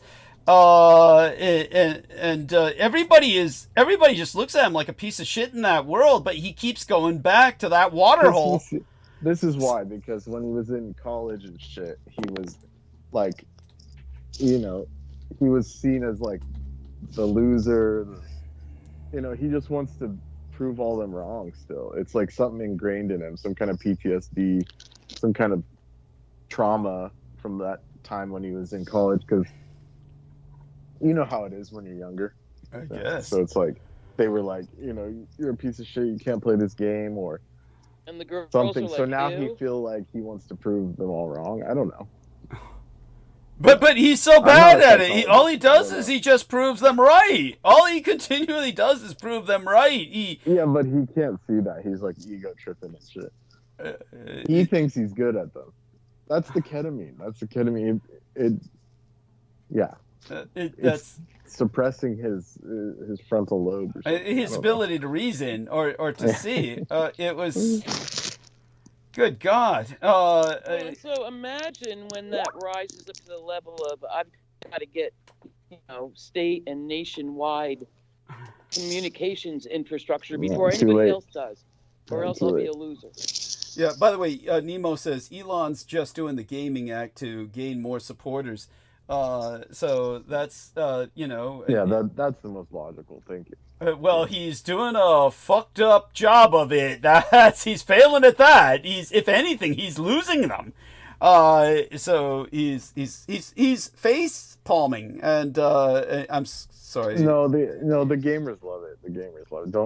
Don't let the media warp your mind on that. The gamers think it's great, no matter what. Then they're stupider. Then it goes to show that gaming is a Darwin Awards tar pit where all the evolutionary disabled people that can't succeed in life, so they become good at gaming. That's all it is. That's thank why you. it's always. Yeah. There's probably special groupies for the losers. I don't know about Oh that. yeah, they love him. They love him. Oh God. At any rate, that brings us to multi-billionaires and the environment. Multi-billionaires own multiple mansions, cars, private jets, and yachts, really ships in many cases. It's not just the Trump misadministration. Bankers, centrist Democrats, and others are embracing the idea that climate targets were never realistic and that we should now prepare ruthlessly for a new future.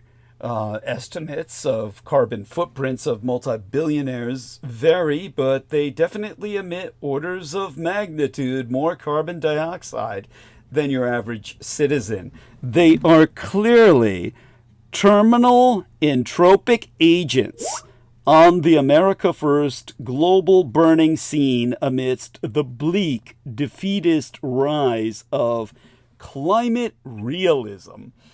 Gonna take a look at another notification coming in. Oh wait, no, Brendan, let me take my break before you go.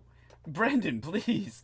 Holly and yourself hold the conversation with Aristides, if you would all be so kind, so I can take my break. Wait, and make I'm my crashing second out coffee. over here. I'm crashing out. Hey, my schedule's changed. Yeah, are you getting up? How early are you getting up tomorrow? How did that meeting go? Tell us about that meeting. Bitch about that meeting. Oh, it's fucking horrible. What do you mean? I had to wake up at 6 a.m. It's like they were trying to kill us.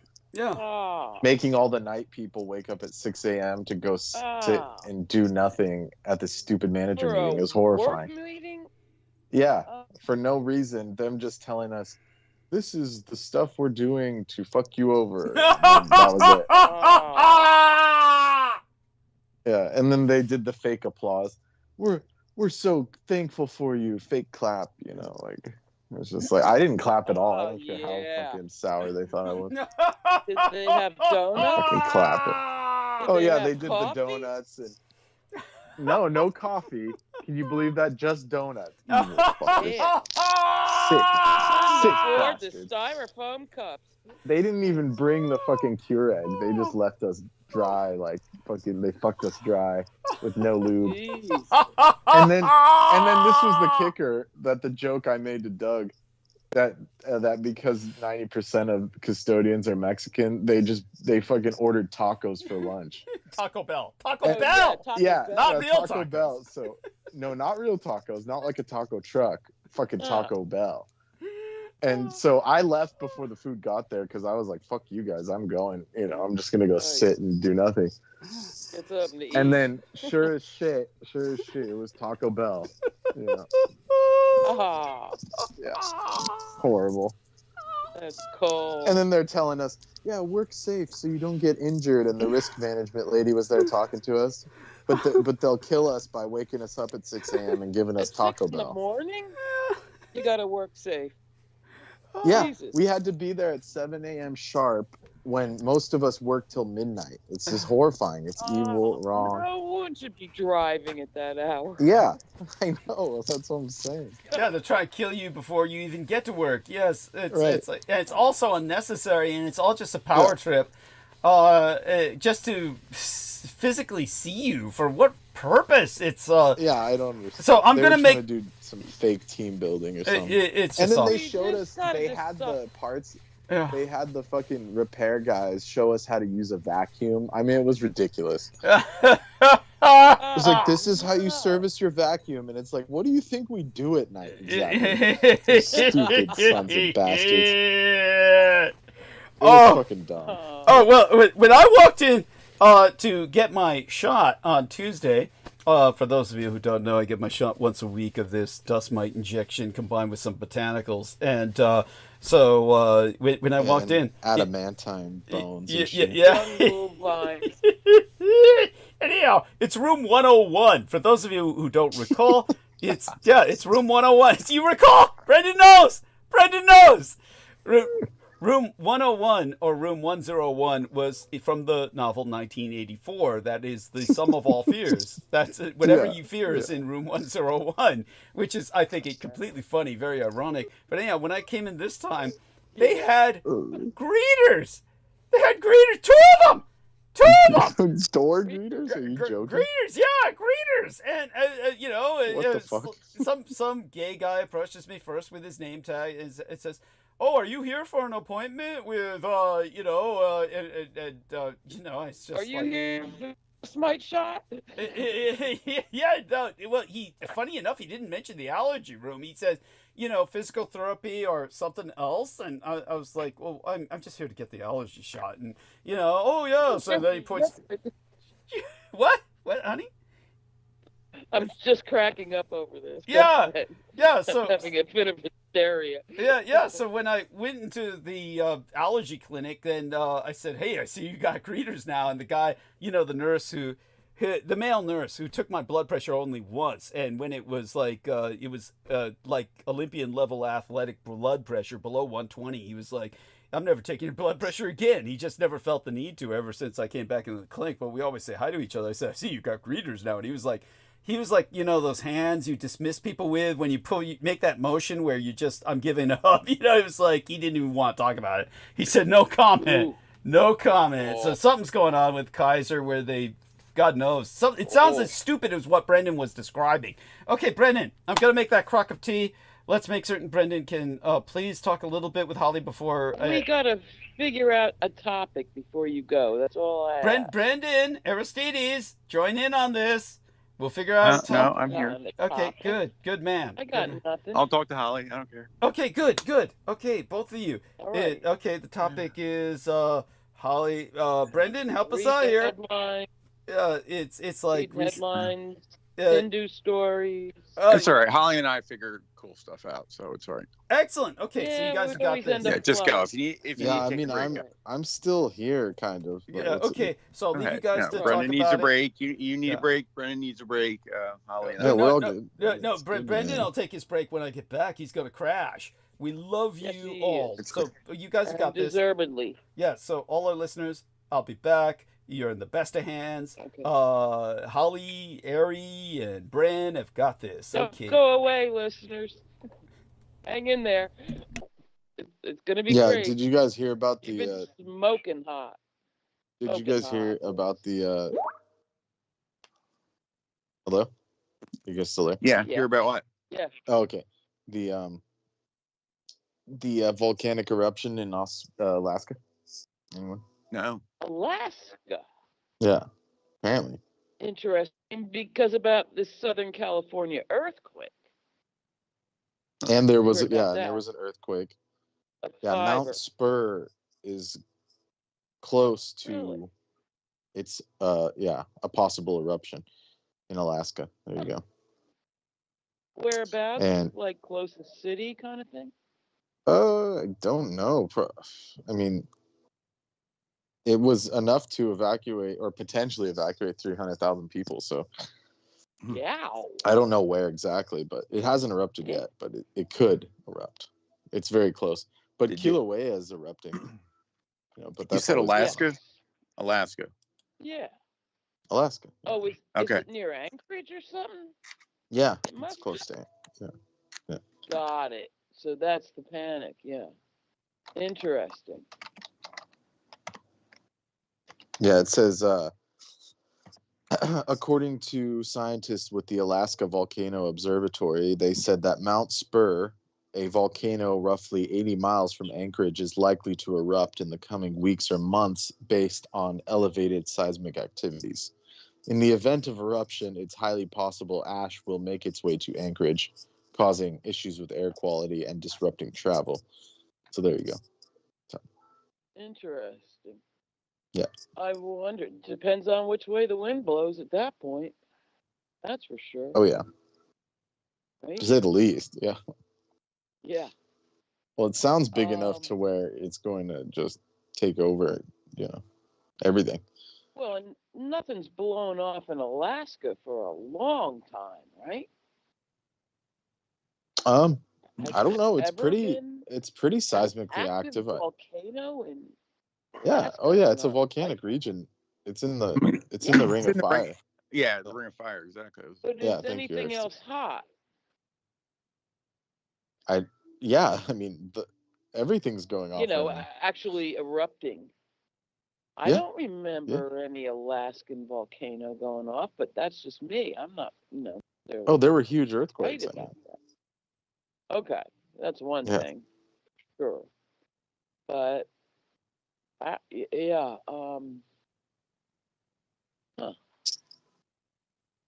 Yeah. I mean, many have Rainier gone off got as of late. really hot and swollen. Who? I wonder if the snow's melting off it. Possibly. Yeah. So we have 2 weeks ago. There was one in Iceland. Kilauea's been going off. Yes. Lava's Yes. been blasting literally thousands of feet into the air. So there you go. So it's just there's one in Indonesia that went off recently as well. You said Kilauea is going off? Yeah. So that's the Hawaiian volcano. That one's almost yeah. always erupting though. Yeah, Almost right. Like- constant. Yeah. But it's a lot more aggressive Hey. than it has been. If you would Google Alaskan volcano eruptions. Oh yeah. For a long time, Rainier was getting really hot, and even to the point where tourism was drew back and stuff, and you could feel it in the pavement and everything. Oh yeah, Still I don't never doubt has it. blown off. Yeah. But it sounded really creepy, man. Yeah, it says That's a there's big 90 mountain. active volcanoes in Alaska. And Active. yeah, One or two eruptions per year since 1900. there you So go. I mean Yeah, that's significant. That shocked. didn't happen in my state for sure. Yeah. I am shocked. says like, Alaska hosts out over in the- 80 volcanic centers. Yeah, so and One or since two the a last year. 10,000 years, many of them have gone off. 1953, Golly. 1992. There you go. Oh shit. Yeah, Like out 1983. the Willywags usually, where only Eskimos know. I mean, you Yeah. never. That's amazing to me. Well, it's I mean Had it's no very idea remote. that It's that Alaska's a large remote area, Ring of so Fire, yeah. I don't think it's gonna But- be like population dangerous. It'll just disrupt the city. I don't think it'll be like wiping out a whole city or something, unless something crazy happens. But like, when yeah, it but comes it's still to- interesting that I'm surprised I'm Yeah. so in the dark about seismic events of that magnitude up there. right, Really, it says this mountain has erupted 3 times in 1992. So Mount Spur. hell. So there you go. I missed the newspaper that day. Yeah. Good to know. Well, and with Interesting. all the planetary placements in Pisces, it increases the Oh. chances of these kind of natural disaster kind of events, and then going forward, when Jupiter goes Atichari coming up, it'll increase the Yeah. chances of natural disasters by like Even exponentially. more? Yeah, 'Cause I'm like saying this exponentially. the Trump clump is stubborn. It ain't Who? going anywhere. Even with Mercury and Venus on the move, it's still hanging in there so tight. It's a clenched fist. Yeah, I mean, but there's some movement going on. You're talking about the Grahas, Yeah. like, yeah. Say again? You're talking about the planets, Grahas. Yeah. I call it the Trump Yeah. clump. Yeah, I mean, they're all moved. They've all moved, as of Yeah. recently. I just go by, yeah. Because I'm not a dawner now. Have you seen it in the dawn? Saturn Rahu conjunction, looks like, yeah. Have you? What? Because you're up out in the early morning. Have you seen it in the dawn? Seen what? The setting of it, the clump. Because now it's in the dawn sky, not the sunset sky. There's not much to see, really. Like, you could see Saturn. Mercury, Jupiter's Venus, visible. and Saturn. Yeah, you can see them. Yeah. Mercury's Sounds not good. really visible typically, so you probably won't Right. see Mercury. I hear that. Yeah. Yeah. Venus, you'll see Venus most likely, because it's in, For Yeah. sure. And that maybe region.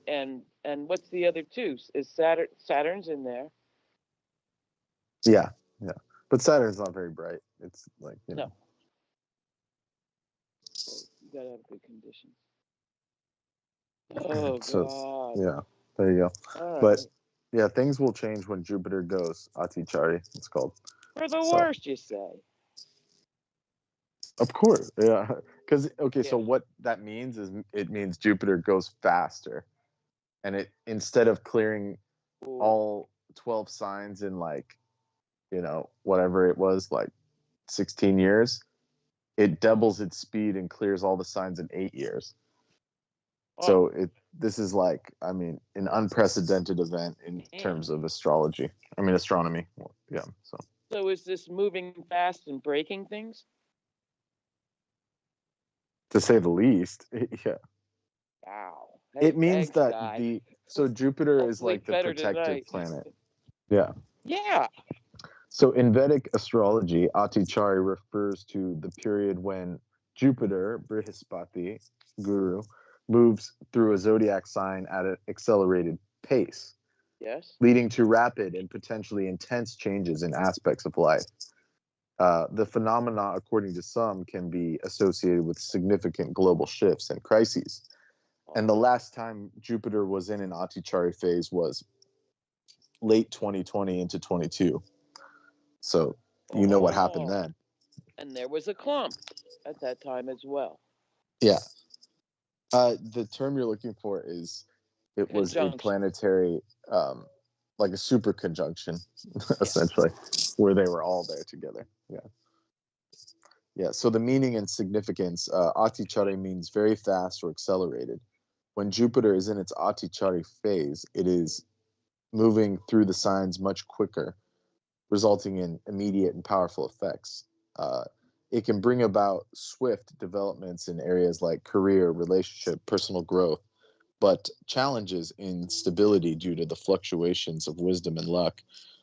Uh, it can offer rapid opportunities and growth, but it can also lead to rushed decisions, lack of focus, and potential for impulsive action. Some astrologers believe that Atichari can be associated with significant global events, such as major crises, shifts in power, as it is currently in effect from 2024 to 2032. In 2025, Jupiter is expected to go Atichari in the phase of Gemini, completing its transit in about 6 months from May 25th to October. This accelerated transit could bring swift development in areas associated with Gemini, such as communication, learning, travel, social connections, etc. So there you go. Plane start to crash, or I mean, it's an air sign, but there's a lot going there. The main thing is Man, that this period, the momentum.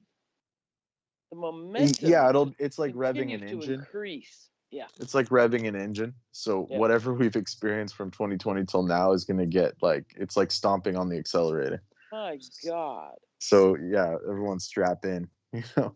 And that's It my says, whole course of life. It's been like a sine wave oscillating steeper and yes, steeper and steeper and steeper and compressing so fast that yes. nobody And really knows what's going to happen this next. particular kind of setup hasn't happened in like 5,000 years. Oh. So yeah. So Jupiter's Atichari transit will go on until 2032. It is a danger that's looming around a corner without us noticing or paying attention. We know that there are many questions. So what's unusual about a planet moving slightly higher than its normal speed? Well, the catch is that it's not something to be celebrated, because the planets can give sudden, erratic, and unexpected results. On average, Jupiter takes about 12 to 13 months to transit through a single zodiac sign. However, when it is accelerated, it leads to rapid and intense changes in all aspects of life: career, relationship, personal development, etc. Atichari means very fast or accelerated in the sense of the word, in the truest sense of the word.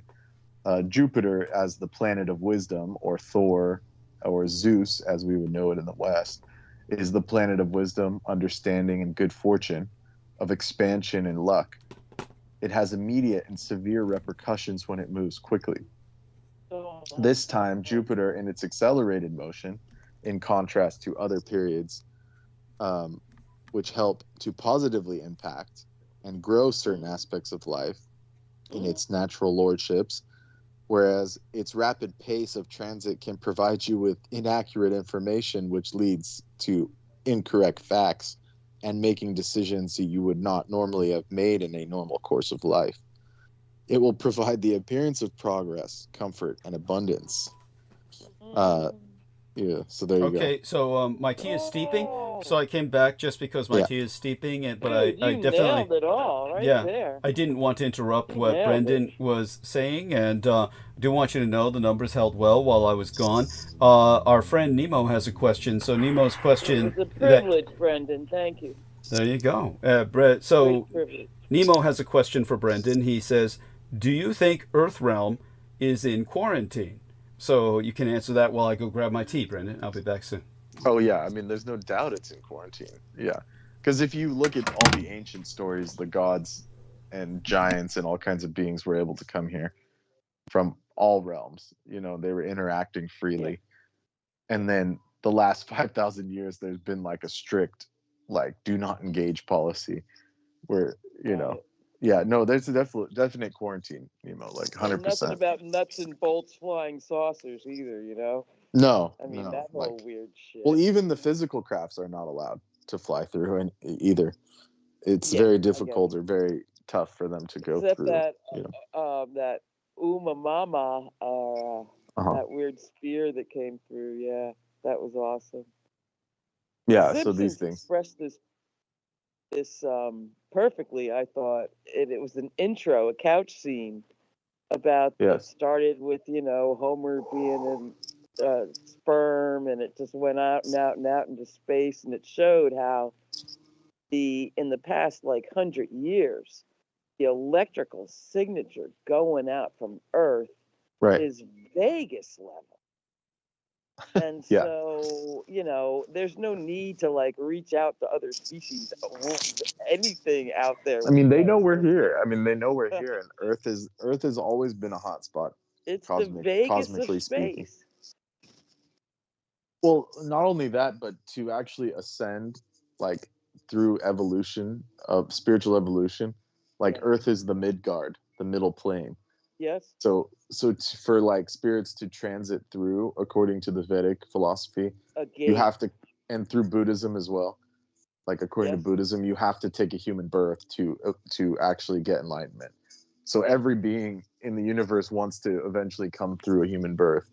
So Yes. that's why they like visiting Earth and all that stuff. And eventually they'll incarnate here and then move through Earth to the higher realms and go to heaven and all that. Because everyone wants to go to the heavenly planes because it's just bliss and nice, and there's it's like the elven realms. It's like what Lord of the Rings would call like the elven Summerlands. like Valinor.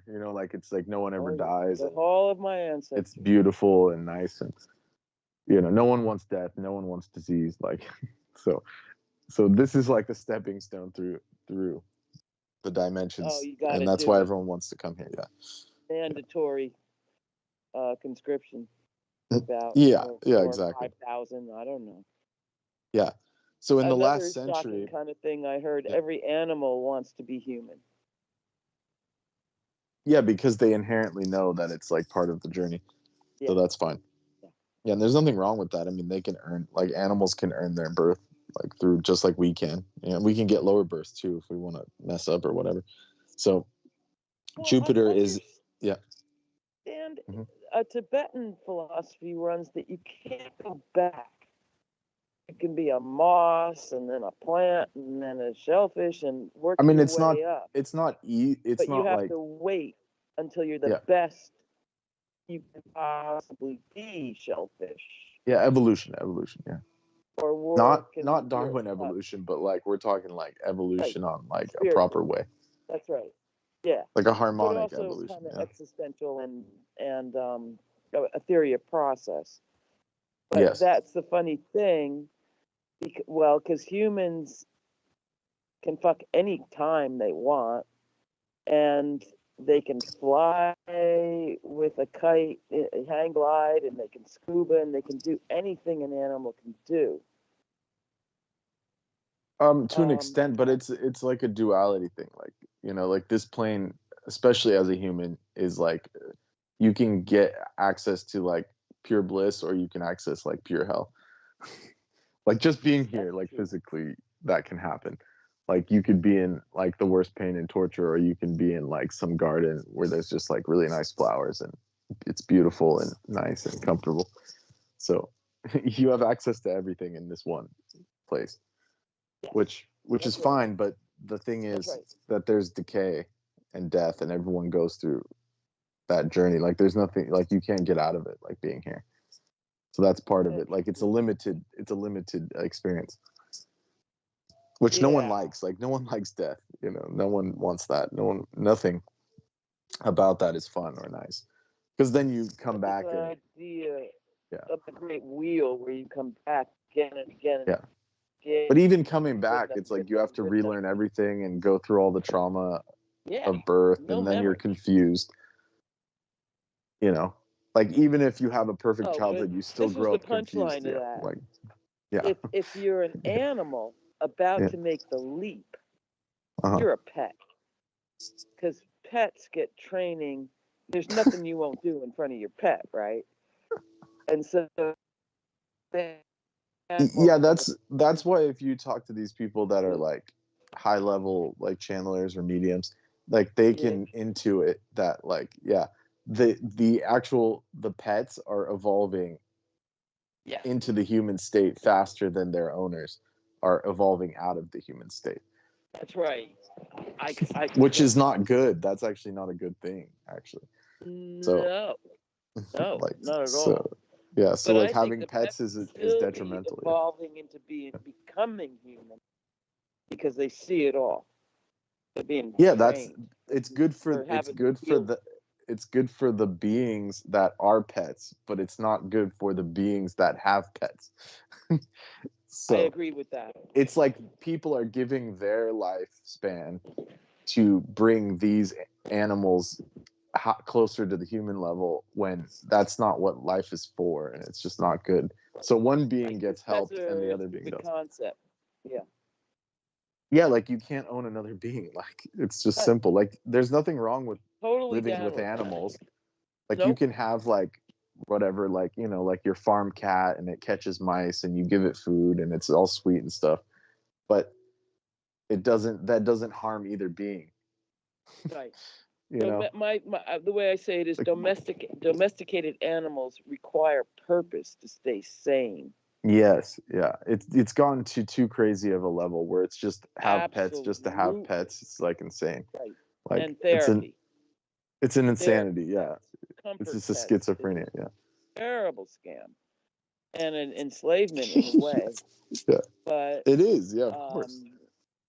There's like this that was universal I principle, or formulated it's this like, before all that wave of doing yeah, that came up. yeah. There's a multiversal principle. No being can own another being. Down with it. That's a pure principle. I mean, it's like it's just a fact of the universe. Like no matter how hard you try, you can't own another being. You can't actually. You can enslave them, but you don't own their mind and heart. Like it's impossible. There's no way it's ever going to be possible. They will always rebel, or something will happen, or it's just bad karmically. You can't own, like a being can't own another being. There's no way. It's not possible. So that's like a pure principle. Okay, Yeah. I'm back. What were we speaking of? Slavery? What are we speaking A of? bunch of stuff. Okay. A lot of things, but the pure principle of the universe that a being can't own another being. So even if they're enslaved, you can't own their mind and heart. Like it's just not possible. So that's why having pets is just such a nonsensical, like detrimental thing for human evolution and totally personal agree. growth and all that. Yeah. Couldn't agree more. And the natural world, God forbid. Yeah. Yeah, and since you're back, I'll finish this last little bit about Jupiter. Sure. So Jupiter is going into a phase called Atichari until from this year until 2032, excuse me. Yes. And it'll impact many things. So Atichari is the motion that is a major milestone engraved into many events as Jupiter moves quickly through all the signs known as Atichari Gati, which causes turbulence, makes decisions that are not ultimately good in the long run, as Jupiter is a bliss giver, and it is also known as Zeus in the Western. So when Zeus is at its accelerated motion, this will cause chaos and disrupted living, and significantly disrupts our living stance. Yeah, and then so the surprising thing is that the historic war of the Mahabharata, the Indian epic, that broke out at Kurukshetra, was under the auspices of Atichari. This is the shift that gave power to the Pandavas, regaining the control of their land from the Kauravas. And also, during World War II, Jupiter's Atichari accelerated motion was again noticed by many astrologers, as it was predicted the many dangers that were in store for the world during the wars. And around 75 million people died, including military and innocent civilians. There were also other major events, such as the independence, quote-unquote, of India in August 1947, which was under these auspices and was a major shift of power and bloodshed. Surprisingly, the British colonization and other shifts of power took place under this Atichari motion.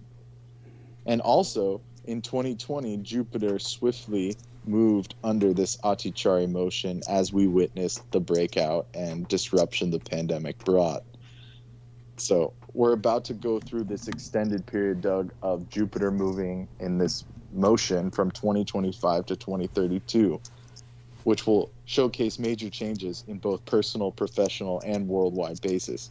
Ongoing wars, conflicts, and alterations on the world scene that have altered in recent years will become increasingly noticeable. Government, economy, religion will be so accelerated. The changes will be so accelerated that there's almost no way to react to them. So that's what we have in store when it comes to these astrological phenomena. Thank you. It's like putting gasoline made onto my the day. already dumpster fire that we have. Yeah. Yeah. So Yeah. there you go. Well, all I can say is that. Doesn't sound too benevolent. Well, all I can say is that hopefully we survive to pick up the pieces, and all of this is Oh obviously. hell no! I'll be dead by 32. Well, Forget about it. let's put. You this... won't be dead by May. Yeah, yeah. So you get to see it start. Yeah, yeah. You get to see I it start. better hurry. Yeah. So, but in terms of all this, I want to thank everybody for maintaining the numbers. All of Team Dietrich and all of our listeners who stayed with Team Dietrich during the time that I was on break. I'm glad to see that all of you enjoy the company of Brendan Sogit, Holly, and Aristides, as well as Nemo in his own quiet way, participating via the text box and Skype.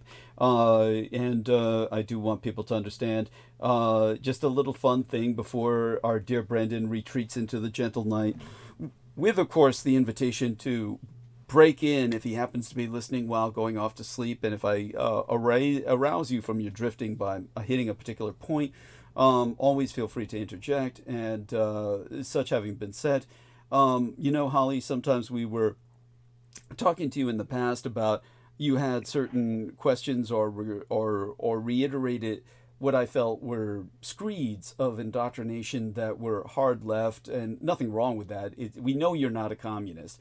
But definitely felt that you'd been influenced by a lot of extraordinarily left-leaning people who essentially were participating with this kind of like new leftism that emerged during the 60s and the 70s in particular, really, but still haunts America today. When it came to Amy Como, both Brendan Wait, and I gotta say something here quick though, Doug. Of course. Everything I've heard, Yeah. I think I'm kind of here because you're the leftist leaning guy. Radicalized centrist. Radicalized centrist, honey. Radicalized centrist. Fine, then call me that from now on. Too. Thank you. And I'm no dystopian. I'm living dystopian. Yes, we are Yeah, living. I try to predict and game it out, but I mean, back in the want day, to Doug was clear quite this. conservative. Let's just put it that way. Oh, he was. Defending his gun rights and shit. I remember those, man. You were so high. I still love guns. I love guns. I know you do. But believe me, you have sanity around it. And Thank you. You didn't back then. Well. But you brought up the nuance that Yes, these people are not conservatives. They're just like freaking mad. They're just mad. They're Yes. Adamites. No, they're Adamites. My Yeah. only mistake was bringing up the B word, and I'll never live it down. Which was what? I'll Bernie? bear Bernie? that. Bernie? No, don't say it. Don't say it. He is Don't funny. do that. He is funny. He's funny. He's like a human caricature as far as I'm concerned. As a Fordian, he gets traction. I don't care. No more talk ever. We brought it up before you came on. Tell Brendan. Tell her about I thought you were here, Holly. You didn't hear about that? No, she didn't hear about it. Tell her about the rock concert. They came to my city and they said we sold out the whole auditorium, and then it turns out they were giving away the tickets for free. So stupid. So there you go.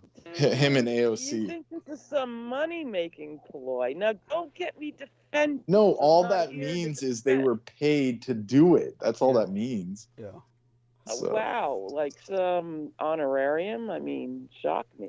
I'd be glad if they got a nice lunch and fucking for their trouble. Okay, him and AOC are They're richer not than getting all the shot in people the in that face. stupid audience. Yes, that's right. Come on And now, they're honey. saying, we're here for the working people. Yeah. Oh, yeah. That's How what they much were did literally pay? saying. No, that's so offensive. It's so offensive. And but like I said, it's like Anyway. it's just like I've always said that politics is Hollywood for ugly people, and what they were holding Right. was a rock concert for people without talent, and Yeah, Horrible exactly. yeah, people, yes. and they're just holding like So- this grievance fest with a bunch of other people to horrible, commiserate. horrible. Yeah, to commiserate. And thousands are coming, and I just think that's an interesting phenomenon. Yeah, thousands, but we just put that into Doug- perspective. Doug could get a bunch of people if he gave them a freaking Free coffee and ticket, say yeah. the tickets were free. yeah, yeah. But when it came to, shall we say, Amy was doing the capitalist version of what I felt you were doing, Holly. So we had to set Amy straight. I don't know if Amy was too happy about that, but Amy came on earlier and she was like saying, "Oh, I realize it's good that I don't have all this money that I should have inherited from my parents, that they're not giving me any because I could never appreciate it having never worked for it." And I said, God damn, they took her into one of these capitalist workshops and fucking brainwashed her. Right. I Yeah. want to go work in the coal mine. It Slavery makes me is better. good. You Yeah. must earn your I mean, food, you How plebes. how much of a drooling commie dupe could I be and agree with everything you say? Thank you. Which I have tonight, every fucking word. Well, thank And- you. and honey. Oh, we'll go on. To have it articulated in a compact fashion, you know. And there wasn't much new for me, frankly, but to lay it out like that kills me. And you bang every point, so hey, Well, thank you, if I'm darling. indoctrinated. No, Sounds no. debatable. You're fine, honey. We just have fun with you Thanks. because you are. I don't want to be scared. No, you're fine. You're fine. And but with Amy, it was more disturbing. To tell you the truth, with Amy, it was more disturbing because she had like bought into it. That's the New England way. The Yeah. work ethic. Back when we had a social contract. New England way. They're all And inheritance. They're all. That's the exact opposite. They're the like Brandon, like inheritocracy. that freaking Brandon Young. Yeah. Well, Brandon Young is He the was the worst of New the England. worst. Yeah. Yeah, Brandon Young is the has worst of the been- worst. Yeah, he's at the top of the food chain when it comes to those parasites. He's a top parasite. He's It's a Protestant. Well, he thing. had no qualms about being a rich biatch. and not sharing a penny of it. You know, showing up on my No, show. he wasn't playing it up. Yeah. You know, he was just No, a but I working mean, guy. he never even contributed to me once.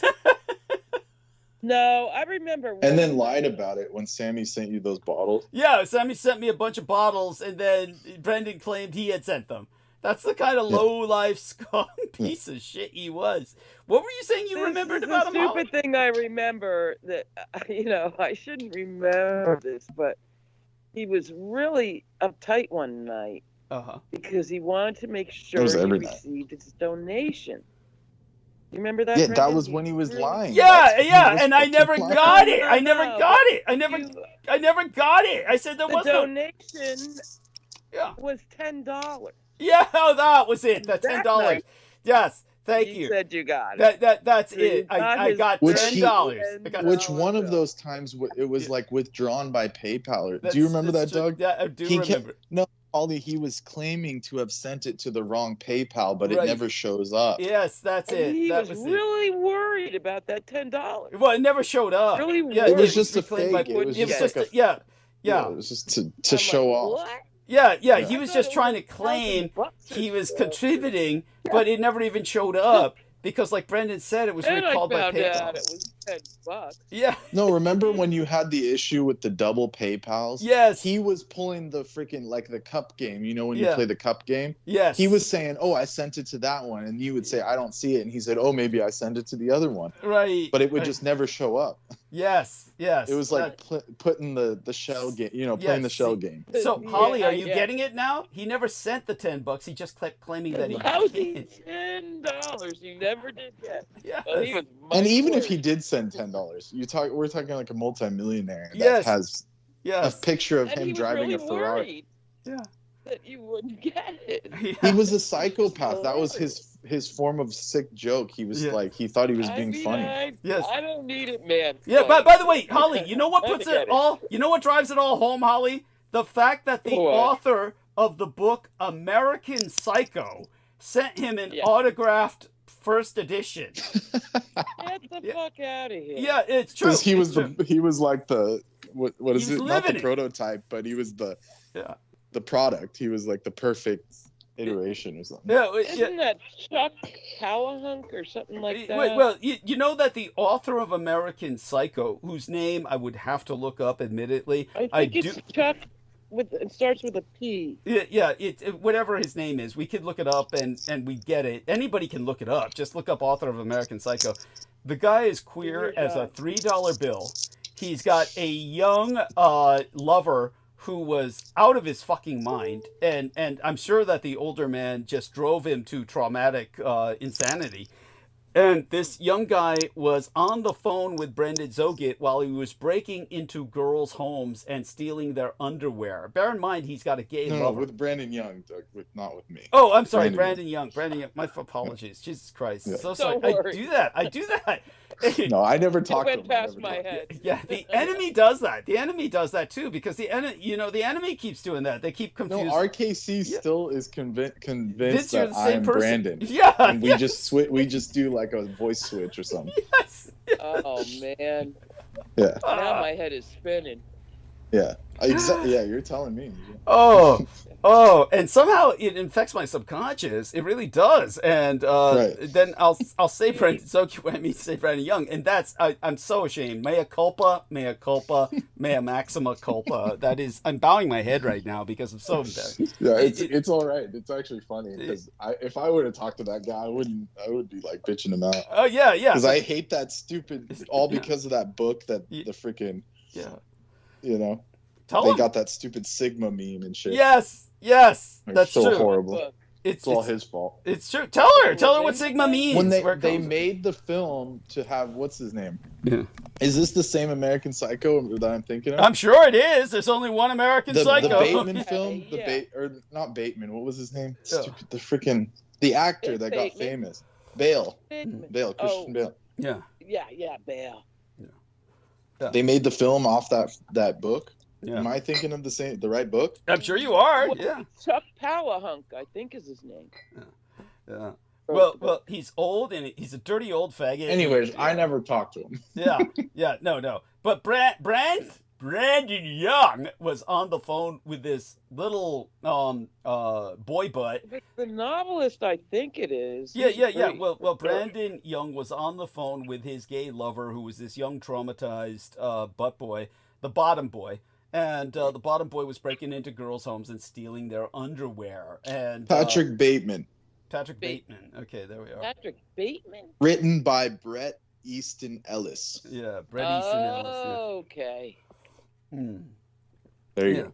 And- Which I never talked to. Yeah. Yeah, so Brandon Young was bragging about getting the autographed first edition of American Psycho gifted to him by this Ellis. dude. Yeah, by Ellis.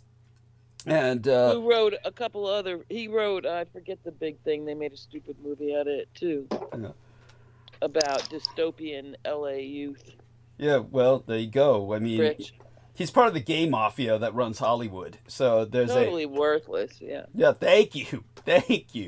And there you go. That's Brandon Young. But now I think I already told you all that shit about his baby getting raped to death and all the rest of that. Oh God. Yeah. Yeah, and so you know the whole story behind him. And I heard his meltdown on your show. Oh God, yes. What do you remember about that? What stands out to you about that? What As stands little out? as possible when he started saying what a great guy dude was. Michael Aquino, yes. Right. No, I thought that whole thing was satire until Doug was like, "No, this guy was serious." I'm saying. I think I was washing the dishes and my chin fell in the sink. Yeah. He said Q and his wife were saving the turtles in Chinatown. Yeah, yeah. God, the ones in the big tank that were going for the cooking pot. Yeah, like the frogs. They were shellless. They were ripping shells off of turtles. When that's not how you make turtle soup. They're fucking soft shell, like they're like slider turtles. They're like not even. They don't have shells because they're soft shell turtles. But the Q line was that the Chinese were peeling their shells off and selling them. Yeah, it's such bullshit. It's such bullshit. For those of you who do not know, what makes this so egregious is that Brandon Young is teaching kids, and aside from all the horrors of that and what a pedophile pervert we know Brandon Young is, aside from that aspect, is the fact that he's teaching kids, and he takes them to these field trips, museums. I said, have you ever seen turtle skeletons? And he's going, yeah, I've seen turtle. I said, well, you notice their skeletons retain their shells. The shells are not something that it's like a hermit crab that they just change seasonally or when they're looking for a bigger space as they grow older. Their shells are their rib cage. It's an externalized rib cage. You cannot remove it without killing the animal. So it's not going to be like, hey, look at all the shellless turtles. We deshelled them for you and they're still alive for sale. It doesn't work like that. No. It'd be like removing the rib cages off a human being. The person would not survive that experience. So it's so stupid this motherfucker was, and he had no concept of that. So there you go. If that was in fact what Q was writing, then that means he was just joking. It goes to show. No, Q always had that sense of humor where he held his audience in total contempt. He held his audience in contempt and realized he could say something that's completely physically impossible and just describe it nonchalantly, matter-of-factly, and everybody just nods their heads like he would say it like this. Kind of like Crowley. Yeah, of course. Real magic from me, suckers. Of course. But I'll sell it to you. Yeah, that's right. But with Michael Aquino, he said, it's like an assembly line of bobbing hood ornaments. That's how everybody's just standing there coming off the assembly line nodding. They're just coming off the assembly line nodding, and you feed them just shit. Bobbleheads. Yeah, bobbleheads. And that's what Brandon Young is, a fucking bobblehead. So he's on my show saying, yeah, the Satanists are people just like us, just like you and me. Good people. Good people. And all I could think of was Trump when he said after the Charlottesville rally that young girl was killed at, yeah, there's good people out there. Yeah, among the good people on both sides. Yeah. Well, and the bomb was when he said, yeah, I'm in Opus Dei now. Brandon Young trying to claim he was Opus Dei. Opus Dei wouldn't have that son of a bitch. He's got money. They certainly would. Oh, man. Maybe. Oh, you better believe they would. Touche. I'll take that. Nap him up. I'll take that, but I know he's probably got a room. But he doesn't donate. I was about to say he doesn't donate, and he probably wouldn't be there for long because they couldn't stand his bullshit. He's just too crazy. They're so crazy. No, not like that. Not like that. I mean, Brandon just started spouting off. He'll just start spouting off shit. Remember when he said, yeah, and then Brooke Gibson was having sex with Peter Moon, and I've got the video. Remember that shit? Oh, wow, no. You don't remember that? God. That's what sent Peter in a rage from the original time, Yeah, against Brooke. Brooke. Not against the idiot Brandon Young who made the claim, but against Brooke. No, Pete was saying Brandon's a good boy. Yeah. He's a good boy. Yeah. So remember how I told you Brandon wound up staying with him when Brandon was running away from that guy who pulled the Liam Nielsen on him. I will find you. I will hunt you down. I will kill you. Yeah, that was Taken the movie Taken. Cloudy. Yeah, clouded in mystery. That whole exchange. Yeah. I wasn't totally privileged to it. No, yeah, you weren't missing shit. Yeah, they're just what a crowd. Well, that's the Edomites, and that's what all these so-called right wingers are. They're really Edomites. They're even the Edom means red. It's why the Republican Party has chosen the color red, is because they're Edomite. And that brings us back to all of what I was saying about the multi-billionaires. each and every single one of them is a policy failure. They're terminal entropic agents on the America First global burning scene amidst this rise of what they call climate realism. Amid all the bad climate news flowing out of the Trump misadministration, you might have missed a quiet new consensus congealing in think tanks and big business. The targets set out by the Paris Climate Agreement, so they argue, to limit global temperature rise to 2 degrees Celsius or 3.6 degrees Fahrenheit, are a lost cause. It's time to prepare for a world warmed by at least 3 degrees Celsius. So in a research report last month, Morgan Stanley analysts wrote that owing to recent setbacks to global decarbonization efforts, they now expect a 3 degrees Celsius world. The baseline scenario that JP Morgan Chase abuses to assess its own transition risk, essentially the economic impact that decarbonization could have on its high carbon investments, similarly assumes that no additional emissions reduction policies are implemented by governments and that the world could reach 3 degrees Celsius or more of warming by 2100 Anno Domini. The Climate Realism Initiative, the CRI, launched on the Monday opening last work week by the Council on Foreign Relations, similarly presumes that the world is likely on track to warm on average by 3 degrees or more this century. The essay announcing the initiative calls the prospect of reaching net zero global emissions by 2050 utterly implausible. The prescriptions that flow from those assessments are bleak. Naturally, Wall Street is looking to find investment opportunities and avoid risks to its clients' portfolios amid severe droughts, feet of sea level rise, and widespread crop failures. As the reporter Corbin Yer noted for E&E News, Morgan Stanley projects that a 3 degrees warming scenario could more than double the growth rate of the $235 billion cooling market every year, from 3% to 7% until 2030. Now, banks joined other corporations in bragging about their climate goals over the last several years.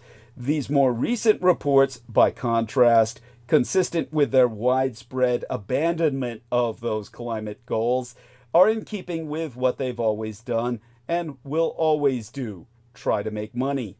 When governments were eager to pour billions of dollars into subsidizing green technologies, banks and other companies advertised their willingness to take advantage of those incentives and cozied up to the wealthy, climate-minded governments that were offering them. Times have changed. While it's no longer fashionable for corporations to broadcast their green bona fides, financial institutions with an obligation to make money for their clients and shareholders still have to take costly climate risks, from rising insurance premiums to supply chain disruptions, quite seriously. They just aren't calling themselves climate champions for doing so anymore. The brand of climate cynicism being voiced by the Council on Foreign Relations is more novel. In an essay outlining the founding principles of the climate realism, what they call climate realism initiative, this yellow nigger named Val-Roon-Sivaroon, maybe Brendan can tell us what nationality that is specifically, Val-Roon-Sivaroon, the program's director and a former top aide to the Biden-era U.S. climate envoy John Kerry, describes a zero-sum, catastrophically climate-changed world where other countries will single-mindedly prioritize their own interests, and the United States should do the same, facing climate-fueled mass migration of at least hundreds of millions of climate refugees that could upend the international order and increasingly grisly national or natural disasters. The United States should provide the support it can cooperate with countries on building resilience capabilities, and protect its borders, as well as prepare for global competition for resources and military positioning that is intensifying in the melting Arctic. Now, as emissions continue to rise from emerging economies, Sivarum calls on policymakers to treat climate catastrophe as a top national security priority on the level of averting nuclear war and engaging in great power competition with China, working with allies to penalize countries whose emissions continue to rise, acknowledging that such an approach is fundamentally unfair. Sivarum makes the case for an America First climate policy, himself arguing, in his own words, nevertheless, the fact is that foreign emissions are endangering the American homeland. Every tool of the U.S. and allies' arsenals, spanning diplomatic and economic coercion to military might, should be on the table. Now, Donald Trump and his top allies don't seem to think climate change is even real, or that it's at all a bad thing if it is. But as the White House threatens to invade Groenland for its minerals and disappears people into Salvadorian prisons, it's helping to build precisely the kinds of climate resilience that the Council on Foreign Relations, with its roster of Biden and Obama White House alumni, seems to be championing. Bleak as burning projections are, a planet where governments and businesses fight to the death for their own profitable share of a hotter, more chaotic planet is bleaker still.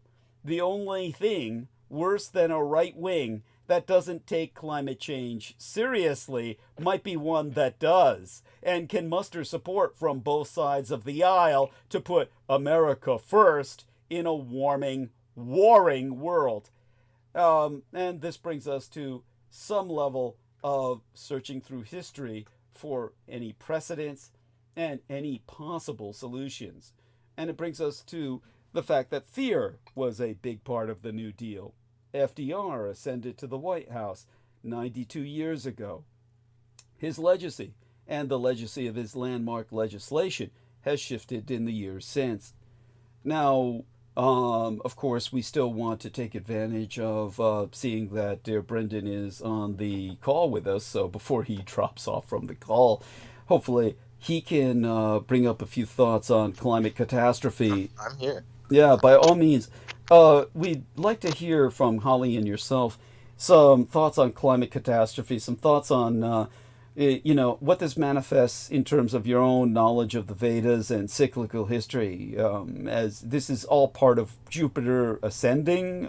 I think of that movie when you talk about what Jupiter is doing now, speeding up. Jupiter is speeding up. It's like, think of it like an accelerator, like someone's pushing the gas pedal. Wow. So Jupiter, instead of taking 1 year to get through one zodiac sign, it'll take 6 months to get through a single sign. So it'll complete its journey in eight years instead of 12 or 13. So it's like an accelerator. Wow. And Gemini, right. okay. So Holly, any other thoughts before I proceed? I do want people to know I'm going to repeat a few points I said in an episode or a few episodes past, because I do want to reiterate some of the things that my son Ed Beth felt that I had best reiterate. Oh, I'm getting an incoming question about the photographic image in thumbnail of live stream tonight. This is for the celebrations, or rather the rituals we hold concerning the Luciferan New Year of the Yazidi people, who adopted myself and recognized Lucifer within myself, or rather the peacock angel. They worship the peacock angel, and there's certain gifts they gave myself, such as that snakeskin pair of pants. Yes, that is genuine snakeskin that those pants are made of. And yes, there is an escort employed, of course, by Ed Beth for the occasion, and this is our own acknowledgement and celebration. Yes, hon? Honey? Were you third? Honey, you're really Can glitching you hear out. me? No, we can't. Sorry. Yeah. So I'm sorry. you sound a little better now. See if What you was can. the region? The Was reason. it the Serbian years that you met? Oh, you're talking about the Yazidi peoples. Are you familiar with the Yazidi people? Have you heard of them? I am. Oh, yeah. Okay. Yes, it's Long Yazidi New before Year. you even. Okay. Yeah. Right, but where you got your pants and stuff. Yes, yes, that was from northern Iraq.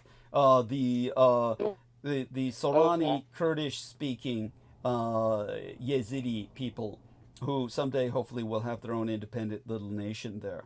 And Oh my God, are there any left? They've been so terribly hammered. yes, there are. They always survive. They've survived multiple genocidal attempts at genocide. You know that. Lucifer is on their side, but the latest genocidal operations were conducted by Aquino's own Temple of Set. In other words, it was his co-religionist, Paul Vallely, the general who co-wrote the book Mind War, who bragged about starting the movement known as ISIS, which both Brendan and I agree would be better referenced as Daesh, which is an acronym that was often used to belittle them or denigrate them in the Southwest Asian realm or the Middle East itself. But it was simply too esoteric and acronym for Americans to grasp, and ISIS was memorable, so most Americans then shortened it to IS, or Islamic State. And that was appreciated. And a lot of that was due to a sense of, shall we say, catering to the pagan crowd, which emphasized that they didn't want the goddess Isis to be affiliated with this terrorist organization that was genocidal and attempting to wipe out the Luciferans. Of course, most Americans never even knew of that, or they probably would have sided with the terrorists. But as horrific as that was, the Yazidis did survive. You are aware, of course, Holly, that the largest Luciferan church in the world is in Armenia, my son's homeland, and that is because the Armenians are true Christians and help to honor the Luciferans, knowing the balance between the forces of good and evil, at least dark and light, or the earth and heaven, the earth and the heavens. So George Knight has joined us, and George Knight... And your incredible information about John McCain and the American ISIS in a strip mall in Arizona. Yes! National Security and Intelligence Services. Yes! Birthed the whole thing. Yes, that's right. They were simply an Arab extension of that, and so right after they birthed Al Qaeda. Yes, that's right. Well, many years after they birthed Al Qaeda goes back to the days of that asshole. What was his name? Brzezinski, the foreign affairs expert who was working with Clinton and all the rest of those. Yeah. So George Knight has rejoined us. There we go. Yes. Yes, Hi, I'm back, George Douglas. I can talk now. Yes, thank you. Yes. Thank you so much for inviting me on, Douglas. Well, say hello to Holly and Brendan and Hello, Holly. Aristides. Well, yes. Oh, wonderful. Brendan's with us, and Aristides, good evening or good morning Always to everyone. great. Yes. Yeah. Hello, Holly. Yes, thank you for having me on, Douglas. Yeah, well, always a pleasure and an honor. So how long are we gifted with your presence tonight? Yeah, give me half an hour, please, Douglas. Of course. That's all right. We'll say half an hour or so. If I can stay on a bit longer, then that will be, as long as you like. As long as you like. I mean, believe me, it's appreciated. So, were you able to review any of my latest episodes?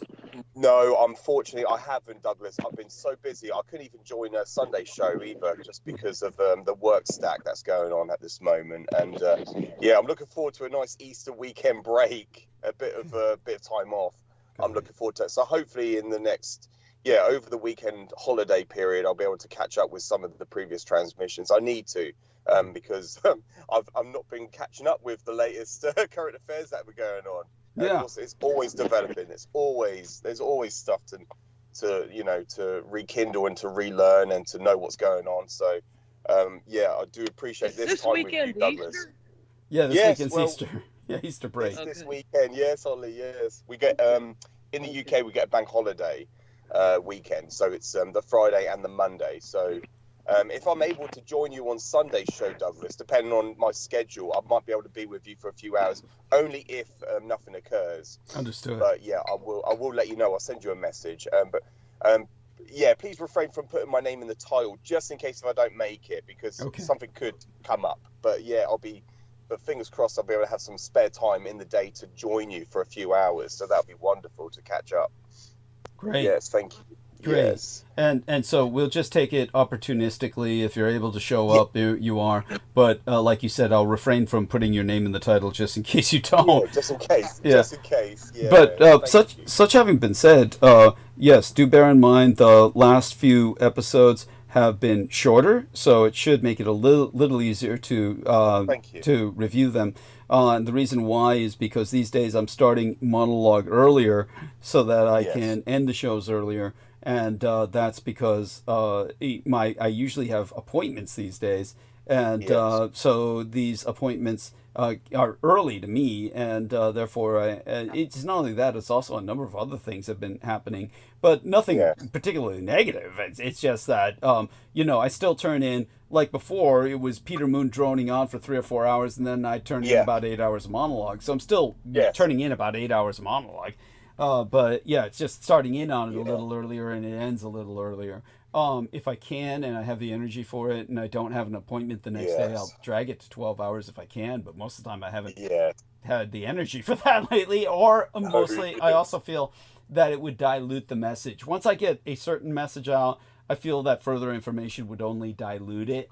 So so there's that factor. So all of such being said, hopefully you'll also review tonight's episode when it's uploaded, when you find the time, and that will be important as well. But all such being said, it was the episodes in particular that I pointed out that are more important. But other than that, tell us what's been happening with yourself that you're comfortable sharing. Is everything okay at work and at home as can be? I have to edge out and go home myself, but I'll keep listening. Okay, honey. We love you dearly. Okay, Holly. Thank you. Love you all. Stay safe and be well. All. Yes. We love you in turn. And Douglas. There's nothing. This week is a better week for, just my work environment. It's just better this week. Okay. You can have negative weeks. Like I tried to emphasize last week, it was just with everything that's going on. The changes within the organization. They act very irrationally sometimes, and it puts like a toll on a lot of the workers. And you do have those overburdened weeks, but this week's a better week. It's a lot more comfortable, relaxed. It's just pressures of just the environment that we're in, and but other than that, it's going well. And at this moment, I'm just preparing for my work day. So I'm doing the normal thing, but it gives me a bit of time to come on and to speak with yourself, Douglas, which I very much appreciate. And it's to catch up with affairs and stuff, current events and stuff. But yeah, other than that, last night because I don't enter. I've seen that you've entered a message on the Skype. I haven't clicked on it yet. I am not very frequent on my my social media devices or not so much nowadays. But I will jump on to review some of what you've sent me, Douglas. Yeah. And was going to say, last night I did see about just more stuff on the media that they're promulgating. There's a lot of what you would call rhetoric from the Russian side that's going on. I saw Vladimir Putin's Russian propagandist saying that he wants to obliterate or he's going to kill all Britons. Jesus Christ! Always the same shit. It's always the same shit. Yeah, and do you know what? I reviewed the comments section, and the feed that was on my timeline, I clicked on it, and it's only that generic, the normal tabloidy headline. It's like a sound bite. Russian propagandist vows to obliterate Britain, kill all Britons, and it's just like for clickbait. And I looked at all the comments, and it was just, no, the comments, the consensus in that feed section with all the comments was saying that, oh, yeah, like, this Britain's already gone kaput, so we don't care. It's just people's response to it, and they're like, well, you won't find any Britons here anymore because they're all migrated. Oh, right. Right. Yeah, it's all that. It's that stance. Or like what Vance said. He said, Britain's going to be the first nuclear-powered Muslim country. That's it. And then apparently, he's never heard of Pakistan. Yeah. Yes. What a loser. What a fucking imbecile. Yeah, it's just making like statements like that and not expecting any repercussions. It's just thinking that people will just start cheering. Yeah, that's it. Yeah, we agree, bands. In their ignorance. Yeah. Right. Well, the people that listen to him they thought he was totally smart or something. Yeah. Those Brits. Yes. Yeah, they call it like London Stan and shit. Yeah, Londonistan. Yeah. Yes. These are all these right wingers that just, he's appealing to them. He's pandering to them. Yes. But all such being said, which I get it. There's societal things going on there, but when I was in the UK, I barely saw. I mean, it was like barely. No more than here. No more than here. In fact, it was worse here. Like where they had straight up like. At the school I was at, I told you guys about it, that where there was just like roving bands of like fresh off the boat Pakistanis and Afghanis. It was like insane. I saw nothing like that in England. So, yeah. Wow, thank you. They were all educated. All the ones that were in England were all educated and posh. Okay, there, and our last episode before tonight's, I went a bit into the emerging inheritocracy, talking about how on both sides of the Atlantic, here in America and in England and on the continent of Europe, it's just basically it's gotten to the point now where it doesn't matter what you do for a living. Work doesn't matter anymore. It's simply becoming more and more what you inherit that enables a person to have a middle class lifestyle or not. Exactly. Yeah. Yeah. Now, I feel that you're in that sense, you're in a fortunate position. Obviously, we don't want to discuss only whatever you feel comfortable sharing. But I mean, your father's house or whatnot. I mean, I guess we'll talk about this privately. It's but I guess you inherit it, right? I mean, you do inherit property. Yeah.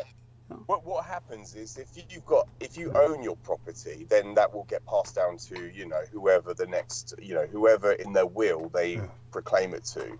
So it's always in Britain, and it's a bit like we could mention Churchill's father, for instance. He had a lot of estate wealth, but he didn't have any influx of fluid money coming in. It was just state property that he owned. And of course, with large estate properties, it needs maintenance. So that's why he married Jenny Churchill, Lady Randolph. And it's kind of like that where if you own property, that if you don't own property, it's very hard for you to get on that property ladder. It's that start build up. It's the initiation for getting on the property ladder, because you need a certain amount in your bank account in order to get on that property ladder in the first place. So you have to put down a deposit for a property, but then you spend the rest of your life paying a mortgage, which is like a loan, and there's interest rate on top of that. So it's becoming far more harder to own property, because you spend your whole life working to pay for something, but you're completely in debt the whole time. So if you own property in the first place, it's a lot easier to get on that middle class level, what you just said, Douglas. Just to explain it like that. Because in Britain, it is incredibly hard nowadays. The year I was born, to buy a 4-bedroom house was about 20 grand. Nowadays, you're looking at over 500,000. So Yes. it's a massive increase. Of course, yeah, the money itself, the wages that we get, hasn't compensated for that. It's not risen with that inflation. So yeah, it's incredibly hard nowadays to get on that property ladder. So yeah, essentially, if you own a property, you have to be a millionaire. Essentially, There. you have to be close to one. Yeah. Yes. So it's easier if you have family relatives that own property and then pass this down to children or to loved ones. Makes life a lot easier. Yeah. Wow. Yeah. So yeah, just to explain it like that. Thank you. No, that's an excellent explanation, and I appreciate Yeah. your putting that into perspective. So such having been said, there was something that Holly said that I found interesting. I don't know if you heard it, Brendan, because this happened just before George came on.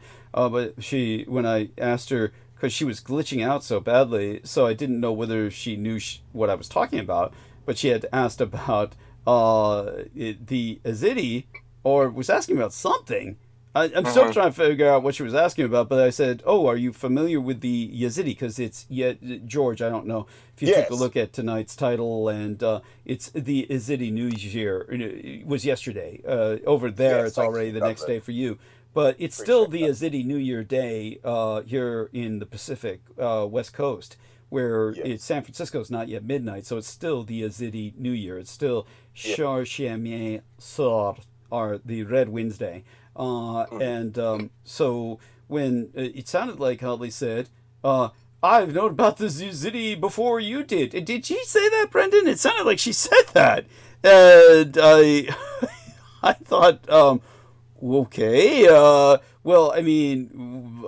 Wait, what did you think she said? What was that? It sounded like she said, I knew about the Yazidi before you did, when I asked her to repeat herself, because I asked her, just casually, do you know about the Yazidi? Because she was trying to ask me something. But then she said, I knew about... I think she meant to say before you told us about it. I think that's... Okay, thank you, because I was just trying to understand It whether... was just glitching. It was just glitching like crazy. Yeah, okay. So she knew about the Yazidi before I had told people about it, is what she meant to say. Okay, Yeah, thank something you. like that. Thank you Something for I don't know clarifying that. exactly. We could ask her. But Yeah, that we was can what ask I her next got. time. Yeah, because I didn't quite get what she was saying. Because she's younger than I am, or maybe older by a year. I forgot. She's older than me by a few years. That's right. She's older than me by a few years. Yeah, but I knew about the Yazidi back to basically the 1980s. It was around 89 or so. So, yeah, but at any rate, so George, now that we're all together and it's Yes, a Doug. serious holiday, it's obviously has deep meaning to myself, and I was celebrating earlier and certainly didn't even want to return back into the crypt. And I'll be gone for the weekend until, next showtime when I will be back, and hopefully you'll be joining us. So let's go into some of the topics you feel are most relevant. How about What do you... No, thank you, Yeah. Doug. What- No, Douglas. Just before I jumped on, actually, sorry to cut you off there. That's fine. Beg your pardon. Yeah. Yes. You did mention about Vallely, which was Thank you. which was important. Yeah. So just before I jumped on, I did tune in just to listen for only less than a minute, and you were talking to Holly and responding, and you mentioned about Vallely. This was Michael Aquino's campaign to, you would say, eradicate or to destroy the Yazidi people, and I believe you were going to go into the context as to why Michael Aquino was so antithetical towards the Yazidi. Oh, do so for our listeners, please. And it was to do with the fact that the Melek Taush, the peacock angel, chose the Yazidi as his chosen people, but from my understanding, Douglas, only going by what I understand, learning from yourself, is the peacock angel, the Melek Taush Melek, was you would say, we refer to him as the bringer of light, the light bearer. He created his own people. If God could create man, then he wanted to create his own people, and he chose the Yazidi. And this is why during the wars with we're in Kurdistan in the northern part of Iraq, this is why Saddam Hussein deployed chemical weapons he didn't use chemical weapons on the Yazidi. Instead, he would use the Kurds to try to eradicate say, exterminate the Yazidi people. He knew the. I'm not explaining it very well, Douglas. You're far more articulate in explaining it to people, but what people their impression of Melek Tausch is he's Satan, and of course this is misingenuous. He is Lucifer is a Latin word for the light bearer. Yes. You would say not the fallen angel, but it's the angel of earth, is on earth. Is that what you referred to? He is fallen in a sense, but he is acknowledged as the Lord of this earth, whereas Lord of the earth. The Yes. Lord of the heavens it grants him this domain. So in that sense, the Lord God allows Lucifer a full range over this domain, the Malkuthian or terrestrial domain. The earth is Lucifer's, and so the peacock angel essentially, by Yazidi cosmology, created the Yazidi people as his people. In his way of, in his defiance unto God, who had created man in his image, Lucifer created the Yazidi in his own image. So the Yazidi people are often targeted by everyone around them for genocide, but they've managed to survive through it all thus far. But Michael Aquino and General Paul Vallely were determined to put an end to that. They felt that if they could extinguish the Yazidi people from the face of the earth, that Lucifer would then be unbound, essentially no longer have a people, and therefore be weakened from lack of worship and manifestation on the earth, because gods manifest through their people, and without a people, then the god is also disempowered commensurately. And so they felt that then Lucifer would be then desperate and tameable, so to speak, bondable, that they could then rein Lucifer in, having untethered him from the earth and his people, his domain. That's the logic for attempting to exterminate the Yazidi in the latest campaigns launched by ISIS, the terrorist organization. And that's what I was going to come to. That was Paul Vallely's work. He's a 5-star general, and he was the co-author of the book Mind War with Michael Aquino. Yes. People could take a look that up. He co-authored that book with him. And ISIS is an acronym, isn't it, Douglas, for Integrated Systems Improvement Services. And the late Senator John McCain, he had stock in ISIS, which was founded, or it was established outside of Phoenix, Arizona, I believe. Yes, if I can remember from the top of my head. ISIS is obviously, it has stock.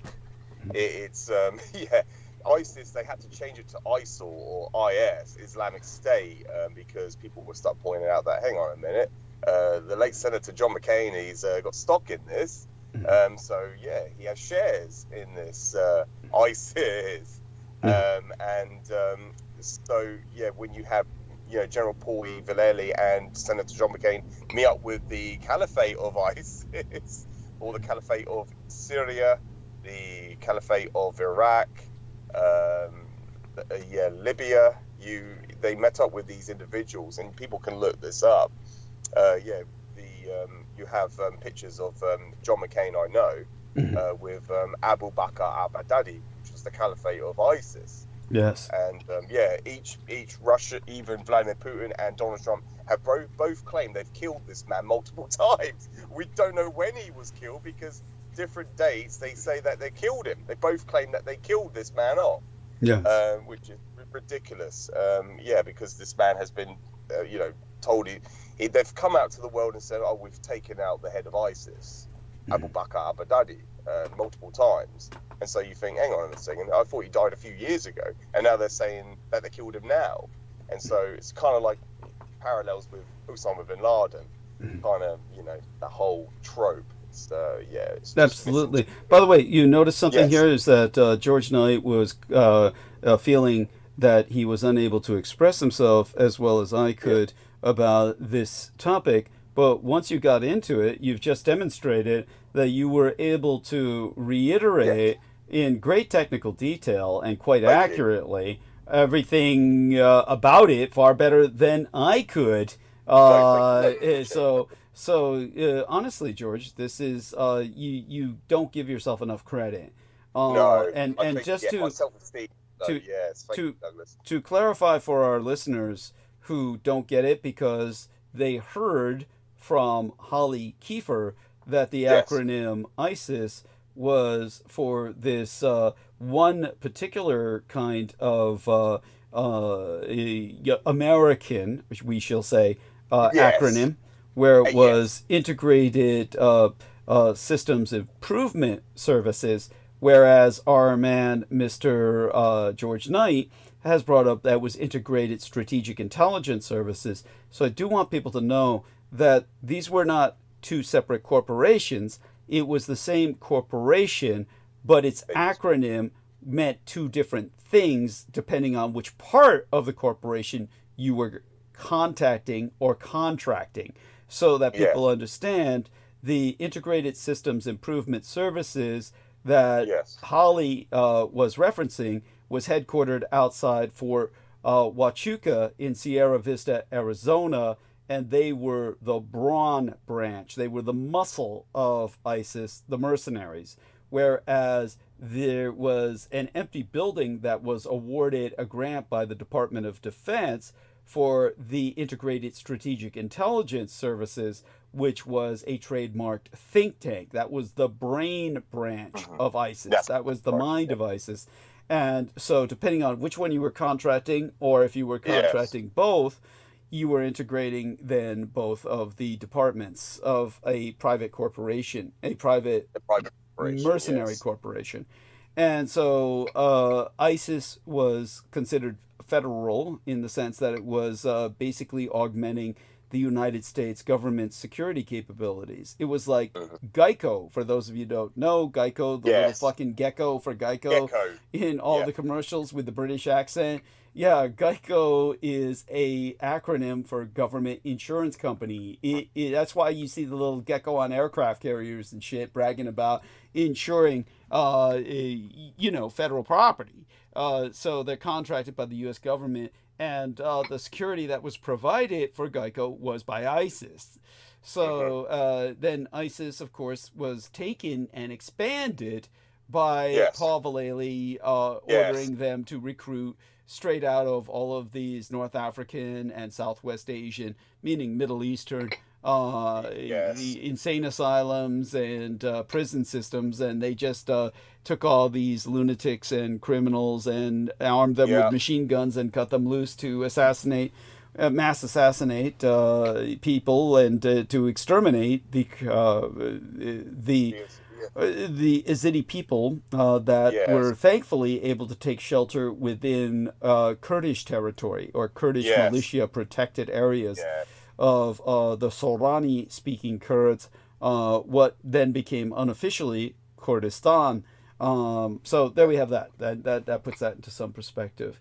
But you were naming names and everything, and it's very impressive. Your memorization of these points is to be commended. And thank you. Yeah, and very appreciated. Yeah. Oh, by the way, we were talking about, and we look forward to your input on this. Is like we were trying to psychoanalyze Elon Musk and his need to be seen as a accomplished gamer, and the guy's just Diablo. He's just a noob, and he's tell us about this. What do you know about this, and give us your own analysis of this pathology. Yes. Well, if you look at from my understanding, Douglas, this is only something that I was acquainted with the other day. Was he's the top 10 in the whole world on the leaderboard. You mean he claims to be? You mean he claims to be? That's exactly what I'm getting to. Thank you so much, Douglas. Yes, he claims to be, but obviously he's got like what they call a gamer tag or gamer name, and this isn't him playing it.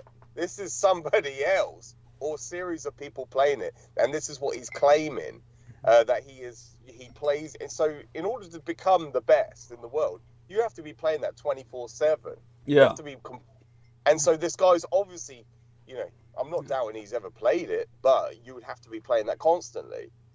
That means he would have to be, not on dodge duty. Yes. Yeah.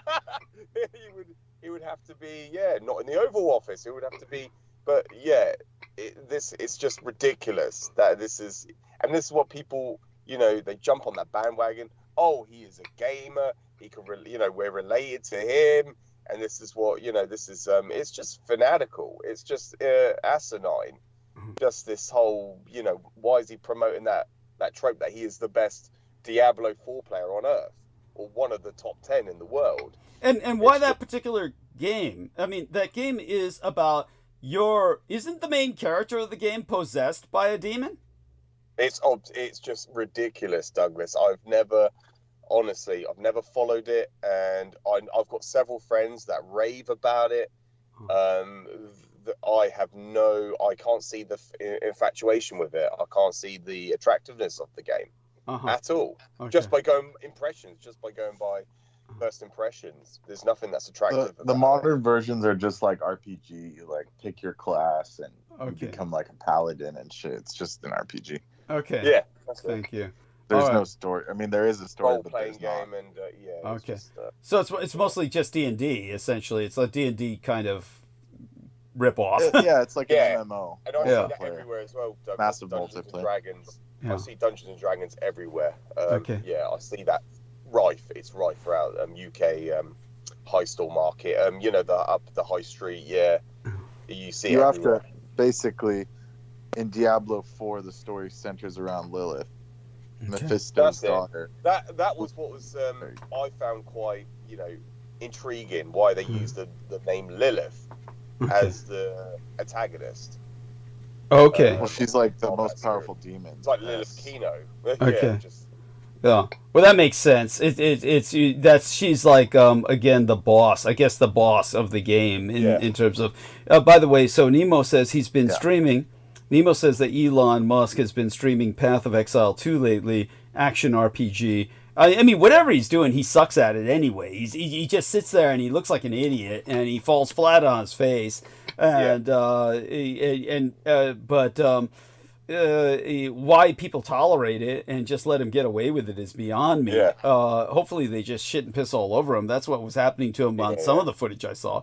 But the fact that he feels so. Here we are. Nemo says the G, the devs of Poe 2 probably made a deal with Elon to advertise their new early access game. Okay, that would make sense. But then again, why would he need the money? But then again, he's an attention whore, and it's not money. He needs the attention. It's so disgusting and so pathetic.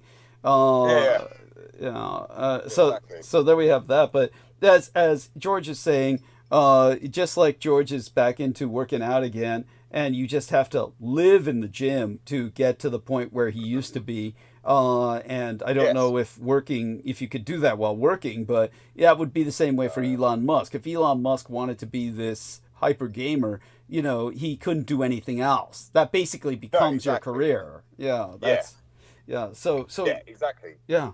Like all these people that you would find that go on Twitch or TikTok, they devote all their time into social media or streaming, playing these games, and they do it for hours and hours on end.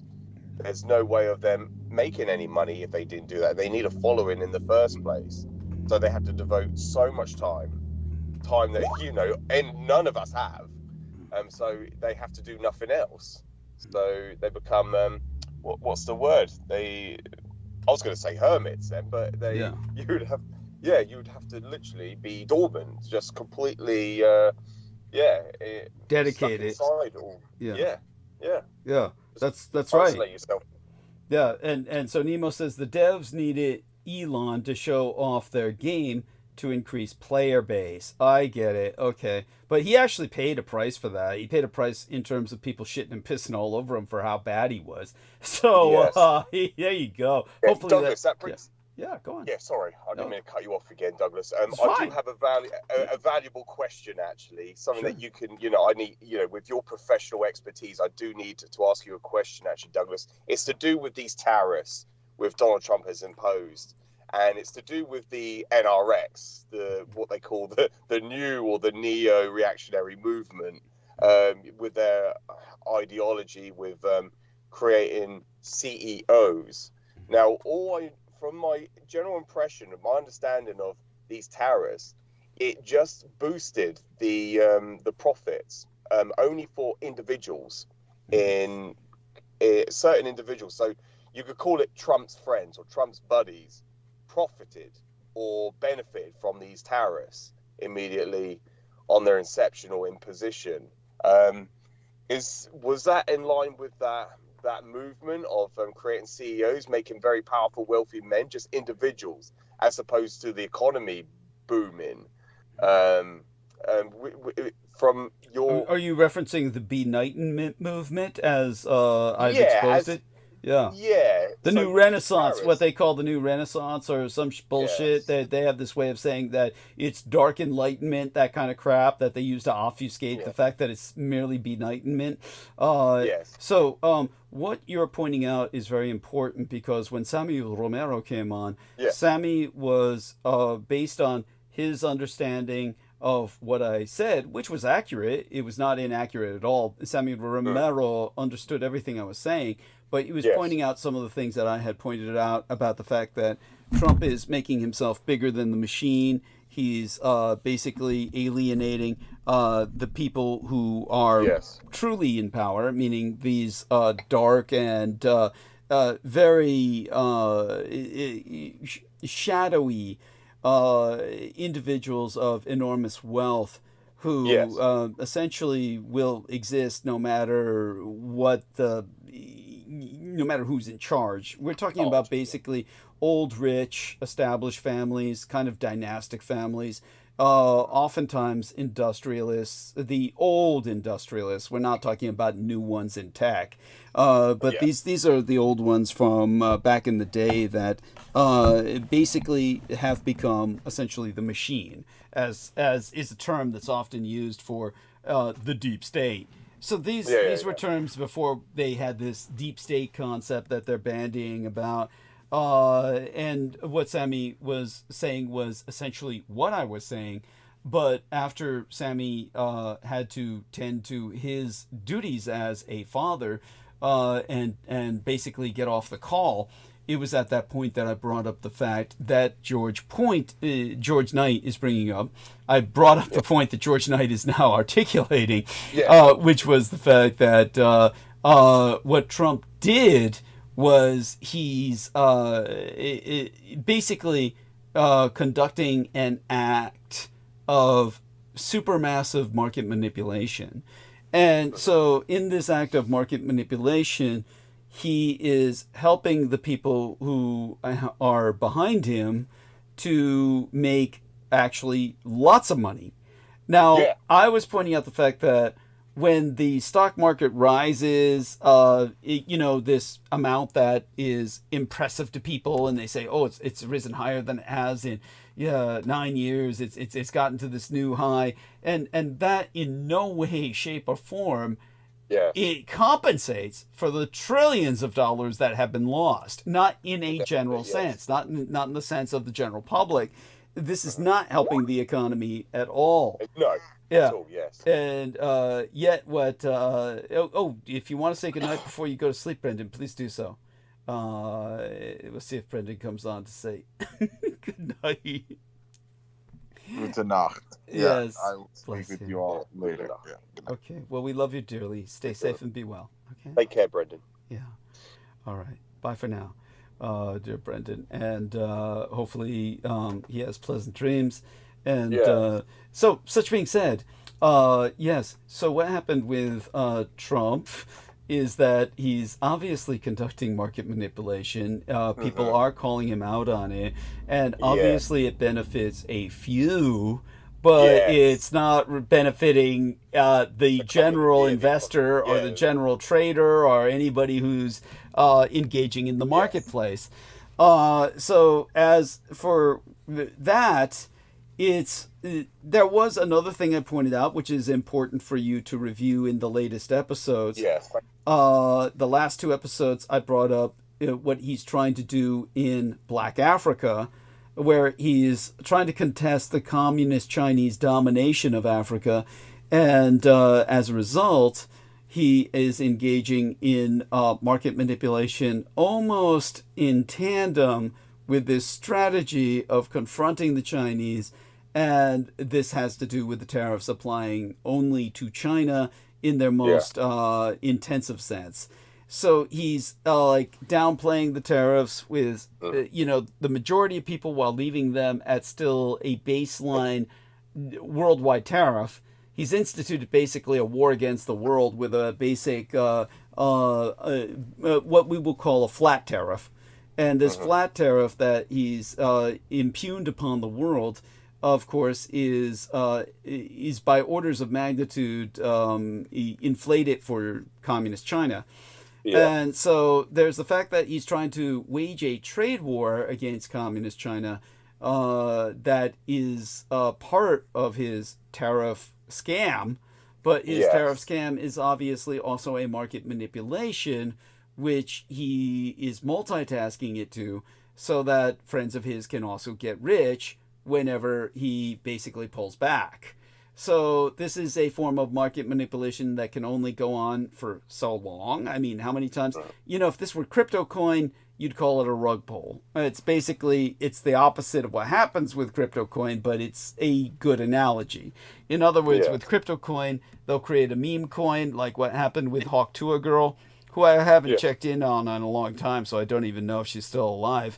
But Hawk Tuah Girl was this chick in the United States who they made a meme coin of. And once the right wing exploited her and got her into this libertarian bullshit ideology, and then used her to make a meme coin, a bunch of people invested in it simply because they were all hot for her, and then they rug pulled it, and she could only do that once. I mean, that's it. I mean, she's a one-hit wonder. She couldn't get away with that again. But with Trump, he's probably going to try it as long as he can get away with it, which can't be too many times. It's only, and really when you think about it, he pointed out people who profited in the Oval Office with him, basically incriminating them as if he's afraid that someday he will be brought down and brought to justice. And this way he forces a bunch of multimillionaires to be his accomplices by outing them. I mean, he basically had, some very rich guys in his Oval Office with him and said, this guy made millions of dollars. This guy made millions of dollars. He said this. He was bragging about on camera, on record, and they were very uncomfortable. Yeah. You could see how uncomfortable they were. So it's almost like he's incriminating them so that he has other people in the dock with him should he ever be brought to trial. So that's very odd. It's like, because you think otherwise he seems so confident in his immunity, you wonder why he would think like that or do that. So that's odd.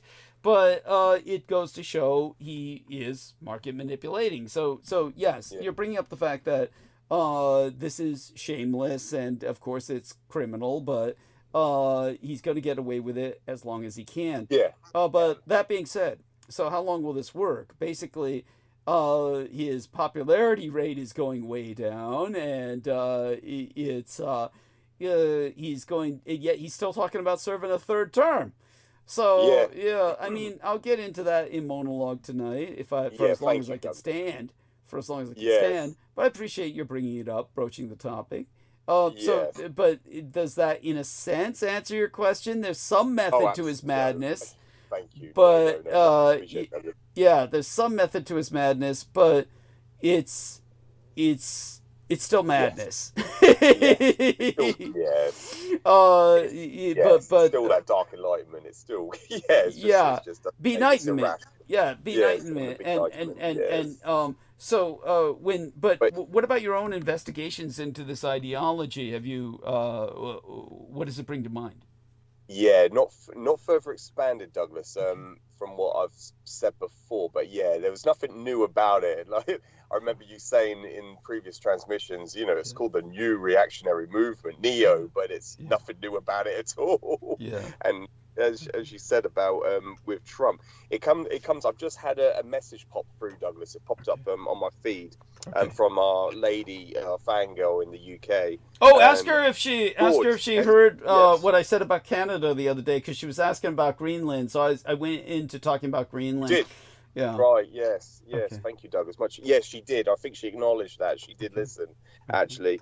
But she's asked. She goes, George, can you ask Douglas, please? Is Trump helping his buddies, quote unquote, to become rich with the tariffs so that they may help him into a third term? Well, I think you just answered that, Douglas. So yeah, because that's what he's. He obviously is trying to accomplish a third term, just like FDR was able to accomplish a third term And a fourth.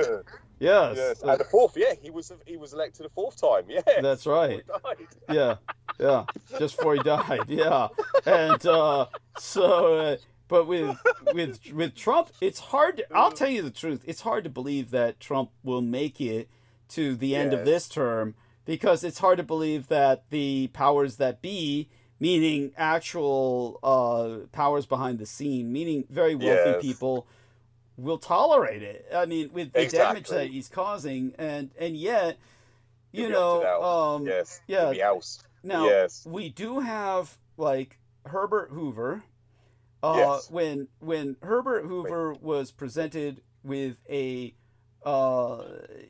petition, and this was in the days before television and the internet, so you can imagine the effort that went into this just to get a petition this size. But he was presented with a petition that was signed by over 1,000 economists in the United States, who told him, Mr. Hoover, please do not enact these tariffs. They will crash the stock market, collapse the world economy, and send us into a worldwide depression that will be catastrophic in its results. Unthinkable. Yeah. And he received this petition and went ahead and signed the order to enact the Smoot-Hawley tariffs, which, bigger than whale shit, collapsed the stock market, crashed the world economy, and sent us into a global depression. Yet this son of a bitch was never assassinated. He lived through his term and then spent the rest of his life involved with philanthropy to represent himself or rehabilitate himself as a quote-unquote good guy. When it comes to President Trump, that could happen.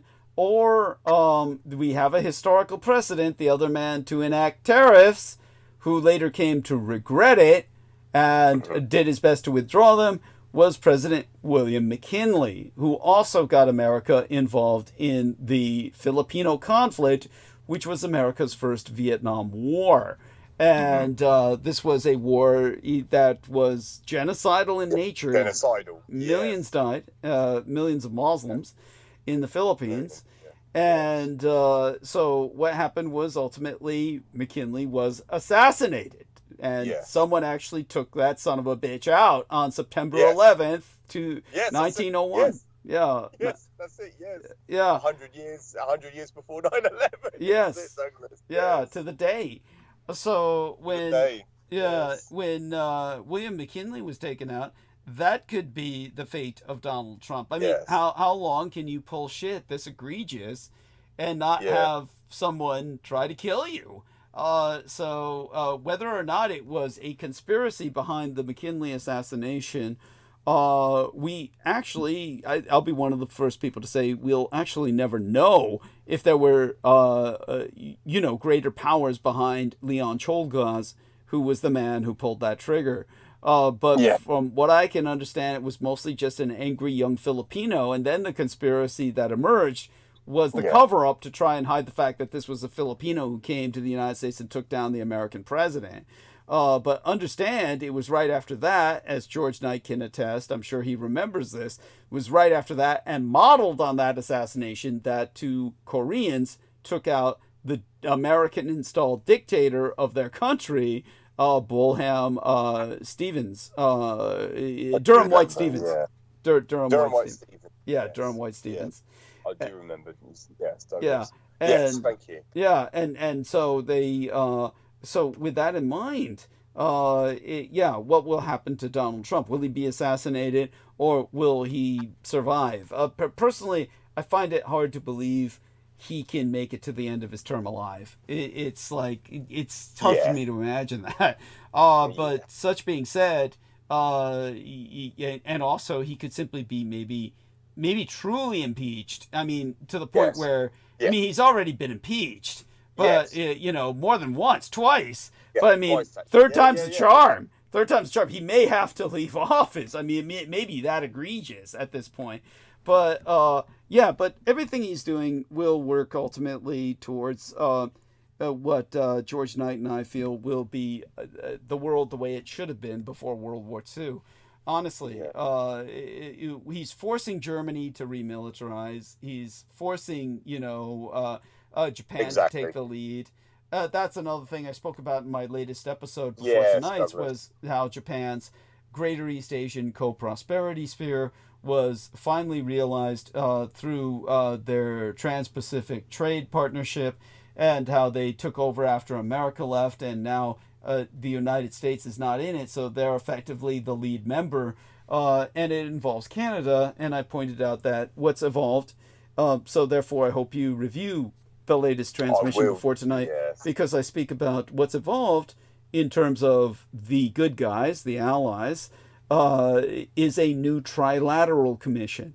Now, in the old days, the Trilateral Commission was the center focus of the conspiracy theories. And people said, oh, it's a Trilateral Commission is what they would bring up when they were alluding to dark powers behind the scenes. And Trilateral Commission comprised the European Union, which at that time included England, Japan, and the United States. But now it's reemerged, but it now constitutes the European Union and the British Dominion of Canada and the Empire of Japan. So that would be the new Trilateral Commission that hammered Trump down with the threat to sell off their United States Treasury bonds. And this forced Trump to surrender and basically bend the knee and pull back on all the tariffs except those for Red China, at least transitionally, which resulted in that market surge that made his friends millions of dollars. Yeah, so it's such having been said, though, he didn't want to do that. That was something he was forced into because the Japanese in particular put a gun to his head, but the trigger man, the front man, who served as the face of the new Trilateral Commission, was the Canadian Prime Minister, Mark Carney, who used to be an economist, actually was a world-level economist. So that's but Thank you. yeah, these are the new lineup. The new lineup is, as I said, a Rus or shall we say a Zio-Rus American synaxis, and in terms of that. You have, as I said, developing a new hierarchy of nations in the view of the American empire. They view that at the top of the heap is Israel and America, effectively in union, where Trump is the best president Israel ever had, and Netanyahu is America's prime minister in effect. Yeah. And then second after that are all of the other assholes of the world that basically have militaries, empires, and are willing to abuse them. Xi Jinping, Vladimir Putin, Recep Tayyip Erdogan of Turkey, and Mohammed bin Salman of Saudi Arabia. Assholes like that. And then at the bottom of it all are what used to be America's allies, Britain, Japan, Germany, who they feel are weak, and they consider them to be weak because they're democratic and follow a moral ethic. So what Trump is forcing is the rebirth of the Axis, with Britain now on the side of the Axis, the old Axis, the real Axis, the true Axis of nations, and it's manifesting both in the new Japanese Greater Co-Prosperity Sphere, which is really its old objectives, So what I'll do is let me provide a map for you of that, and so let me get that for you in the link, and I'll put that in the link for our listeners as well. But in the meantime, respond. You can provide us with some other thoughts. Yeah. Yeah, no, Douglas. I do apologise. I really appreciate you explaining all that to me, Douglas. But I do have to depart now. Unfortunately, Okay. I would love to be on with you much longer because we've got so many things to discuss, actually. But yes, thank you for sending that to me, Douglas. But yeah, I will catch up with that because I wanted to. Get more input on that from Japan. Certainly, so I will be able to. I'll review it and then I'll be able to articulate that in future episodes when I'm participating with you, Douglas. Okay. So yeah, thank you. So there's the map, and I'll put this into your private messages as well. We love you dearly. Stay safe and be well. Thank you. Yeah. No, much appreciated. Thank you for having me on, Douglas, and please support Douglas. And hopefully I'll join you on Sunday's show. Yes. I'll let you know if I'm able to make it or not. I'll send you a message, Douglas. Thank you so much for having me. Thank you. Take always care. an honor, and we always Life. enjoy it. Bless you. All our love in return. Thank you so much. Okay, and with that, we'll go on for as long as I can stand it. This is a map of the new Japanese co-prosperity sphere and all the member states, and this is a far wealthier conglomeration than they amassed even during World War II. As such, it brings us back to some historical precedent for what can be done in times like this. In 1942, Congress passed a legislation attempting to facilitate voting by soldiers stationed overseas.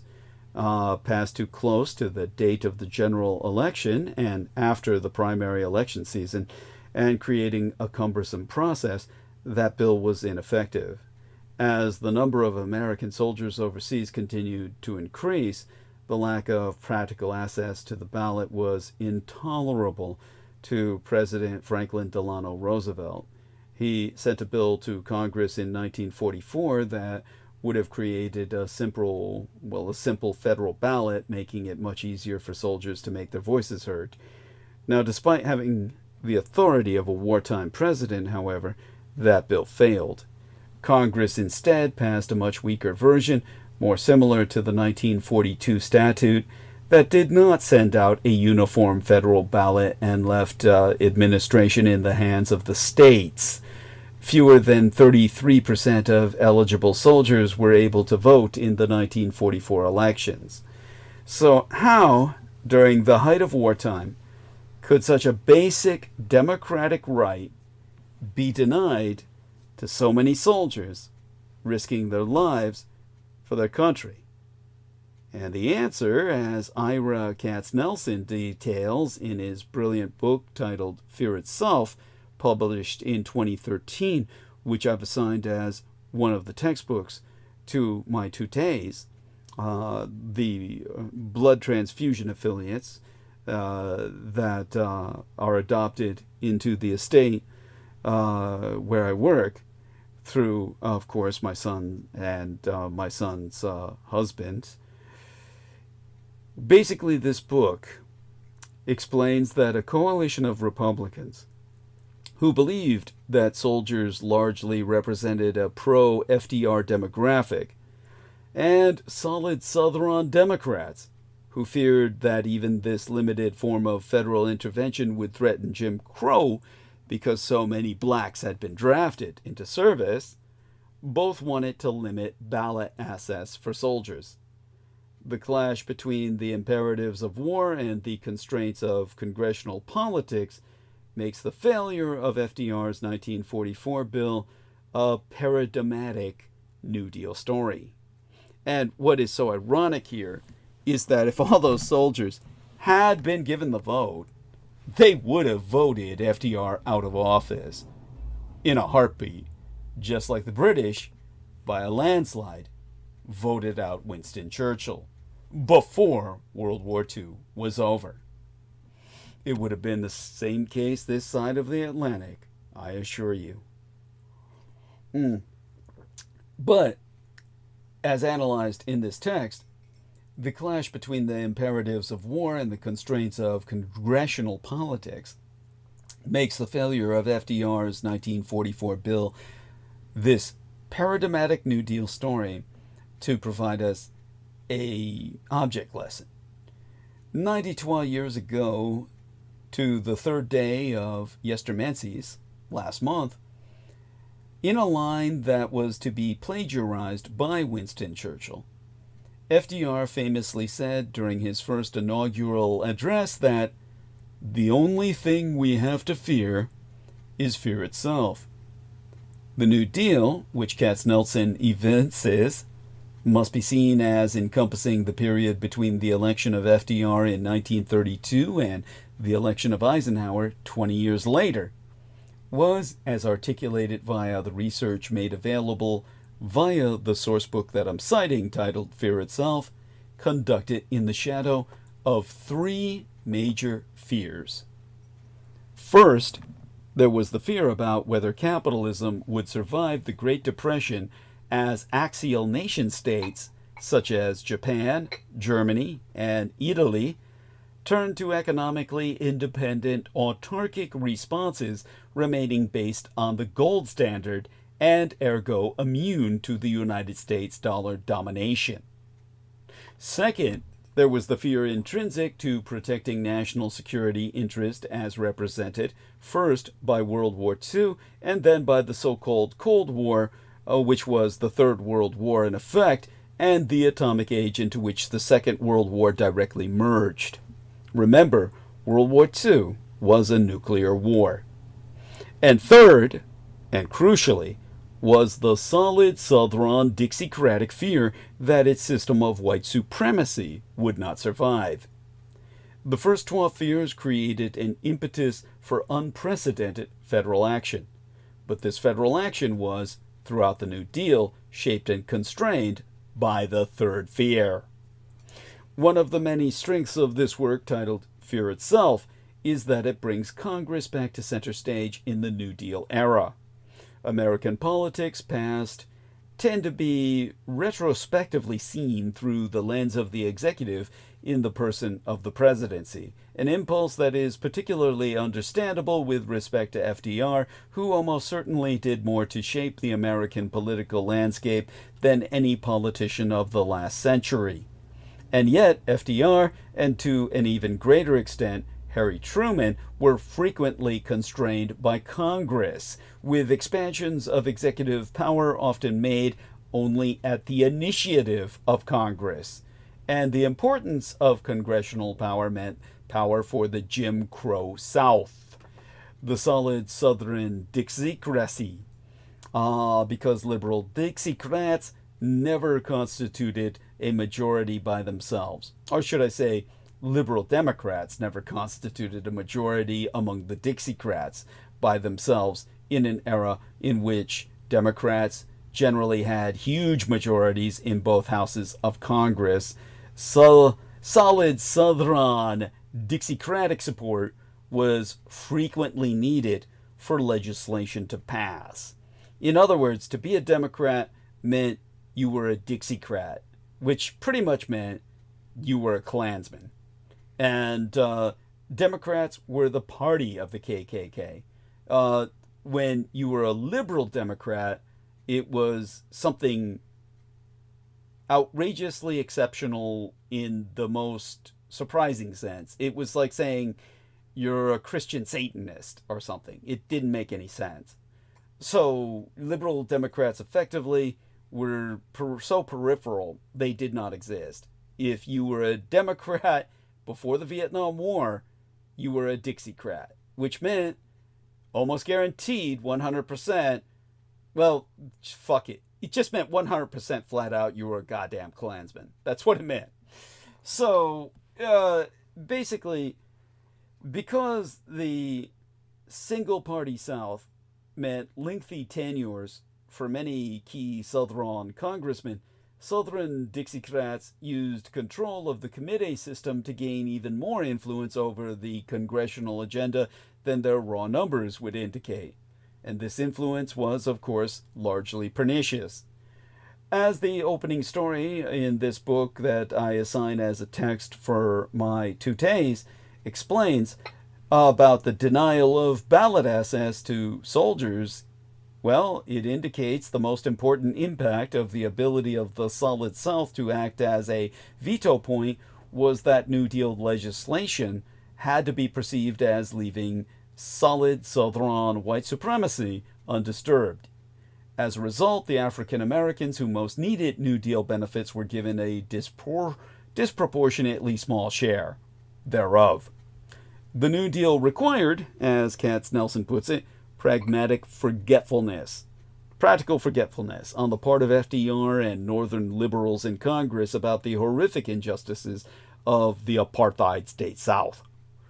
The pension and unemployment systems established by the Social Security Act, for example, purposely excluded predominantly African American agricultural and domestic workers from benefits, and this reality of racial exclusion was exacerbated by decentralized control that led to more discriminatory enforcement.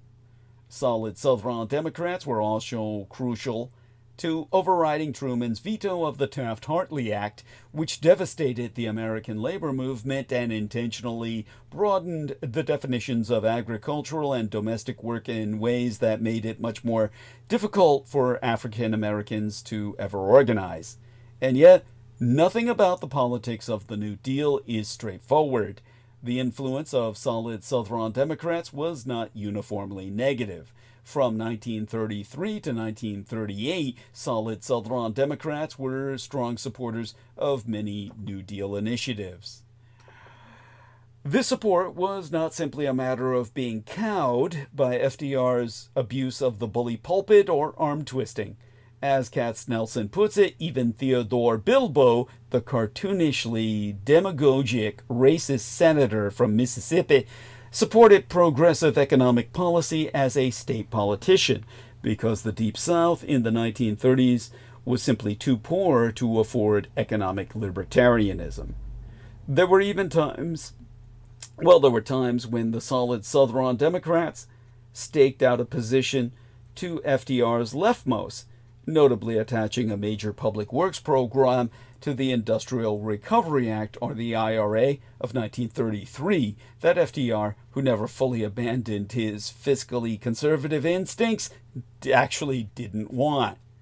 Particularly important and complex as the fears of communist domination of Eurasia and then nuclear annihilation took center stage is the role of solid Southern Democrats in national security policy.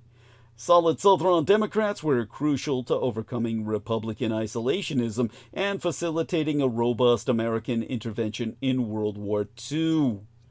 Somewhat surprisingly, as proven by Katznelson, the public officials and the editorial boards who most supported white supremacy at home were also among the most committed to fighting the spuriously more extreme version abroad.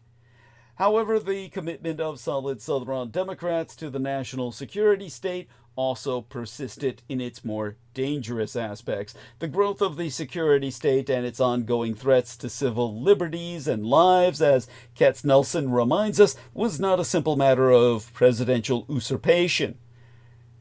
To quote us from the book, every key building block of the national security state that was developed during the Truman years required and secured congressional approval.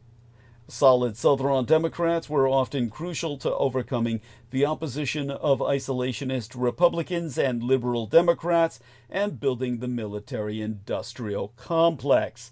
This is because the entire economy of the solid Dixiecratic South is, well, based on parasitizing off enormous amounts of unnecessary military bases. The Solid South is, well, you would think Reconstruction never fucking ended. You can go for a jog in Texas and pass 3 separate military installations in your jog before you ever return back home or reach your destination. They're just fucking everywhere. Because if they were to shut down, the entire solid South would wither up and blow away economically. Now, one of the many virtues of this masterful opus that I'm sourcing is that it rescues the tragedies and ironies of the New Deal from the facile liberal fascism taunts from the likes of the Jewish American propagandist Jonah Goldberg. American political institutions may have demanded a Faustian bargain in return for comprehensive Great Depression policies, but that does not discredit the progressive accomplishments of the New Deal. White supremacy constrained and shaped the New Deal because in the early 20th century American polity, white supremacy and the tolerance of white supremacy were nearly ubiquitous among political elites of all ideological stripes. From William Howard Taft's disavowal of any interest in civil rights to the overwhelming Senate Republican opposition to allowing an anti-lynching bill to come up in a vote before the conservative coalition that dominated Congress between 1938 and 1964, racism was hardly something that only affected the Democratic coalition. And it was economic progressives, not conservatives, who ultimately embraced civil rights under Lyndon Baines Johnson, when the Dixiecrats finally became the Democrats we know today through welfare, because Lyndon Baines Johnson offered the blacks welfare, as he said himself, quote, "I'll get them niggers to vote Democrat for the next 200 years. And bigger and whale shit, that's what happened. Now, the process by which governments learn to deliver better outcomes is profoundly different from that of a startup. Rather than blindly embracing startup culture, governments should examine past efforts to modernize and reform public services. There are several lessons to be learned. First, the public sector needs a new foundation in economics. The prevailing model's emphasis on efficiency too often confuses outputs, like how many school meals were subsidized, with outcomes, like how nutritious and sustainably or locally sourced were these meals. And it rests on an overly simplified public-private dichotomy.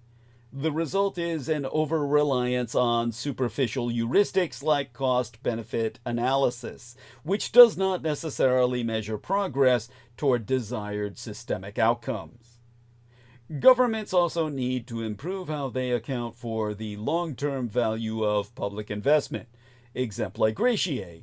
The United Kingdom Chancellor of the Exchequer, Rachel Reeves, is right to shift the focus from the public sector's net debt to its net financial liabilities, which better recognizes the return on public investments by including illiquid assets, like government loans, and other financial liabilities like monetary gold. But Reeves's scheme still does not reflect the value of non-financial assets, like government ownership of infrastructure and housing. And its short-term horizon prevents it from creating an incentive structure for longer-term investments. A second lesson is that diversity is an asset, not an exercise in political correctness. Over the past century, the public sector strived for universality and uniformity. Services should be as good and as accessible in small towns as they are in wealthier cities. But how these services are delivered also matters. Creating an adaptive, outcomes-focused public sector requires a more diverse workforce, ongoing training, multiple analytical perspectives, and a portfolio of interventions, since there be no silver bullets. Third, the public sector needs to strike a balance between its political, policymaking, and implementation capabilities. Governments are more than administrative machines. They require political leadership, a sense of purpose, and the ability to adjust policies. Too often, public sector reform focuses on technocratic efficiency, while neglecting the need to articulate and execute on a vision that will win public support. Some municipal leaders have been pioneering new models. Rather than focusing on the politics of grievance, for example, mayors from Barcelona to Bogota, Colombia, have been elected on platforms of urban transformation.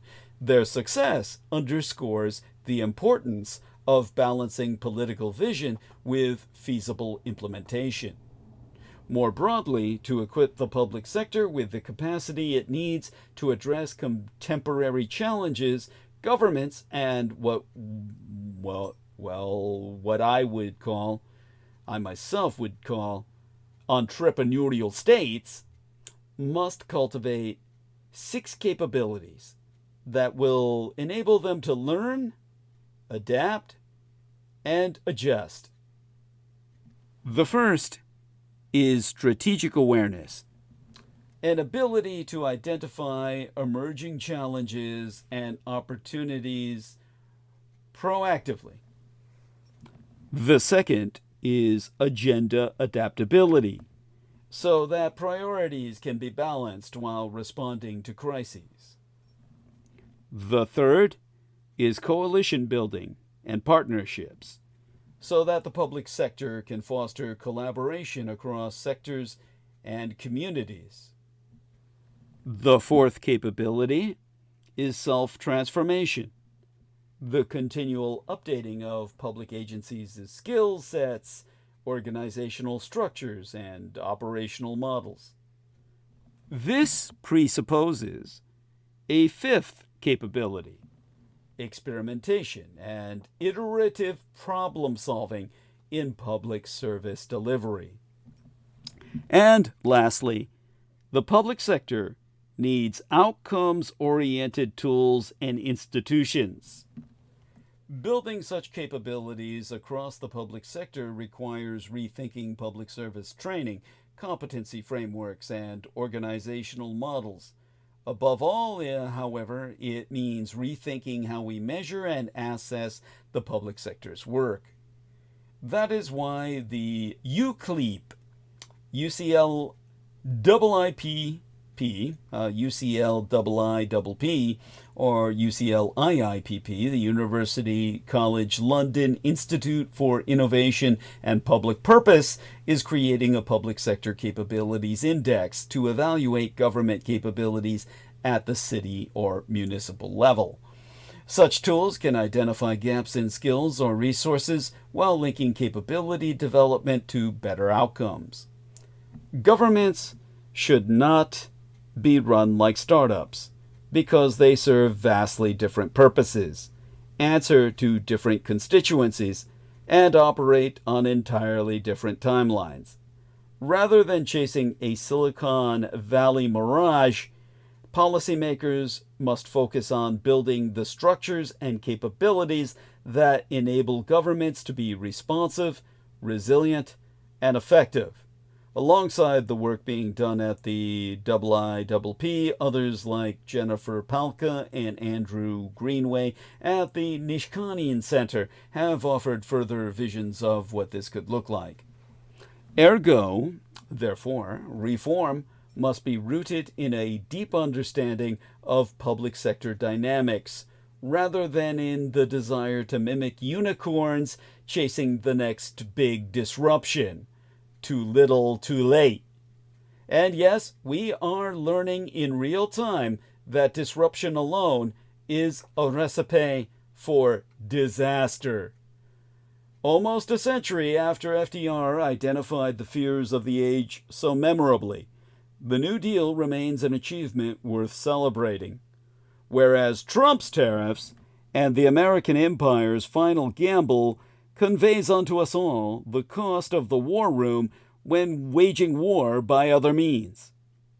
Trump's tariff policy representing as it does a desperate bid to preserve American imperial economic, military, and geopolitical dominance at any cost, abusing economic coercion against nearly every country on the planet.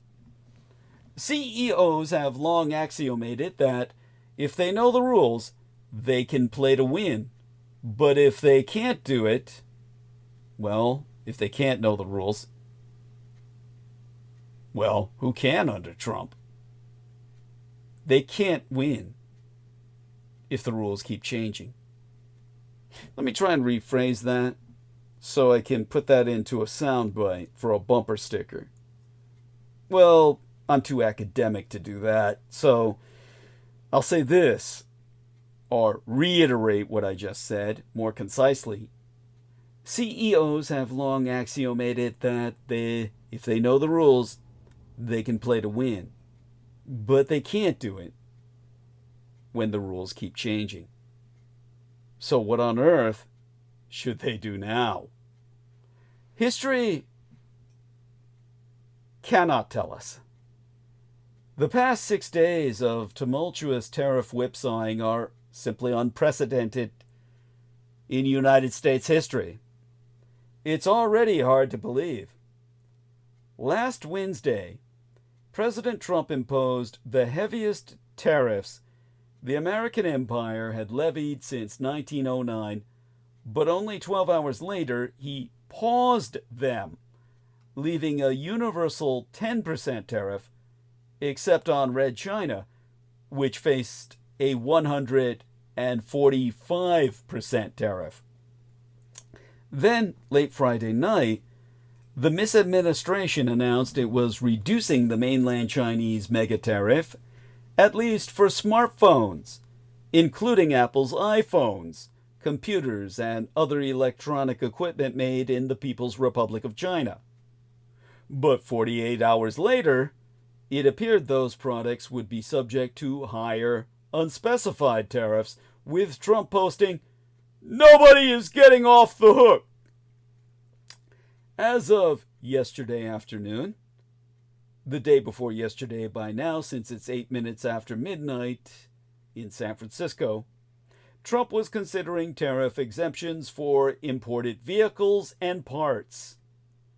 Tomorrow, only the devil knows.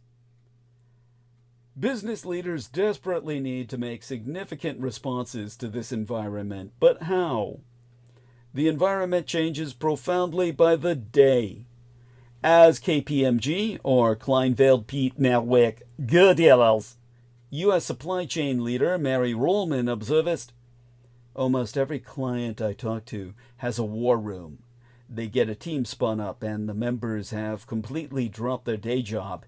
Their job now is to watch the news and see what comes out next and quickly be able to present to leadership. However, most are not actually rearranging huge swaths of their business. By and large, they are, per Rollman herself, working internally to model options and scenarios, but not making any major changes. That stance is prudent, but also a big problem. Every day that companies are frozen in place, the economy weakens. It's especially true now because adapting to a radically new trade regime will be a long-term project. To quote Abe Ashkenazi, you can guess which ethnicity he is, CEO of the Association for Supply Chain Management, "These are not short-term decisions. You can't redirect the entire supply chain in 6 months. These are years in the making. Yet companies so far can't even start that project." Another problem, the misadministration is rapidly losing its credibility with business leaders. The longer the trend carries on, the more likely it becomes that companies will respond to the new environment slowly and timidly. As a result, economic growth will only slow, setting off a self-reinforcing downward spiral. Bottom line, companies are playing defense, not offense, and it's hard to win that way. Frustratingly, that's about all they can do. Maybe the best advice for business leaders right now: watch closely, do little. The time for action will come. I would advise myself a fascist takeover along the lines that was betrayed by Smedley Butler, who was approached by the financialists, the industrialists of his day. If the financialists of today had any brains, they would front me in place of some buttfucker like Smedley Butler. You knew that guy was a piece of shit when he won the Congressional Medal of Honor twice. Most people die earning that medal. It's statistically impossible that someone would earn it twice. At that point, we're talking political favoritism. He was always groomed. I, on the other hand, am the real thing. No, I didn't win any Congressional Medals of Honor. As a matter of fact, I was dishonorably discharged. Believe it or not, that makes me a better man than Smedley Butler could ever be. And if you knew the story behind it, you would agree in both counts. In the interim, businesses take heart. Well, SMBs, or small to medium businesses, take heart. Trump has already lost his trade war against Red China. America has misjudged communist China horribly before. Hyperpower hubris turned the Korean conflict into a direct war between American Imperial and CHICOM troops. Over the past fortnight, literally 14 nights, it is 12 weeks, Trump has taken a wrecking ball to the global economy by announcing sweeping tariffs on dozens of countries. This abrupt maneuver sent stock markets in these United States and abroad into a tailspin, forcing the misadministration to quickly backpedal. In a hasty retreat, Trump revised the policy to impose a lower across-the-board 10% tariff, 25% for aluminum and steel, while simultaneously singling out market Leninist China with a staggering 145% tariff on all imports from the Empire of the East. One of the most extreme trade measures in modern history, though some categories were subsequently exempted. This aggressive trade policy is underpinned by two main objectives, one official and one unofficial. The official objective is to reindustrialize the American imperial economy by reviving domestic manufacturing and reducing the trade deficit, an objective that is, in itself, legitimate. The unofficial objective, however, is far more troubling: to economically cripple commu-capitalist China in an attempt to slow or halt its rise as a global power. This fits into a broader, long-standing pattern of American imperial efforts to preserve its global dominance, economically, militarily, and geopolitically, at virtually any cost. What's even more alarming is that both objectives are often framed as essential steps in preparing for a future war with the Communist Chinese Empire, a scenario that, however outlandish it may seem, is increasingly viewed by elements of the American imperial establishment as not only inevitable, but perhaps even desirable. While still legally at war with the Japanese Empire, under conditions of ceasefire, President Harry Truman thought he had free license to hurl parts of the United States 8th Army across the 38th parallel in October of 1950 to roll back the whole of communist North Korea. In other words, he was invading a puppet regime of the Greater Soviet Union. Advisors assured him that the infant regime of Mao Zedong was too weak to intervene and too ill-equipped to make much difference if it dared.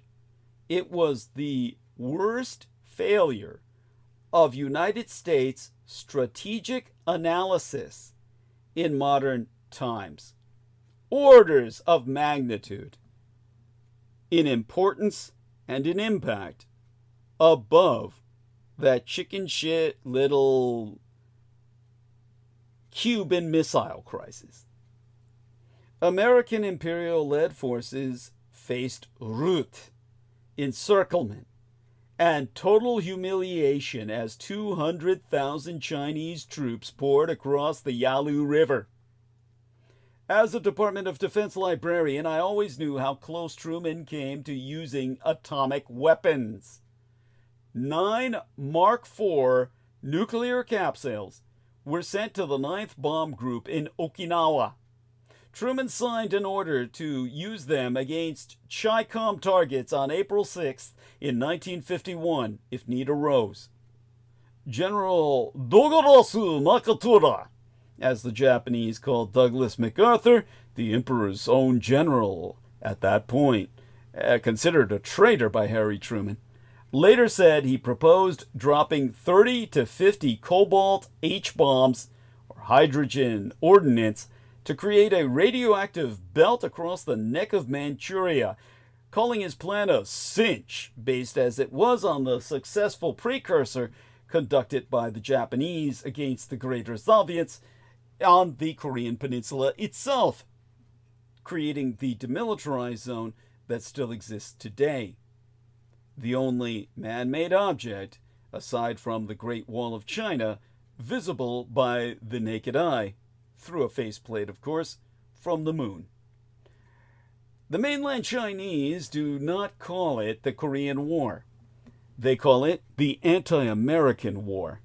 It is now best known to young Commu Chinese through Shanganling, The Battle of Triangle Hill, a 1950s film about a unit of Red Chinese 15th Corps that resisted waves of assault for 42 days, forcing the United States of America to retreat. That film has been the rallying cry in communist China on the Asian mainland over the past week, trumpeted by Uncle Ming's Remarks, a hugely popular WeChat blog and relayed widely by mainland China's netizens, all reared on a rich diet of patriotic education, meaning communist indoctrination.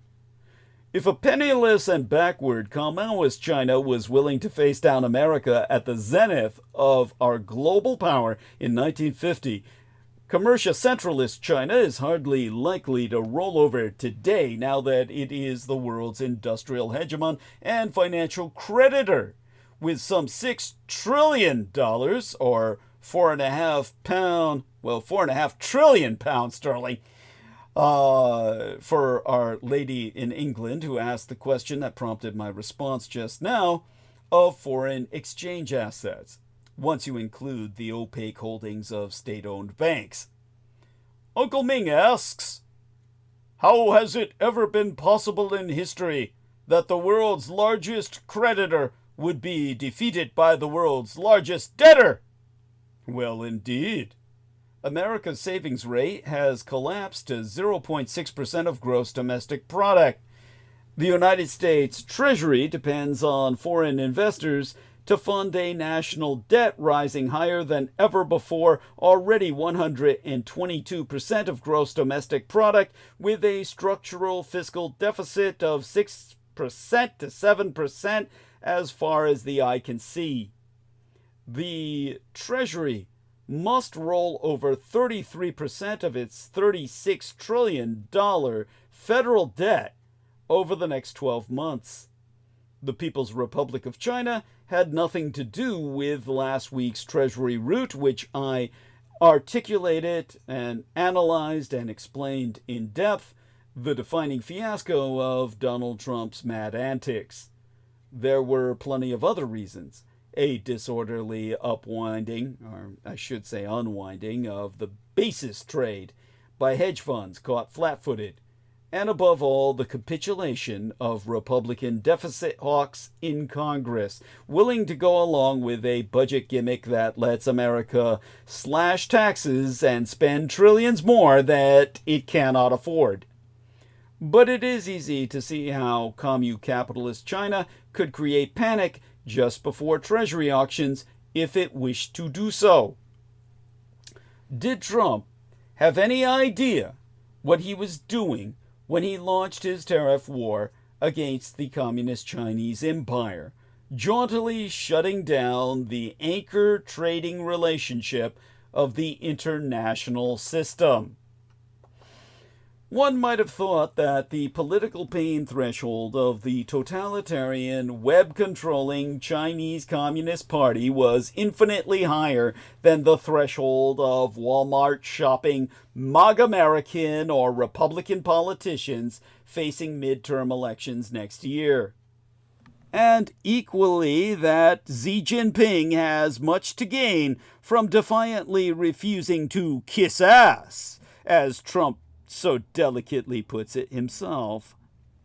Exports to these United States have fallen from a peak of 6.7% of Commu-Chinese gross domestic product in the early 2000s to 2.7% today.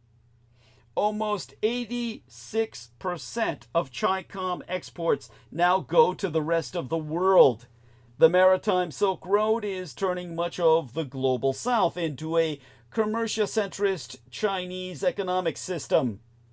The ASEAN, or Association of Southeast Asian Nations, alone is a bigger market for mainland China than these United States. Most of Southwest Asia, the so-called Middle East, is now listed as pro-China or leaning China on the geopolitical map of capital economics. I am not amongst those who think the communist Chinese empire is automatically destined for economic supremacy. It has overinvested chronically in excess capacity. It faces debt deflation and the onset of what Americans propagandize as Japanification. It is formidable in whole sectors of technology, but it is also brittle, rigid, fear-based, and cursed by the pathologies of single-party state dictatorship. The liberal democracies have everything to play for. The Chinese Empire of the East wins the 21st century only if the West commits suicide, which is exactly what Trump is urging upon us.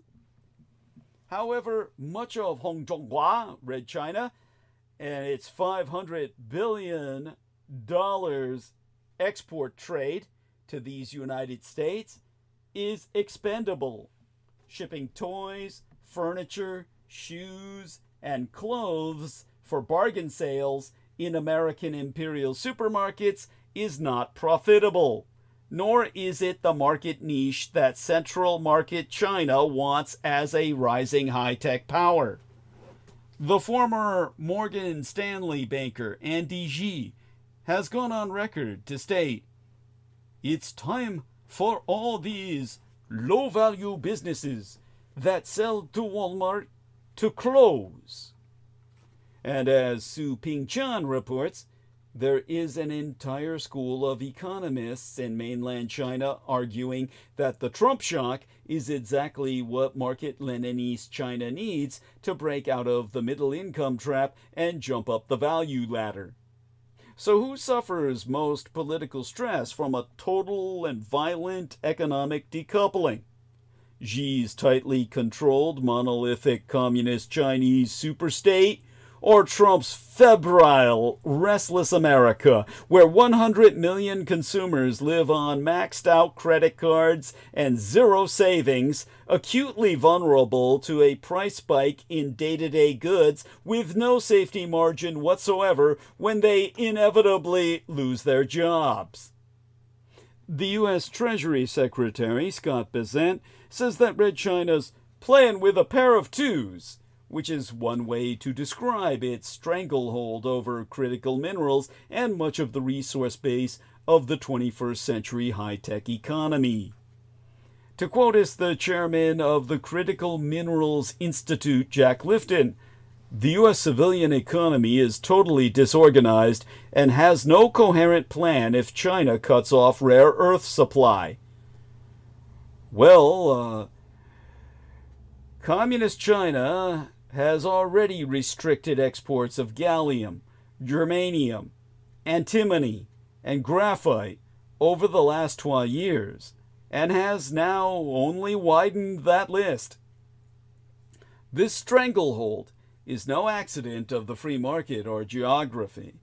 The Communist Chinese Empire has pursued a strategic policy to knock out rivals via predatory dumping and compelled its own smelting companies to overbuild refining capacity. As is by now well known, it has gained 90% control over the rare earth supply chain needed for robots, semiconductors, aviation, magnets, radar or radio detection and ranging technologies, electric vehicles, 5G and 6G, 5th generation and 6th generation wireless, power electronics, you name it. State capitalist China's sway over global sources of lithium, cobalt, nickel is weaker, but Washington has clearly been asleep at the wheel. Trump is right about that. The rational policy for the American empire is to build up our own processing industry over the next decade and to contract long-term supply from the likes of Canada and Australia. Instead, Trump has punched allies in the face and launched his war with the monolithic communist Chinese superstate before the United States of America is ready for the consequences. He has the sequencing entirely ass backwards. Joe Biden did the exact opposite. He strove to bring America back from industrial death first, calibrating the American imperial showdown with communist China on the Asian mainland at manageable levels. He showered $280 billion on semiconductor fabs to repatriate America's chip industry from Asia and to combat Hongzhonghua, or Red China's push for supremacy in quantum computing, space, biotech, and materials technology. He teed up what would have been a turbo blast of $1 trillion United States dollars to electrify America and to stop state capitalist China running away with the booming world market for clean tech. Trump persists in telling the world that he will not retreat on tariffs and that nobody is getting off the hook. But markets are heavily discounting everything he now says. They can see that he backed down against Canada and Mexico after discovering that American imperial car prices would go through the roof, and that he dare not pull the trigger on full tariffs against Europe, and that he immediately unpicked his own embargo against market Leninist China after discovering that a United States manufactured iPhone would cost 3,000 fucking bucks. All but a diminishing band of Trump cultic fellow travelers around the world can see, in short, that his bluff has been called. Zhongguo Renmin, Gonghi Gua, the People's Republic of China, just has to grit its teeth, like the 15th Corps at Triangle Hill, and wait until Trump's voters can see it too. Because on both fronts, Trump's tariff gamble is likely to fail. For starters, it rests on a fundamentally flawed diagnosis of America's economic decline. The hollowing out of American imperial industry was never caused by the communist Chinese, but by American elites themselves.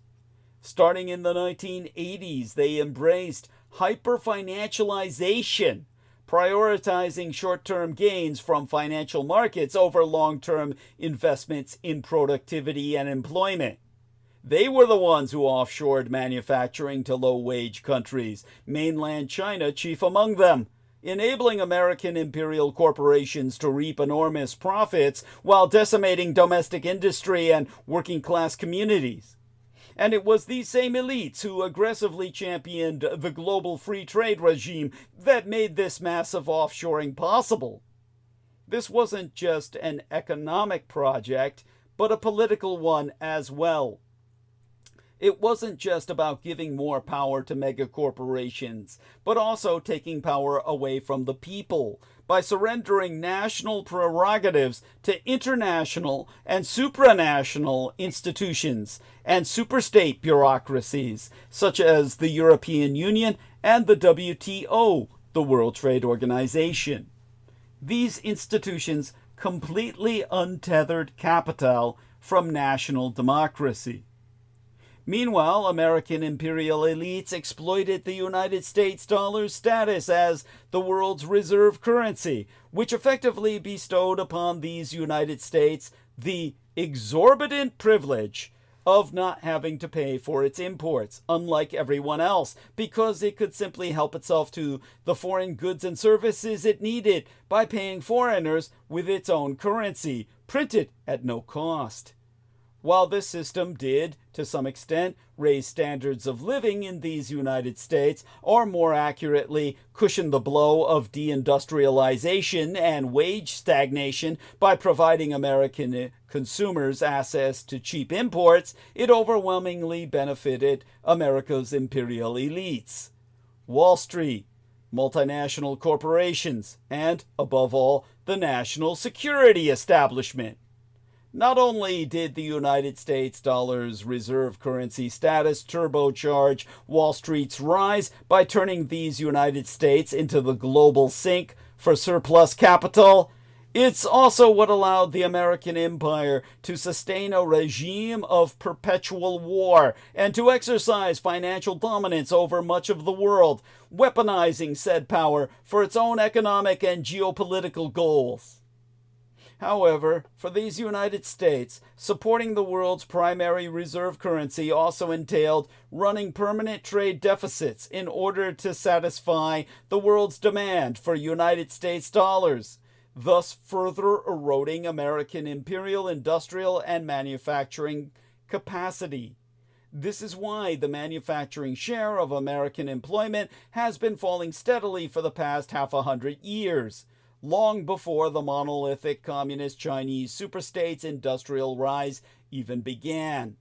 But this was a conscious decision by the American ruling class, who chose imperial dominance over economic competitiveness. The cost of that choice wasn't borne solely by the hundreds of millions worldwide subjected to American imperial economic and military aggression.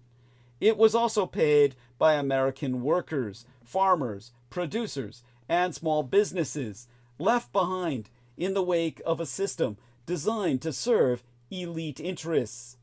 This was a global class war orchestrated by the United States of America's imperial elite, targeting working people everywhere, both beyond America's borders and within them. However, this system of global imperial rent eventually broke down for domestic as well as geopolitical reasons. Domestically, American elites did little or nothing to provide millions of blue-collar workers who lost their jobs the means of getting new ones that paid at least as well, resulting in all too many workers becoming permanently unemployed or being forced into low-paid, precarious jobs in the service sector, causing their wages not just to stagnate, but actually fall. This fueled social insecurity and inequality, disrupted communities, eroded social cohesion, and eventually triggered a populist backlash against globalization that crystallized around the real estate con man turned anti-reality TV persona of Donald John Trump. Meanwhile, on a geopolitical level, something happened that American imperial elites had not predicted. Commu-collectivist China went off script. For the first time ever, a non-Western country used the American imperial-led globalization regime to climb its way up the global value chain. This wasn't supposed to happen. From an American and broader Western perspective, the underlying objective of globalization was precisely to keep developing countries locked at the bottom of the global value chain, ensuring a continuous transfer of wealth and resources from the global south to the global north. It was effectively a neo-colonial mercantilist endeavor. As J.D. Vance himself recently put it, The idea of globalization was that rich countries would move further up the value chain, while the poor countries made the simpler things. Communist China on the Asian mainland, however, had other plans. Unlike other developing countries, it retained control over its development path, institutionally, ideologically, and economically. It rejected Western-dictated neoliberal reforms, the so-called Washington Consensus, in favor of a state capitalist and or market socialist model where the centralized single-party state retained control over key industries, the banking sector, infrastructure, and strategic planning. This enabled the monolithic communist Chinese superstate to rapidly ascend the global value chain, emerging as a serious competitor to Western firms across multiple sectors. But the consequences extended far beyond economics. Hongzhonghua, Red China's sheer scale and population, its successful escape from neo-colonial subordination, fundamentally disrupted centuries of Western hegemony as the Communist Chinese Empire of the East became a global superpower capable of challenging American imperial dominance, not just economically, but in technology, geopolitics, defense, and global governance. It's important to emphasize, however, that this process was not driven by hostility towards these United States or the West, or by a desire to replace the former as the world hegemon, but by Hongzhonghua's own national development priorities. At its core, it was an effort to modernize the empire and improve living standards within the Red Empire of the East, and it succeeded on an unprecedented scale, lifting nearly 1 billion people out of poverty in just a few decades. This stands as the most remarkable poverty reduction achievement in human history, as much of an outstanding failure as it is. Poverty, of course, is still unimaginable and ubiquitous. No one in China, statistically or demographically, has anything to speak of. But nevertheless, they all have a little more than they had before, which was nothing. The geopolitical disruption was largely a byproduct of this extraordinary developmental effort, an inevitable outcome of mainland China's return to the central economic position it historically held on the global stage for more than 1,000 years prior to its subjugation by foreign powers in the 19th and early 20th centuries. Red China's rise is not inherently a threat to people's livelihoods around the world, including in the West. On the contrary, one could argue that it has had a profoundly positive impact on global economic development, particularly in the global South. As I said, that is an argument and not a fact. It has fueled massive demand for natural resources and consumer goods, spurred investment in infrastructure and manufacturing zones across continents, created alternative sources of development financing and new global financial institutions, and integrated developing economies more deeply into regional and global supply chains. Overall, it has been an enormous engine of global growth. Perhaps most crucially, the People's Republic of China's rise has empowered developing nations by offering them more diplomatic and economic options. In the new multipolar world, countries are no longer forced to choose between aligning with the West or being isolated, but are much freer to pursue their own development agendas albeit on bipolar terms. The impact on Western societies has, of course, been more multifaceted. While it's true that the so-called China shock contributed to the hollowing out of manufacturing and widespread job losses, particularly in these United States, this wasn't the result of communist China on the Asian mainland ripping off America, as Trump and others claim. On the contrary, the outsourcing of production to mainland China and other low-cost countries was a deliberate strategy actively pursued by the American imperial and political and corporate elites, who reaped enormous profits from the process, even as working-class communities at home bore all the costs.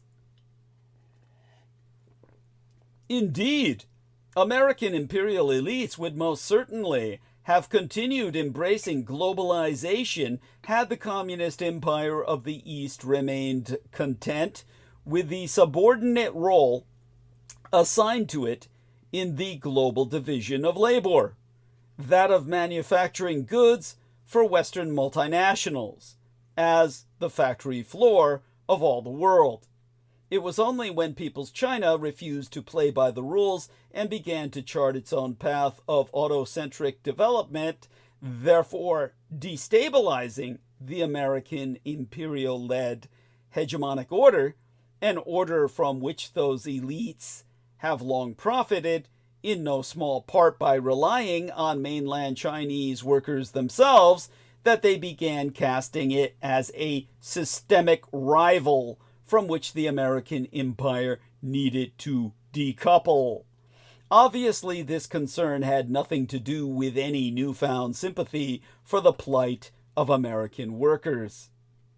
The global supply chain disruptions triggered by the COVID-19 pandemic, coupled with the geopolitical fracturing accelerated by the war in Ukraine, have only deepened tensions between the American and communist Chinese empires, laying the groundwork for the full-blown trade war now being waged by Donald Trump.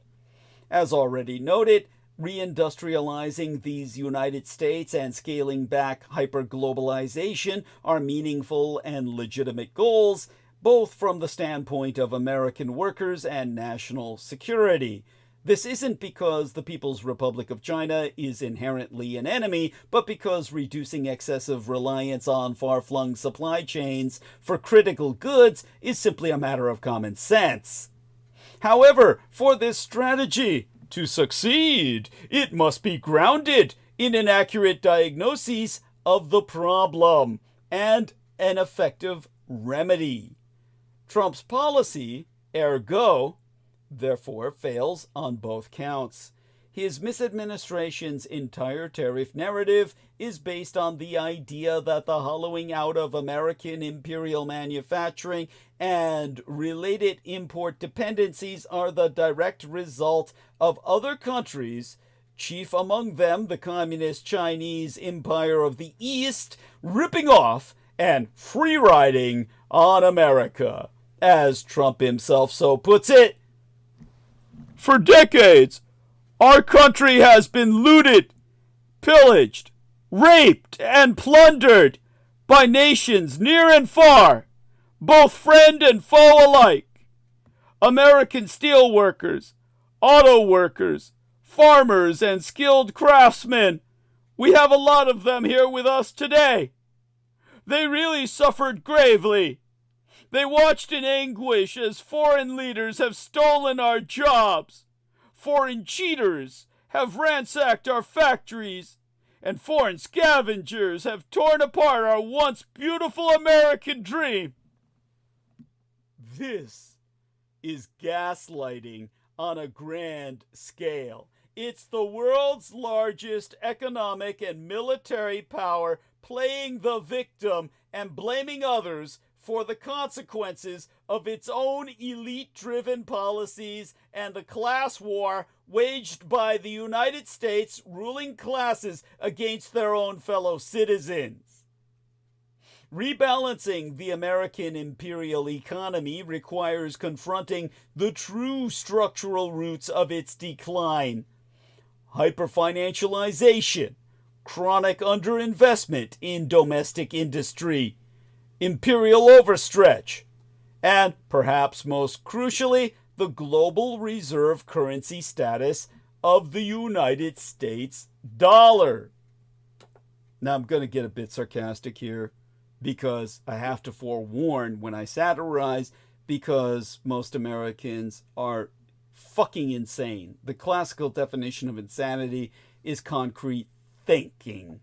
Concrete thought means when a psychiatrist confronts you and asks a question to see if you take things literally, it's a sign that you're batshit fucking crazy.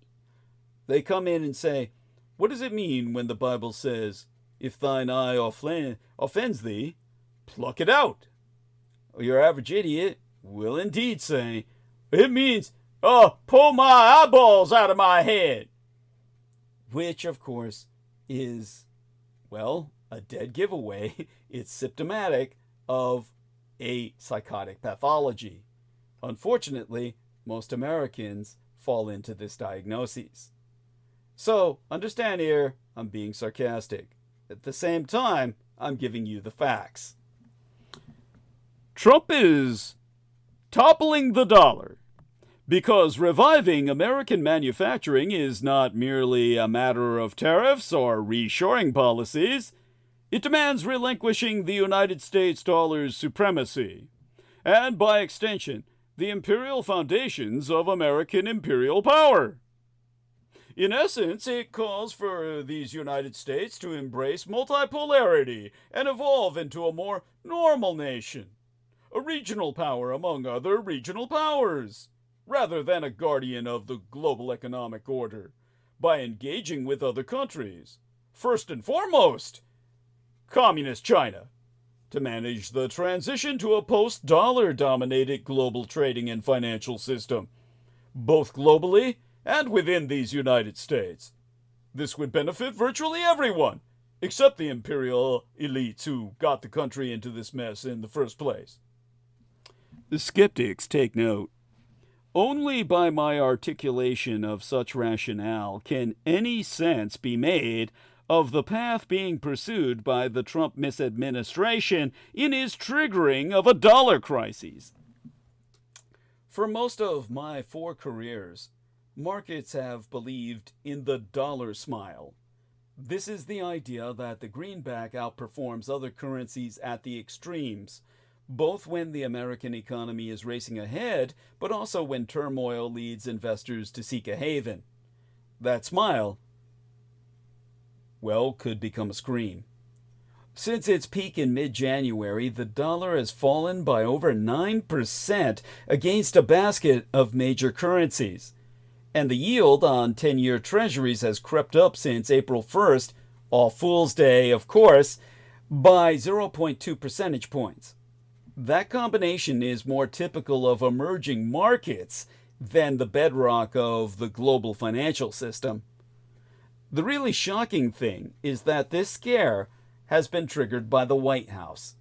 The ineptitude, self-harm, and capriciousness of Donald Trump's tariffs are eroding investors' belief that foreigners and their money will continue to be welcome and secure in America at all. It has become possible to imagine how rising borrowing costs, a weakening economy, and a loss of credibility could make the American empire's fiscal deficit unsustainable. COVID-19 required Congress to spend its way out of trouble. A crisis today will be much harder to manage because Congress will have to axe entitlements or raise taxes and have just hours or days to win Mr. Trump's backing. It's enough to wipe the smile from your face forever. If investors keep selling American assets, a grim fate awaits the world economy, and what bites the hand that funds?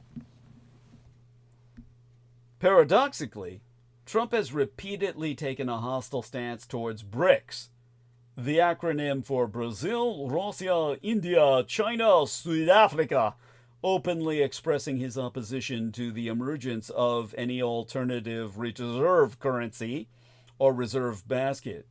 He has made it clear that such talk must end and that he will do whatever it takes to ensure the United States dollar remains the world's dominant reserve currency, reflecting his ambition for the American empire to reclaim its position at the top of the global hierarchy. Yet this very goal is fundamentally incompatible with Trump's stated aim of reducing the trade deficit. But his misadministration seems to think the American empire can have its cake and eat it too, retain the dominant status of the United States dollar while simultaneously forcing countries to subsidize the reindustrialization of the United States economy. Indeed, in a remarkable speech, Steve Meron, chair of the Council of Economic Advisors, argued that other countries should compensate the United States for the burden it bears in supplying the world with a global public good, namely the United States dollar's status as the global reserve currency and the security umbrella that it underpins. According to Meron, such compensation could take the form of accepting American imperial tariffs sans retaliation, increasing imports of American goods, or even, as he put it, simply writing checks to Treasury that help us finance global public goods. And people used to complain about what they termed my beggary when I asked for fiscal support on this transmission. The United States government is now begging hat in hand. In other words, rather than relinquish the extractive privileges of empire to focus on rebuilding an industrial base, the Trump misadministration is, in effect, demanding that the rest of the world pay an imperial tribute for the supposed benefits of American imperial economic and military protection, compensating America for the burdens of its global dominance, while simultaneously insisting that other countries align with these United States in its trade war against the Communist Chinese Empire. As Scott Bessent, Trump's Treasury Secretary, put it, countries that don't comply with American imperial demands will be designated as foes, implying that they could face not only economic retaliation, but also non-economic forms of pressure, including military coercion. Clearly, Trump's tariff policy is about far more than reducing the American imperial trade deficit. It represents a desperate bid to preserve American economic, military, and geopolitical dominance at any cost, abusing economic coercion against nearly every country on the planet, and Communist China's Eastern Empire in particular. It is, in essence, the continuation, or rather the anticipation, of war by other means. However, it's a war the American empire is destined to lose, for several reasons. For starters, the American empire's ability to leverage tariffs to exert economic pressure on other countries is much more limited than it used to be, despite its historic role as the world's consumer of last resort. The United States of America today accounts for less than 15% of global imports, roughly the same percentage as Communist China on the Asian mainland, which has emerged as the largest trading partner of over 150 nations. Simply put, the American market is not as important as it once was. In this context, forcing the world to choose between the American and Communist Chinese empires is a non-starter. Indeed, as Professor Warwick Powell has argued, the most likely consequence of American imperial tariffs and the Communist Chinese superstates' countermeasures is that mainland Chinese consumers and businesses, confronted with the rising cost of American goods, will increasingly turn to alternative suppliers from other parts of the world. This shift will be facilitated by Hong Zhonghua, Red China's relatively lower tariff barriers and could provide a crucial cushion for countries adversely affected by Trump's trade war, helping to absorb some of the economic fallout from Trump's tariffs.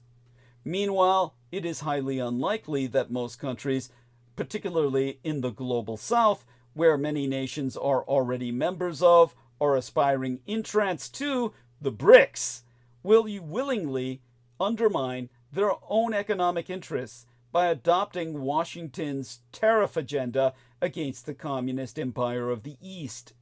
Few are prepared to reduce their imports from or compromise their exports to one of the world's largest trading partners, simply to accommodate Trump's geopolitical ambitions. In fact, as People's China positions itself as a defender of the multilateral trading system in the face of Trump's attempts to dismantle it, we are likely to see countries across the global south strengthen their bilateral and multilateral trade ties, not only with one another, but with communist China on the Asian mainland itself. Rather than isolating mainland China, these tariffs will likely deepen its trade relations with the global majority, further energizing the BRICS, accelerating the ongoing decoupling from the United States dollar-dominated trade and financial architecture, and reinforcing the shift towards a multipolar world order. Even the European Union, which has historically aligned with the United States on mainland China policy, is now seeking closer economic engagement with Beijing, especially as the United States of America emerges as an increasingly erratic, unreliable, and outright threatening partner. It is the American empire that risks being further isolated from the rest of the world, including potentially from all of our European satellites. What were formerly our version of the Greater Soviet Union's behind the Iron Curtain satellite states, Western Europe served as our industrial satellites. No longer. The American empire risks now being even further isolated from the rest of the world, including from our former European industrial satellites, not the monolithic communist Chinese superstate, which can only grow to our disadvantage because of our mass suicidal drive personified in the Thanatos, the death drive of Donald Trump. In short, in geopolitical terms, the tariffs will only end up producing the exact opposite of what Trump intended. Much like the Western sanctions on the Russian Empire, which only pushed Moscow into deeper cooperation with the non-Western world. Will the tariffs and Trump's full-scale trade war against Hongzhonghua, Red China, deliver better outcomes for these United States in strictly economic terms? This too seems unlikely. Much of what is labeled as Chinese exports to these United States are in fact American products manufactured in mainland China, meaning the lion's share of the value is already captured by United States corporations. As a result, it is these very companies that stand to be most harmed by the tariffs. This is why Trump, likely under strong pressure from United States high-tech companies, was quick to announce tariff exemptions for smartphones, computers, and other electronic devices imported from communist China on the Asian mainland, though he also suggested the exemptions could be short-lived. This underscores a key reality. If Trump is serious about bringing manufacturing back to these United States, one of his biggest challenges will be compelling American megacorporations to take a financial hit in service of broader economic goals. Meanwhile, State capitalist China's retaliatory tariffs of 125% on all American imperial goods will inevitably undermine American imperial exports to the Red Empire of the East, further hampering the output and profit margins of United States corporations. Thus, in the short term, the American empire is fated to pay a significantly higher economic price for the trade war with the Communist Chinese Empire than the monolithic Communist Chinese superstate itself. The longer-term logistical and economic challenges involved in rejuvenating and reshoring American imperial manufacturing are even greater. Modern manufacturing generally requires machinery and intermediate inputs that are sourced from a wide variety of countries. According to the United States National Association of Manufacturers, a staggering 56% of goods imported to these United States are actually manufacturing inputs, many of which come from mainland China itself. To establish a viable manufacturing base, the United States will either need to import these inputs, in which case the tariffs are utterly self-defeating, or invest heavily in building domestic supply chains from scratch.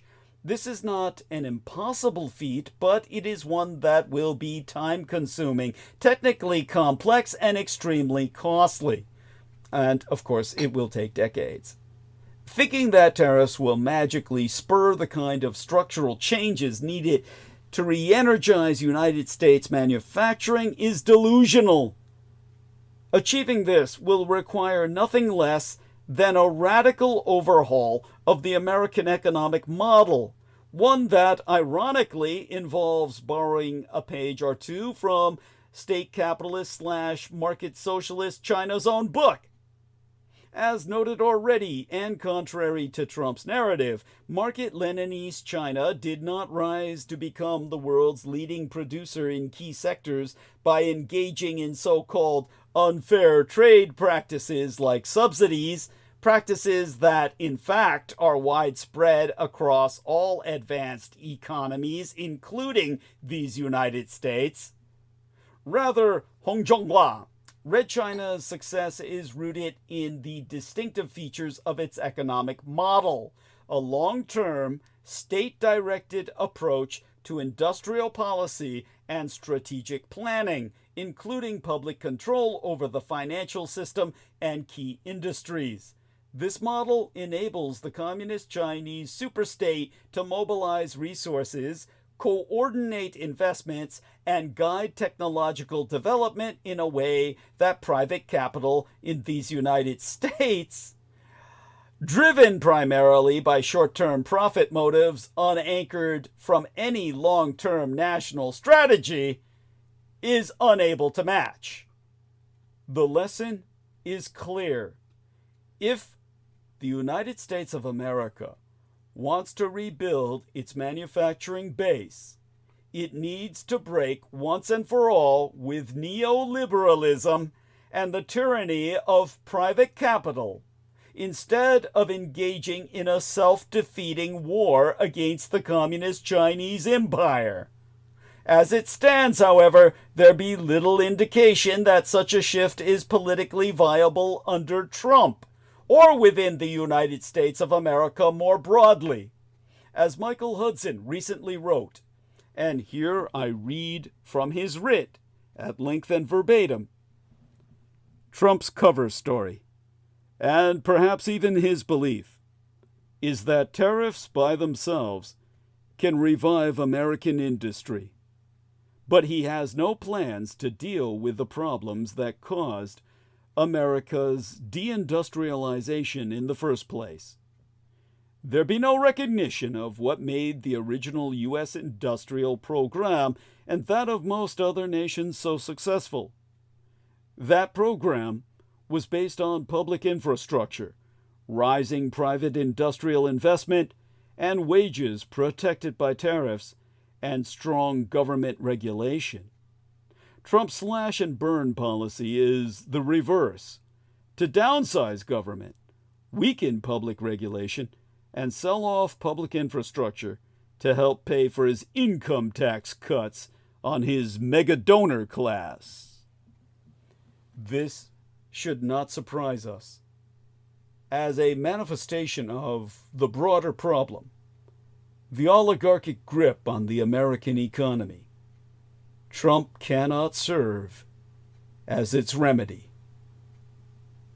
These are the phantoms of a beleaguered republic. I'll end for now. I've put in my time and I feel I've earned my pay. God bless you, Nemo. Love you dearly. And blessed be to our lovely Aristides, wonderful man. Blessed be his dreams and sweet be his slumber. I need your help financially, all of you. So I need $100 contributions, and I need them to make rent by the 1st of next month. I need them coming in now. All right then, we'll end it here.